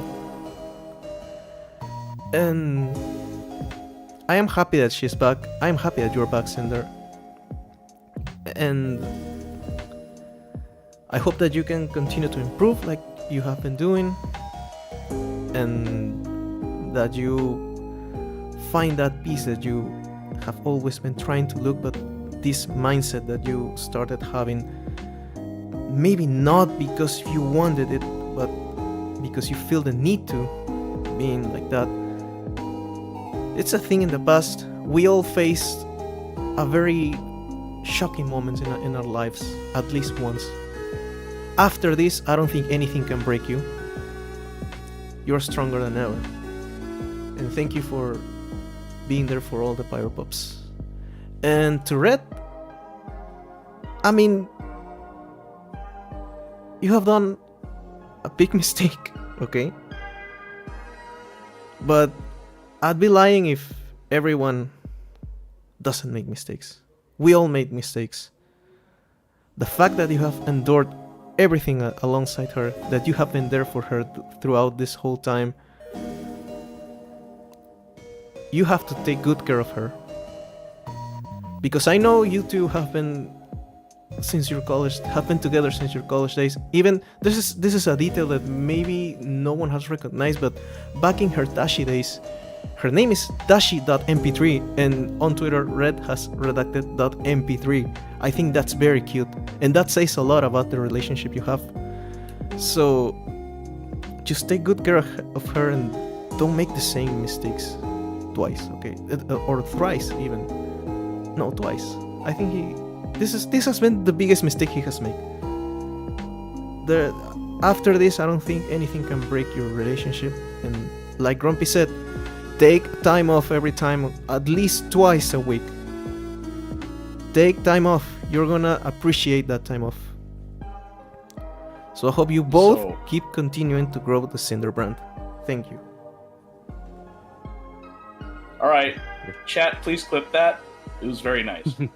Yeah, genuinely. yeah. That was really nice. Nice, Lobito, that was really nice. Thanks for sharing you that should, with us.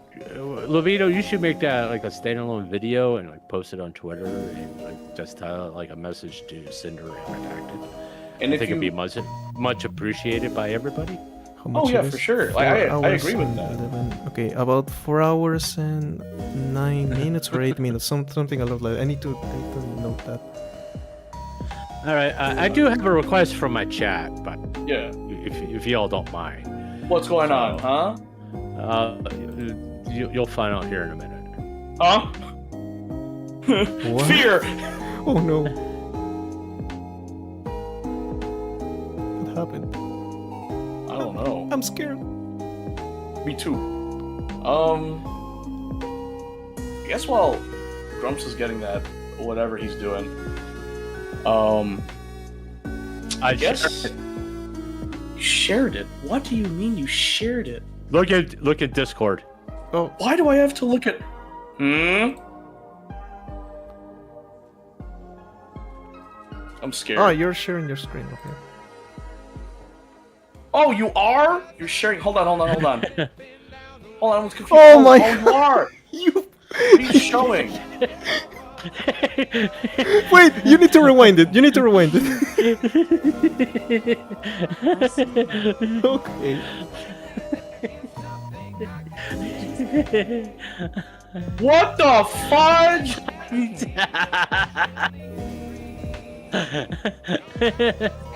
Just listen to this.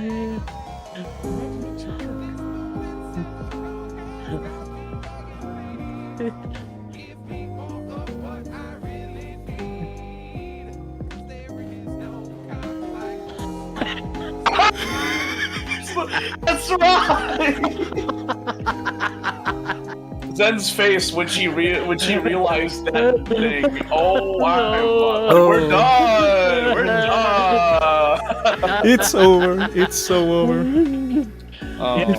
My chat wanted me to play that. I mean, it is like a little. It's really funny because my friends have sent me that song. It's so funny that Zen didn't know about that song. I was like, I knew about that song. Don't. I was like, once I heard that, once I realized the cadence, I was like, no, it can't be. And then the verse dropped, and I was like, darn it. But Okay, let me finish off the video real fast. finish off the video. What? Why? Oh, gosh.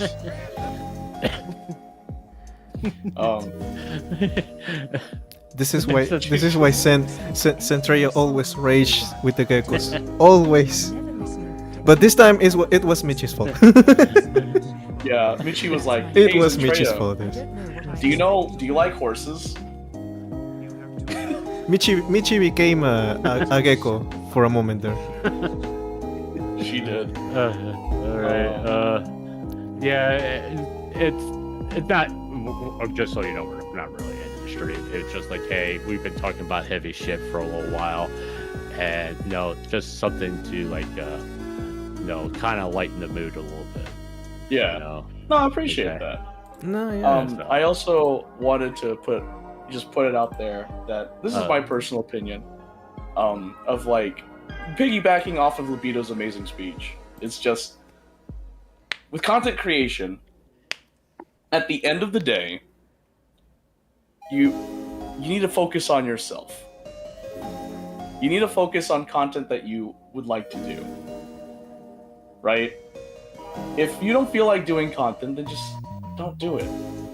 Like, yeah, there's a whole thing with Markiplier me bringing up stuff. He as like one of the headliners of like YouTube in general. Like, he just focuses on what he wants to do, and he makes time for it, right? And like to Grumpy's point, take some time off, maybe 2 days out of the week. Don't focus on it. Don't be swallowed up by your ambition, essentially. And make sure to have fun with what you're doing, because at the end of the day, content creation is supposed to be fun. That's how it was back when YouTube poop was a thing. I was alive when that whole charade was going on. Yeah. That's wild. That was a big trend. I was literally just like, huh? And got into all of that stuff. But yeah. As someone that's been on the content creator space for a good while now, when you keep trying to push yourself, you tend to forget where you come from. And it's imperative as a content creator to take a step back every so often and just take a break. Nothing wrong with that. For anyone that ever does content creation, there's nothing wrong with that. It's just you just need a refresher and you take a break like everyone else. To piggyback off of both of you, and I know I'm very new to content creation, but most of my work life has been in a corporate setting. I mean, you can't get any more corporate than cable. All right, Comcast, Spectrum. They're very corporate. It's very, very structured. That's the reason why I know what you can say my business attitude comes from. It's all about image, okay? But at the same token, why can't I grind the way I do? Well, I used to work 6 days a week, about 16 hours a day, for about 18 years. I know I complained about 10-hour streams and all that, but it's as a content creator, I do feel a little bit of an obligation to my audience. If my audience comes to me and say, hey, will you cover this? it's a two-edged sword. Part of me is like, I don't really want to, but they want my opinion. And they respect my opinion, so I'm going to cover it. With the Cinder stuff, it's a little different. I started it.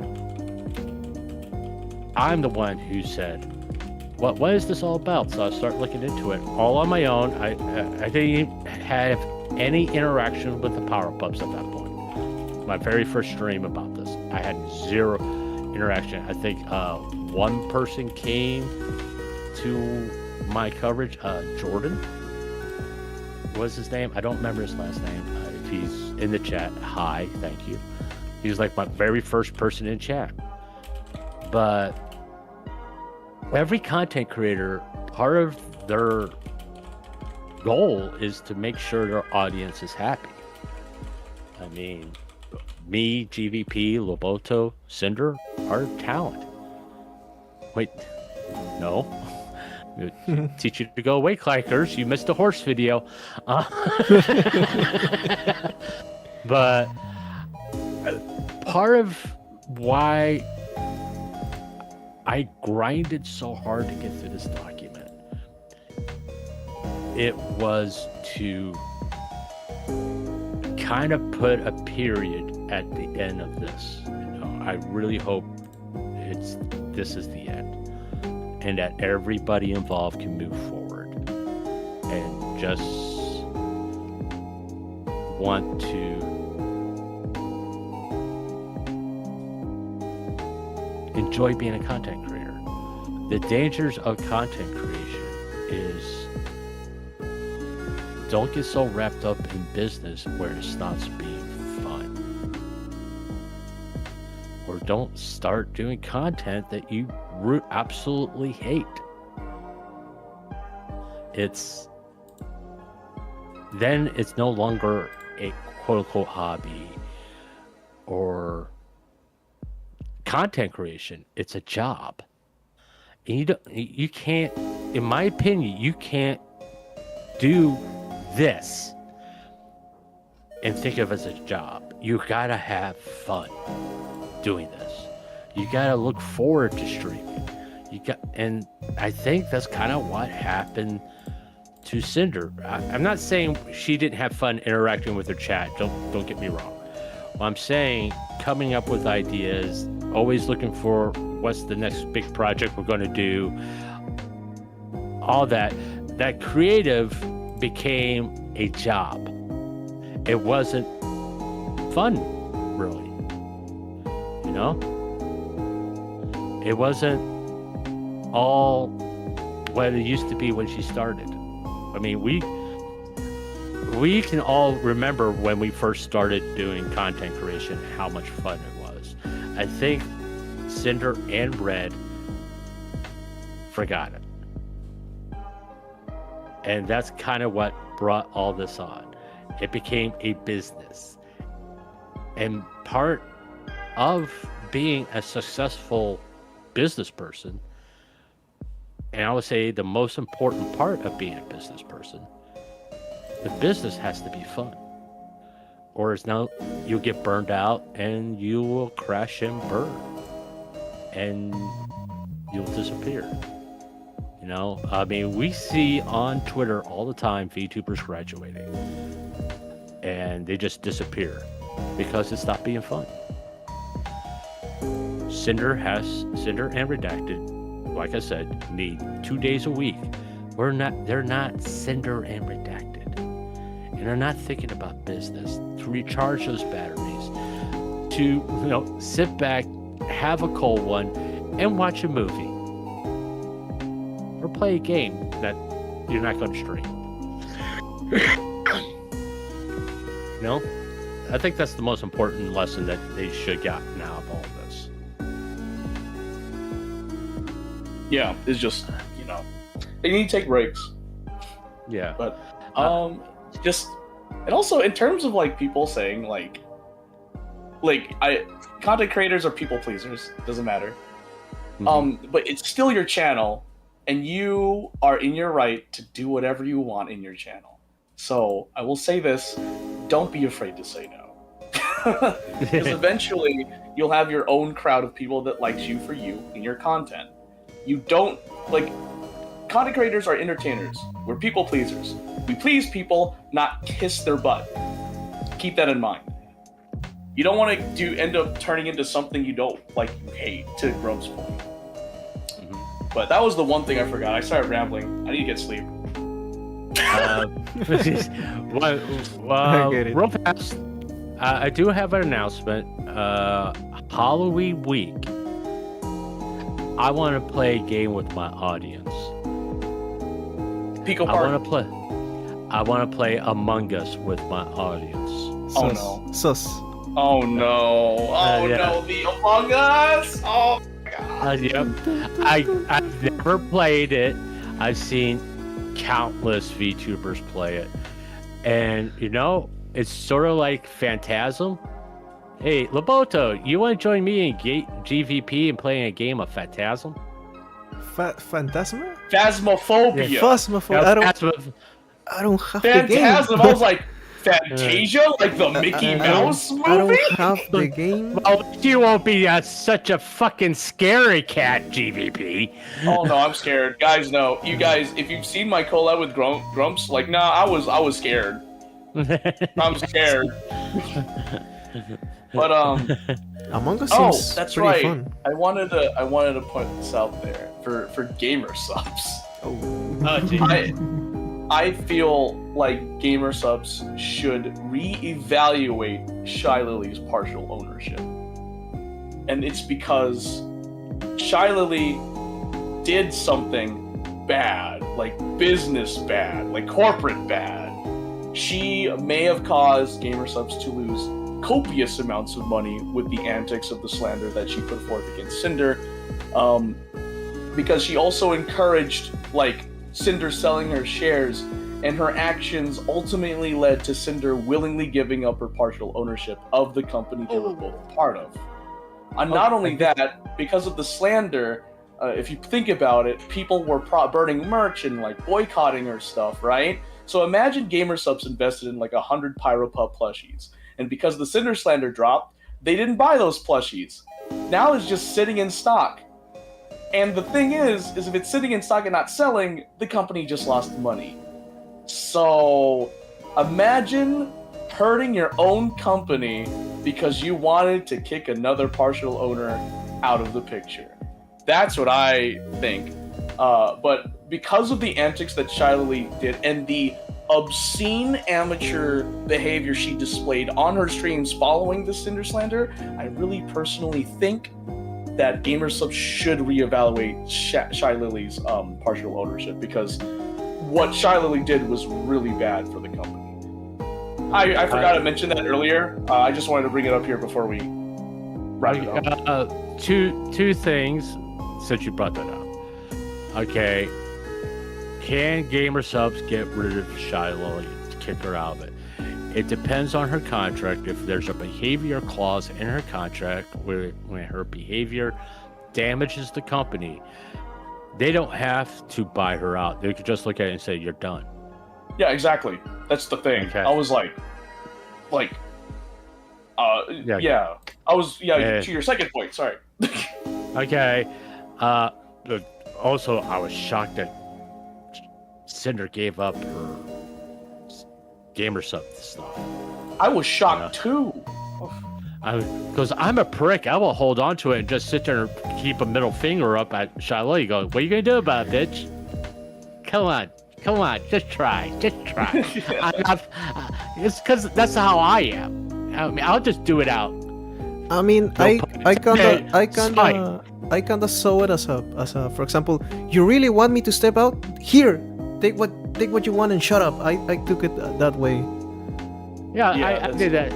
I did too. She actually cared about gamer subs, and she knew if she would hold on to that and held on to the title, it would look bad for them. And I'm surprised she did that back in April.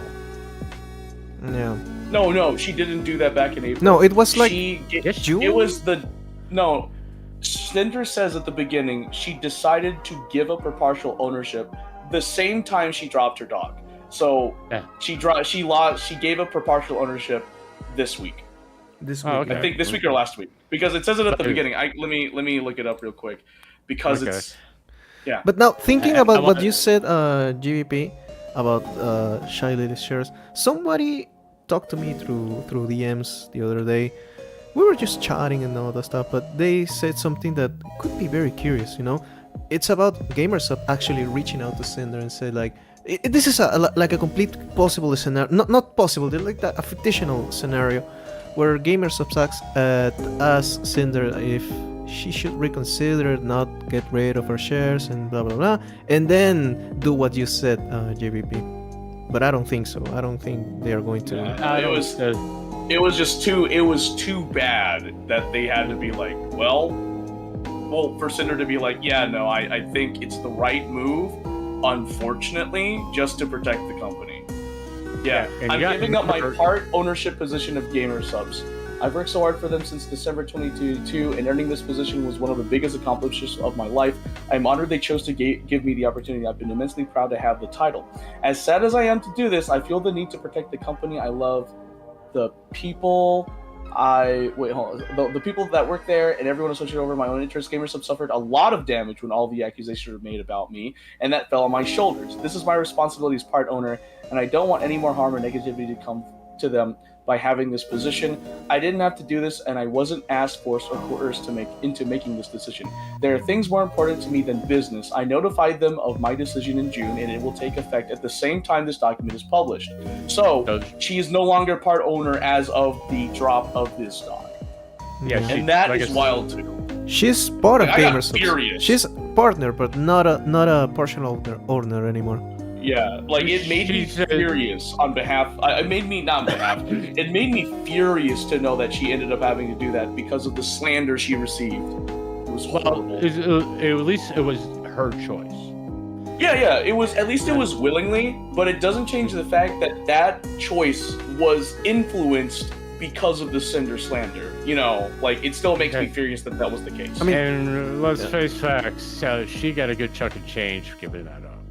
Because they had to buy her out. Oh, they did? I don't know about this. Yeah. So.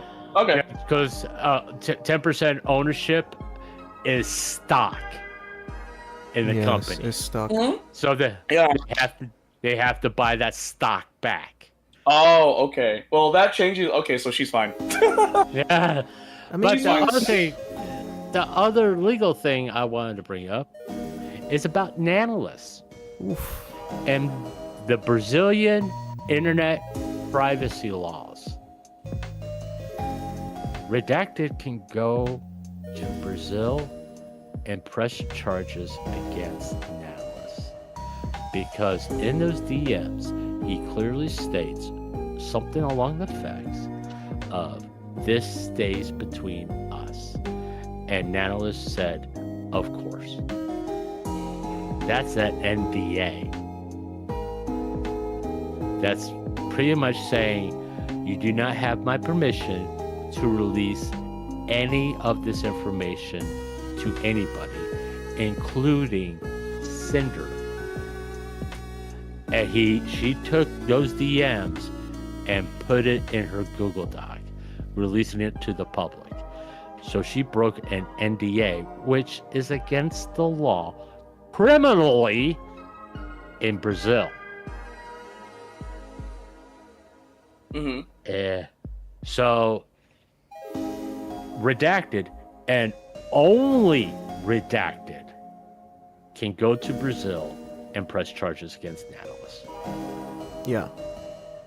Mm-hmm. Because the one who was basically in the one who's technically affected in this case is redacted directly.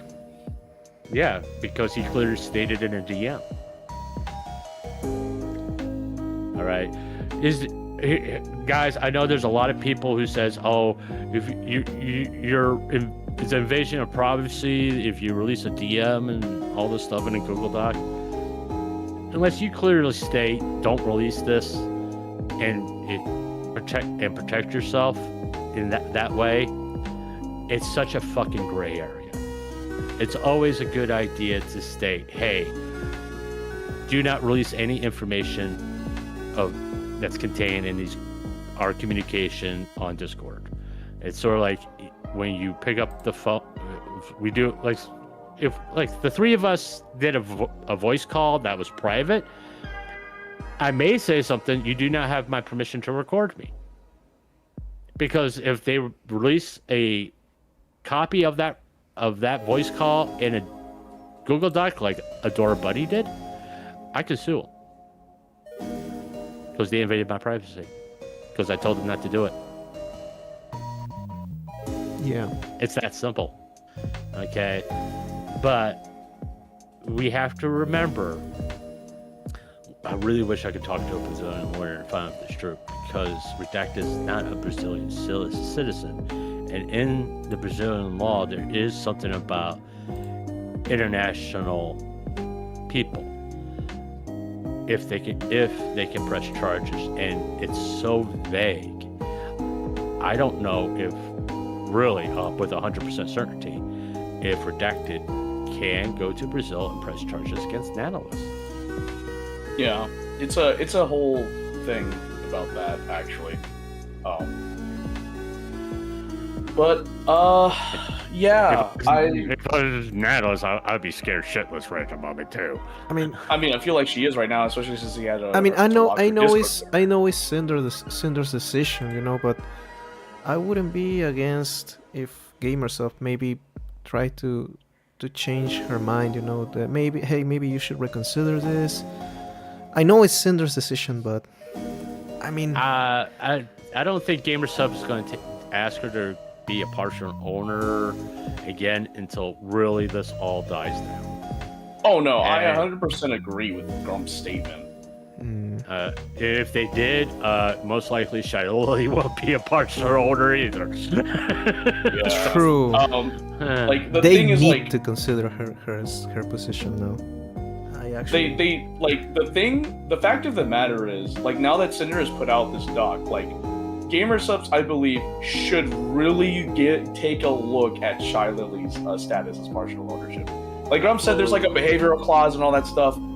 But after what the antics Shy Lily did to another partial owner of the same company, that's something that, like, yeah, we should take a look and probably talk about this. Especially with the, like, especially with her just openly just, like, saying all these horrid things about Cinder, and not only that, just saying, ooh, her shares should be sold. You know? Like, yeah, that's bad business move. Like, I'm not even talking about, like, content creation anymore. That's bad. Like, horrible business etiquette right there. It's called tortious. There's a legal term for it. It's called tortious interference. See, that's the thing, right? Yeah. Exactly that. I'm like, that's really bad. Like, and mind you, she stopped talking about it. But then another thing she did, like, to Grump's point about, like, her flying off the rails, she starts talking about non-compete agreements with VShojo and stuff like that, acting like she knows this stuff. And I'm like, why are you saying this on stream? Like, oh, freak. Yeah. And then she was like, feel free to correct me if I'm wrong, but she said something about, like, the company getting 5% of her merch sales, and she didn't want that. She wanted all of it or something like that. And I was like, listen here, like, if a company doesn't make money off you, they're not going to do business with you. That's, like, the stupidest thing I've ever freaking heard. Like, well, Mythic does the same thing. That's the problem. It's like Mythic does the same thing. How else do they make money with these people signed to them? Why would they even sign if they couldn't make money off of them? Yeah, exactly. That proves my point. Which, whenever Shy Lily said something about that, feel free to correct me if I'm wrong, I was just like, what? It was on her VOD. I don't remember which VOD, and it was a VOD that made me so angry, I just didn't continue listening. The only reason to be upset about that, once VShojo, fuck that. But if she had an NDA with VShojo. Oh, wait, Shy Lily was never part of VShojo, though. No, they asked her to join. And she saw and she refused. Okay. And she refused, and apparently she didn't sign an NDA with them. So she was free to talk about the contract. Yeah. Okay. So is it a bad idea to talk about it? I mean, Well, if she did it right afterwards, yeah. Yeah, right afterwards, but it also, I mean, I was about to speak in Spanish for some reason. She had no problem talking about the Bishoyo contract she avoided, but when was that concern when other people were joining? Why didn't she warn those people that, hey, this is happening in the Bishoyo, you should consider joining? It's the same she thing. She did address that, actually. Hilariously enough, she did. She said, like, oh, she would tell them, and then she was like, oh, whatever, I'd support, like, I told them, and then I would support them, even if they did that, and then they'll be like, oh, why is this happening? And she's like, I told them, but... I mean, she also said that they tried to reach out, so... Who knows? Well, I don't know much about that. It's the same thing with the information about Vishojo that Tecto had, that he got from, well, Silvervale and Manners. He could have warned people, and he could have done it in such a way to protect, Silvervale and Nanners. I have a source that told me about this stuff with V Shoujo. I don't think because Tectone's not covered under any NDA, and he could freely speak about all V Shoujo could do. Who's the source? I don't have to tell you. Also, I do have something I need to do later, so I'm running out of time. Okay. But sorry, I didn't mean to like stop the train. I just thought I'd let you know. Oh, no. But I think it has been a good stream in my opinion. Or, I mean, a good collective stream from the three of us. Yeah, I think so too. Yeah.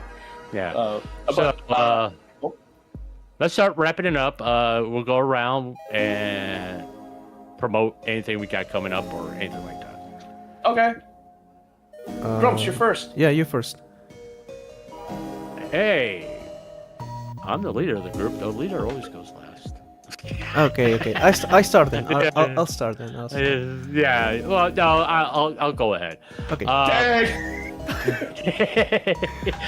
Alright, Grumps, what's up? Okay. Tomorrow, depending nothing comes out, it's going to be the VTuber highlights of Saba. Okay.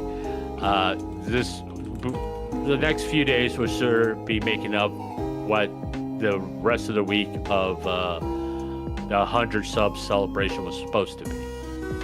I will, after GVP and Lobito leave, I will be going through my chat, and I'll still be streaming and answering questions in chat if y'all are interested in that. Next. All right. Okay, so I'm going to continue my journey through Stellar Blade. It's on Spanish, I know, but if you enjoy the gameplay and, of course, something else, you're gonna enjoy at least that. And I'm working on another cover.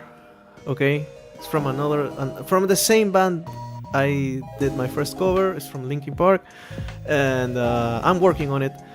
It is a little bit of a hard song, but I'm trying to do my best. And I'm going to start a new series of a new game that probably few people know. And lastly, I'm going to upload a video of me and my friends playing Peruvian mod in Left 4 Dead. And finally, a collab I did on Overwatch that is already already on the last stages of editing. So that's going to be on my channel in the next few days or weeks, maybe in the next couple of weeks too, because it takes me a long time to edit. So that's all I have. Wow, that's a lot of projects. All right, guys, you be prepared for what I have coming up. I plan to make videos about the Cinder Doc, just like, summarized videos that's digestible for people to read and understand, because of course this is a lot, and that's it. I mean, like, other than that, I might stream here and there. If you guys know me, my content is sporadic. And like I said, this is a side thing for me, so... I'm just like, meanwhile, Grumps, and Lobito are like, we have stuff planned. Meanwhile, I'm just like, I'll make videos on this eventually. You gotta stream some like genshin. So you gotta do it like this, like, guys, there's been a little bit of an update here. We see who the real content creators are. Yeah, no, genuinely, like, you can see who the true content creator. Like, I want to point this out there. I'm gonna out myself. When Grumps reached out to me about this, right? I was like, oh sure, this is great to like collab with you again. And then Grumps and Lobito take the time to make announcements on X. Meanwhile, you hear in my dopey looking face, just like on stream, oh, I have a collab with Lobito and Grumps 2 days before the collab. And I'm just like, man, these two are like actual good content creators. They actually put effort. Meanwhile, I'm just like, I'm low energy, just like, hey guys, I stream when I feel like it. I make content when I feel like it. You know, for me, like, I had a big burnout because, of course, part of the reason I have the amount of subscribers I have, as much as it pays me, is because is thanks to Genshin Impact. But I got really burnt out of that game, and right now I'm trying to expand, and it's a little bit harder because my audience was very used to me playing Genshin Impact, to me talking about Genshin Impact, to me making guides and everything, and all of a sudden I lost that passion for that game because they keep doing the same thing every year.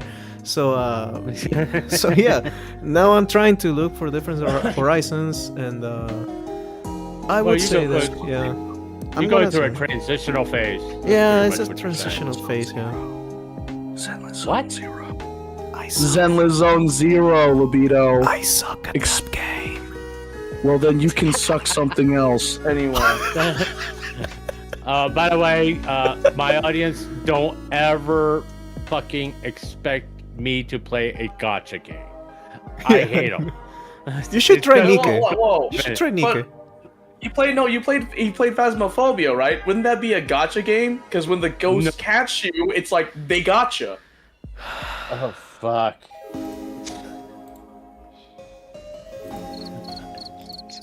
Yeah. Oh, I wasn't there first!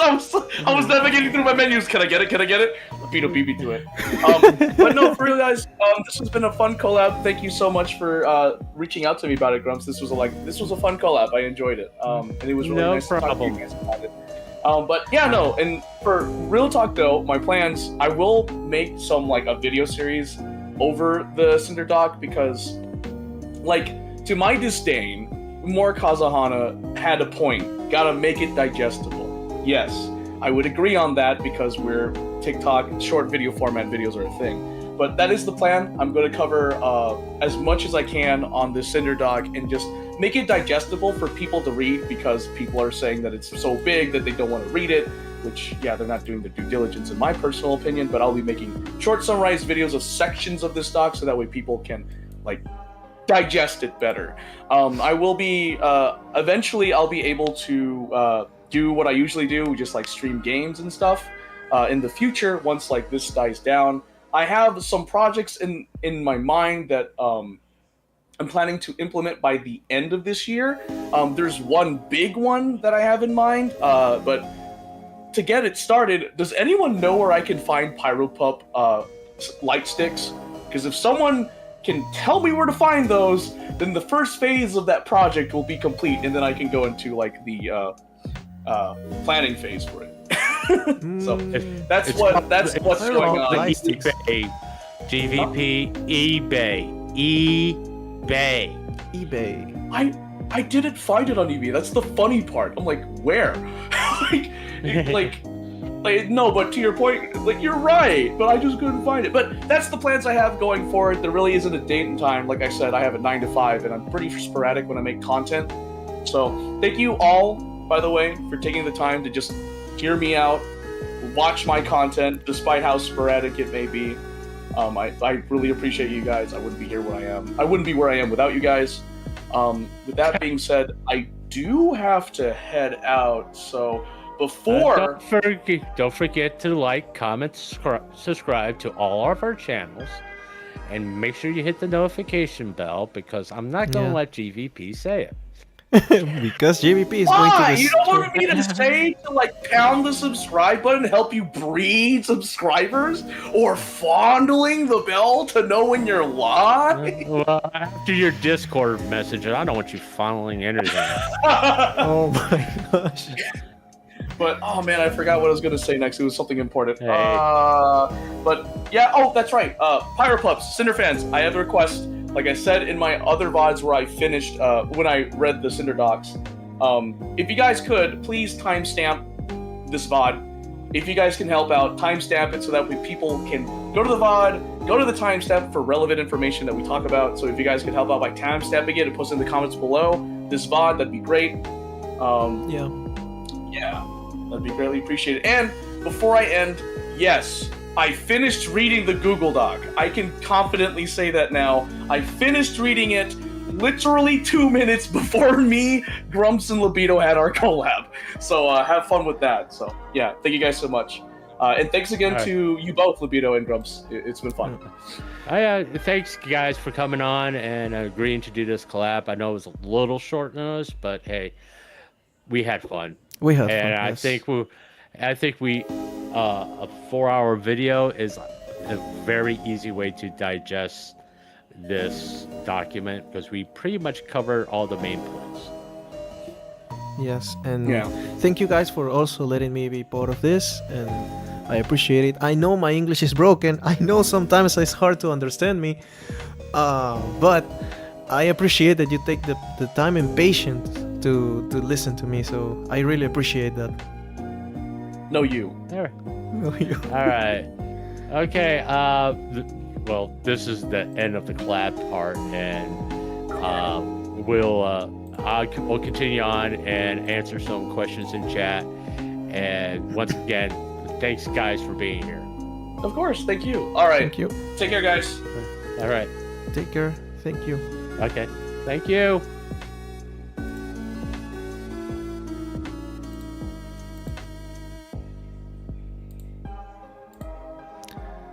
Alright, you guys, to whoever is still here, thank you so much for being here. And yeah, this has been a roller coaster of emotion throughout this 5 months, but it's finally over. I have to say that I think it's finally over. So thank you so much everyone for being here, and I'll see you all in the next one. My name is Lobito. Take care.